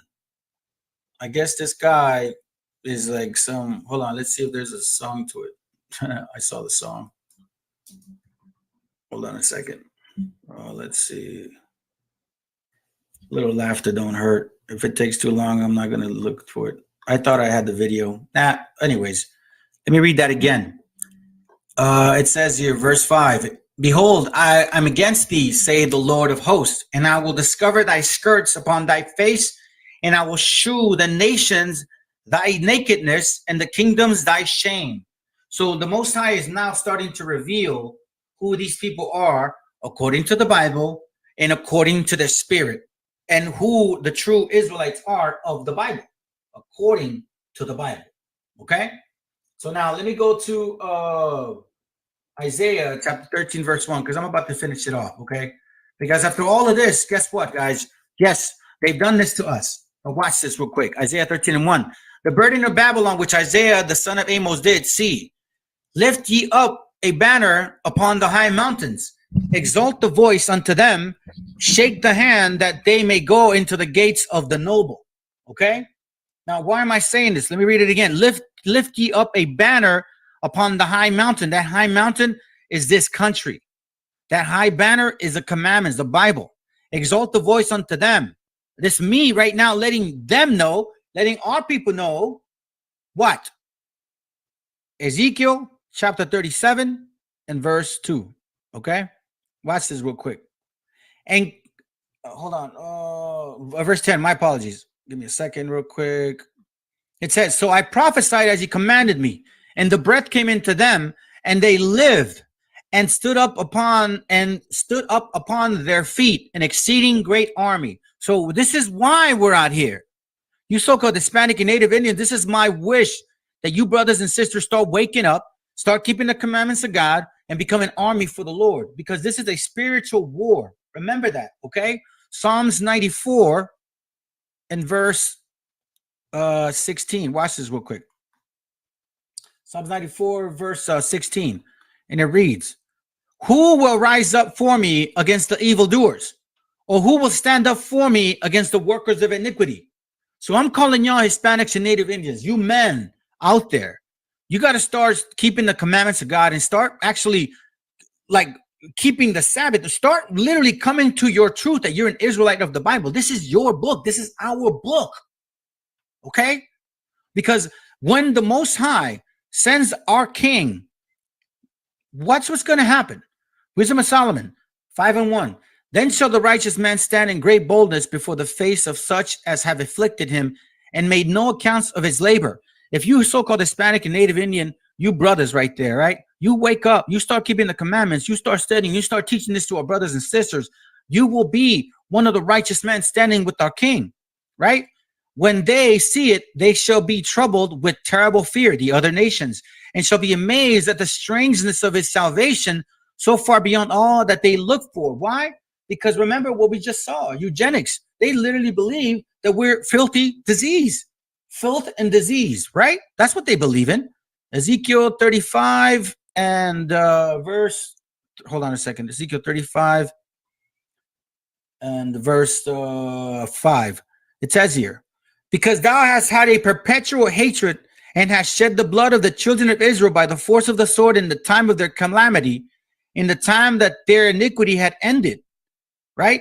Therefore, as I live, say the Lord, I will prepare thee unto blood, and blood shall pursue thee. Sit thou hast not hated blood, even blood shall pursue thee. Now, why am I reading this? Because if we go back to Wisdom of Solomon, they're going to actually see an amazement. They're going to be like, oh my God. When they see it, they shall be troubled with fear. Why? Because of everything they've done. Because of everything they've done. Because of the perpetual hatred. Because of the blood that was shed. The children of Israel, right?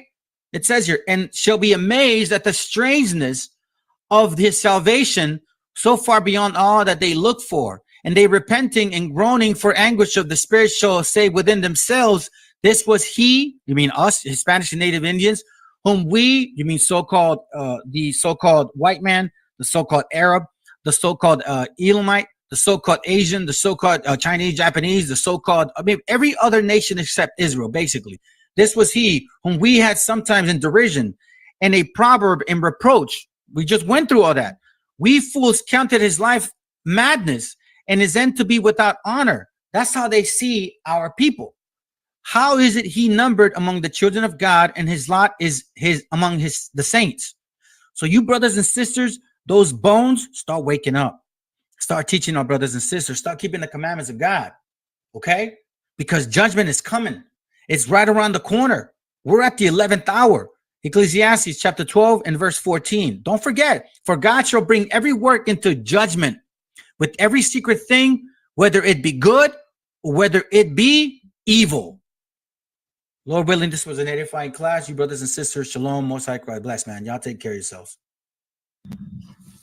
Hey, shalom, family. I'm almost done. I want to show y'all something real quick. Give me a second, okay? Let me see if somebody's still here. If not, yep, okay. Let me show you something.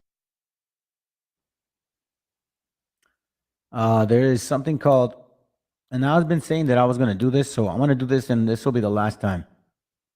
Okay, because it just came up. Here, I'll show you. Let's see where it's at. And it'll be the last time. I know that some people deal with so-called DNA, right? And I don't put any weight on it, to be honest. But this was a gift, and I went ahead and I said, "Well, why not, man? Let me try this out. Let me see what it tells me." I was kind of curious, to be honest. So, I went to this place, or this place was, I guess, recommended, and they gave me a gift card. And okay, cool, I did it. Fine. Here we go, guys. All right, this is CRI Genetics. I'm not recommending, well, I'm not promoting them. You guys can do what you want, okay? This is my slave name, all right? For some of y'all, they may know me. I was with a camp. Anyhow, doesn't matter now. I don't have nothing to hide. Anyhow, let me show y'all something, okay? So it says here that the so-called DNA that I carry, the most recent one, is of so-called Mexican ancestry, all right? It's about 64%. This is the most recent. That's what it says, all right? So it says Mexican. Oh, you guys know where it's at. And then it says about 14% Peruvian, 8% Colombian, 6% pure indigenous, okay? The European English is broken down, I guess, in some section over there, somewhat significant. Now, when you look at the advanced analysis, that was most recent. Now, advanced analysis, what it's telling me is, now it's going back into my so-called DNA, right? And it's going back further than to my most recent. So what it says here is that I'm 92% of the Americas, 77%, I'm sorry, Peruvian, 14% so-called Mexican, almost 1% Colombian, European, 1111, East Asian, 0000, South Asian, Sri Lanka, really not much significance, African, very slight amount, okay? These particular genotypes represent Ecuador, Argentina, Bolivia, Chile, Quechua, Inca, Mestizo, and Aymara. Aymara, I did a class on it, and we have some relatively close relationship to these people here. All right, but anyways, that's another school. All right, so now we got advanced timeline. So now it's going to give us dates. So now it's saying that my slave name, right, goes back to 1870, 4 generations back. So it's mixed, Peruvian, Mexican. Then all of a sudden, I don't know where that came from, Peruvian, Mexican, Peruvian, then this right here. But then after that, it's just Peruvian, Mexican, Peruvian, Mexican, Peruvian, Mexican. It goes all the way back, and then you see Peruvian, Mexican, all right? So it's just kind of like straight. After that, it's like Peruvian, Peruvian, Peruvian at one point. And 1500, 1600 AD, prior to that, it's just, I guess, Peruvian. So now, on my mom's side, this is what she is, all right? And I don't know much of this, but I was curious. I'd actually had this for almost a year. I didn't bother touching it until recently. I looked at it, and then I found something. So here it goes. She is belongs to haplo B4, all right? So now, when I did the class on Arsarith, I said regarding Arsarith that we were subjoining somewhere around here. And if we went to the Euphrates River, then that means we migrated this way, guys, okay? Because Arsarith is up here. And then the region is called, this is a region of Arsarith. And when the floods were open. Well, anyways, that's another class. But anyhow, let me continue. All right, so then watch this. L3, N, R, RA, R0. Considering that the 10 tribes were migrating in this section, right? Apparently my mom somehow, some way, that's where her lineage is on her maternal side, okay? Now, I'm like, all right, well, I know that we've been here. The Persian Empire ran from Iraq, Jerusalem, all the way through Asia, okay? But then I looked at my father. Now, you know, the scriptures bear witness with our spirit that we are the children of God, okay? But we do have some black-only Israelites that say, well, the DNA says that you guys are God knows what. You know, honestly, man, I don't care for DNA. I already know. I keep the laws, and I am renewing my mind because that's really it. It ain't about fringes. It ain't about a beard. Anybody can do that, honestly, guys, and stop eating pork. That's not difficult. It's the change in your mind that's difficult. That process of breaking that ground to make yourself a new man, a new creature, a new husband, a new father, a new friend, a new brother, somebody that's going to actually teach people, that's going to be sober-minded, prudent, patient, but also at the same time having to call you out because, hey man, listen, you're going to burn in hell if you don't wake up. Okay, so now here's where my father's from. So apparently we derived from the Y Adam, and it keeps going and going and going and going, right? So he's R1B. Apparently that's where I'm from, R1B. Okay, so R1B, and this is what it says. So I keep going that way. Then all of a sudden, it gets even interesting here. And then, boom. So apparently, I come from this region based on my DNA. And we know that the Assyrian captivity took place here.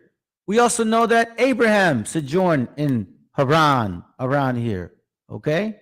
So if you look at this, then you're like, okay, well, that doesn't say much. Well, listen, this says Haplo R1B is thought to have originated in Southwest Asia. West heavy migration. Southwest Asia is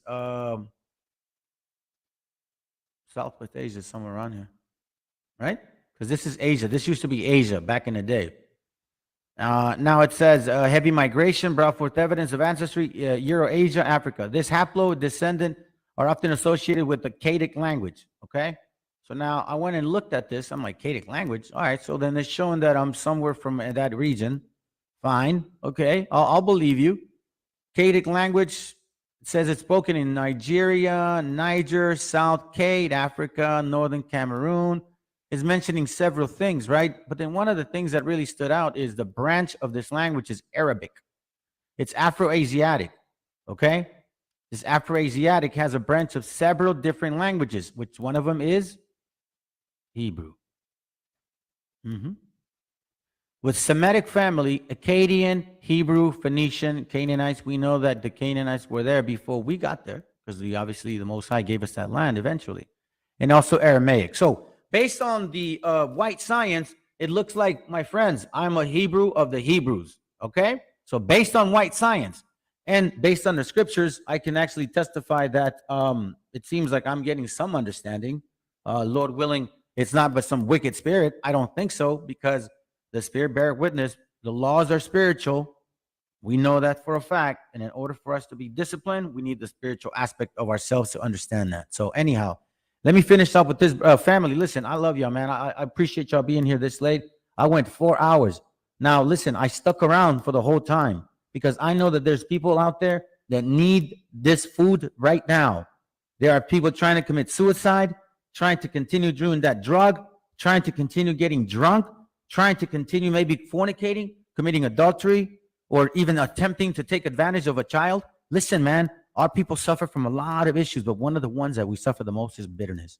And I know that bitterness can lead us to do stupidity. So I'm out here with y'all because I need you as much as anything else. All right. So I hope y'all appreciate my class. I hope it was edifying. I'm going to leave y'all with some music. In case some of y'all don't know me, I listen to Spanish rap, but it's not like the typical one that you see. So let me play it and y'all enjoy it, and then I'll shut it off. All right. Shalom. You family, I love you. You so-called Hispanics and Native Indians, man, you the family of this world. The Most High is calling upon you to guess what? To make sure that you wake up, because there's so much. Matter of fact, I'm gonna give you that scripture, man. Let me see if I can find it. 2 Corinthians. Which one is it? 2 Corinthians.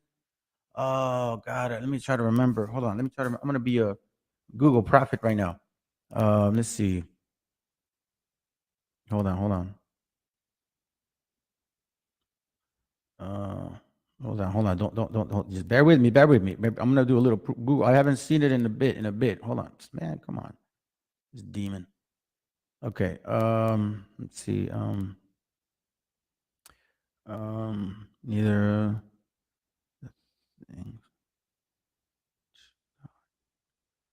Okay, I found it. All praises. All right, let's go to. It's in the New Testament. Let's see, and since it's in Corinthians, I know that for a fact. Let's see. Give me a second. Hold on. 1 Corinthians chapter 2, verse 9. I was close. All praises. Okay. Watch this, guys. Watch what it says. And be mindful. It says, all right. Where are you? I just had you right now. Okay. 1 Corinthians 2, 9. It says, 1 Corinthians 2, 9. All right. Here we go. But as it is written, eyes had not seen, nor ear heard, neither have entered into the heart of man the things which God had prepared for them that love him. And what is love? Very simple, brothers and sisters. John 14, 15. If ye love me, keep my commandments. They're not grievous, brethren. Stay strong. Stay in the fight. I'll be doing another class pretty soon, all right? Shalom, brothers. Hay tiempo para pensar si hoy queda más que reír por lo que nos hizo sentir. Si la intuición no te deja seguir, no te vayas a rendir. No te quiero ver sufrir. Es que responsable lucha que mucha de tu fuerza nace de ti. Vas a ver que alimañas muerden tus entrañas, con sus artimañas extrañan tu fin. Sigue pues si tus pies tocan el suelo, el anzuelo no tira de ti. Grita fuerte si la vida te duele, que vuele el dolor, los pensamos de aquí. Dame Janago.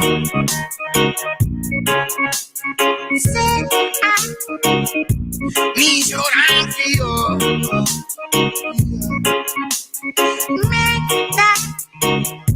Dalo ella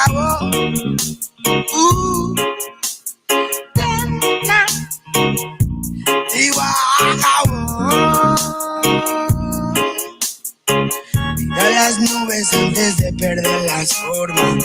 De la luz del sol cuando no lo puedas ver. Cierra su boca cuando te hablen de más normas. Todo lo mal montado se ha de romper. Aunque que tú te rompas no hará más que estorbar. Si es bajo el castigo y mando de Lucifer, en verdad tú sabrás con lo que te conformas. Y yo con el super amor traeré. Hablan sin sentido y se enamoran, pero todo llega y solo te queda esperar. Pasan los segundos y las horas y sin darte cuenta todo vuelve a comenzar. Todo parece lógico en este mundo de plástico. Hay que ver la fe cómo se va perdiendo. Quizás me quede afónico de ser mi propio médico y crecer sin ser un hombre que va muriendo. Tal vez me estoy volviendo loco. Tal vez viviendo poco a poco. No la llegará con el for one. Comían los callejones y harán restaurantes. Solo en dólares, pues detrás Europa y los demás idiomas hablo porque no pagan. No chance for the run, chico, ponte a contar. El tipo que más gastas en lamentar de llorar. Si estás destinado al desastre, está claro que eres un lastre. Que el trabajo tú no pasaste, me no te encontraste mal. Entraste mental, o animal, depende para quién. Yo soy un ser espiritual que volar para les más bien. Que van en búsqueda que susurren, sus deseos. Y el que camina al andar con mujeres son un se deten sin tu besén. Como algún ser no vaya a ser que tan sub-cero haciendo hielo en el que lo demás es eternamente usted. Si no los que están diciendo que se lo rusea, aunque en verdad no le guste, no le guste. Sensacionalismo, amigo eterno de la prensa, el mismo que forjó al humano sumiso, callado y muestra. En el noticiero, en el artículo del diario, la vida de una bebé que poco invierte. Al vecindario sirven como fieles feligreses, o por intereses, mienten todo el día, crean solo estupideces. La historia afirma, indica que siempre negaron información alternativa que todo pueblo merece. A cada instante pareciera su labor asesinar una memoria colectiva que hace una nación, con una prensa cómplice que juega con humor, desconociendo ese dolor que nos dejó ese dictador. Cortina de humo es su mejor función, para apartarte de la fuente harán de todo tu enemigo. Como venderte el culo de Sharon Stone, cagándose en tu derecho a la objetiva información. El narco, el almirante, el presidente, el congresista, algún ministro, algún delegado, de seguro es el patrón de ese periódico morboso y amarillo que al leerlo 2 minutos te vuelve menudo show. Los medios son culpables, responsables de toda propaganda basura que te ofrece la TV. Pues será mejor que se autoeduque, pues my friend, porque el comercio de los medios te carcome hasta la 100. Broken microphone, mystic lover sound, a dream of soul. Will my head alone, living in Zion, but Babylon. Broken microphone, mystic lover sound, a dream of soul. Will my head alone, living in Zion, but Babylon. Por soñar soñé que todo cambiaría, por pensar pensé, luchar a sangre fría sin perder la fe, viviendo el día a día, más con sentimiento que marcó mi sinfonía. Darle pan al que no puede comer, darle bendición al que sepa renacer.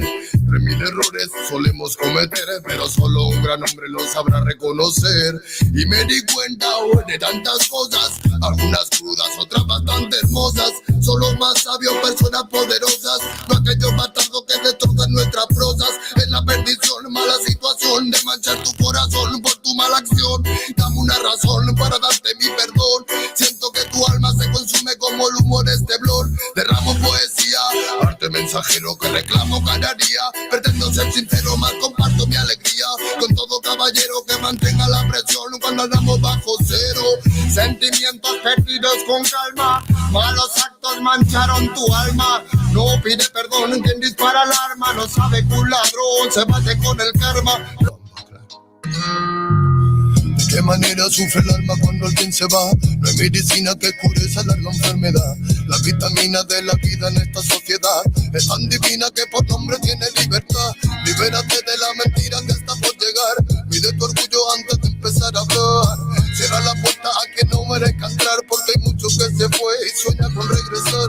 Hablemos en silencio y así no me mentirás. El poder de la palabra muere cuando hablan de más. No me fío de oraciones que se dicen por detrás. Si me miras a los ojos no te mentiré jamás. Que besar por besar es jugar por jugar. Y vivir sin amor es vivir sin amar. Solo queda la fe, solo queda soñar. Ponte de pie, ready para luchar. Some love, I can just smoke and there are some love them. I can just smoke and there are some love. I remember no fire, no burn. Ribby dead. Cali with a mama soul, yeah.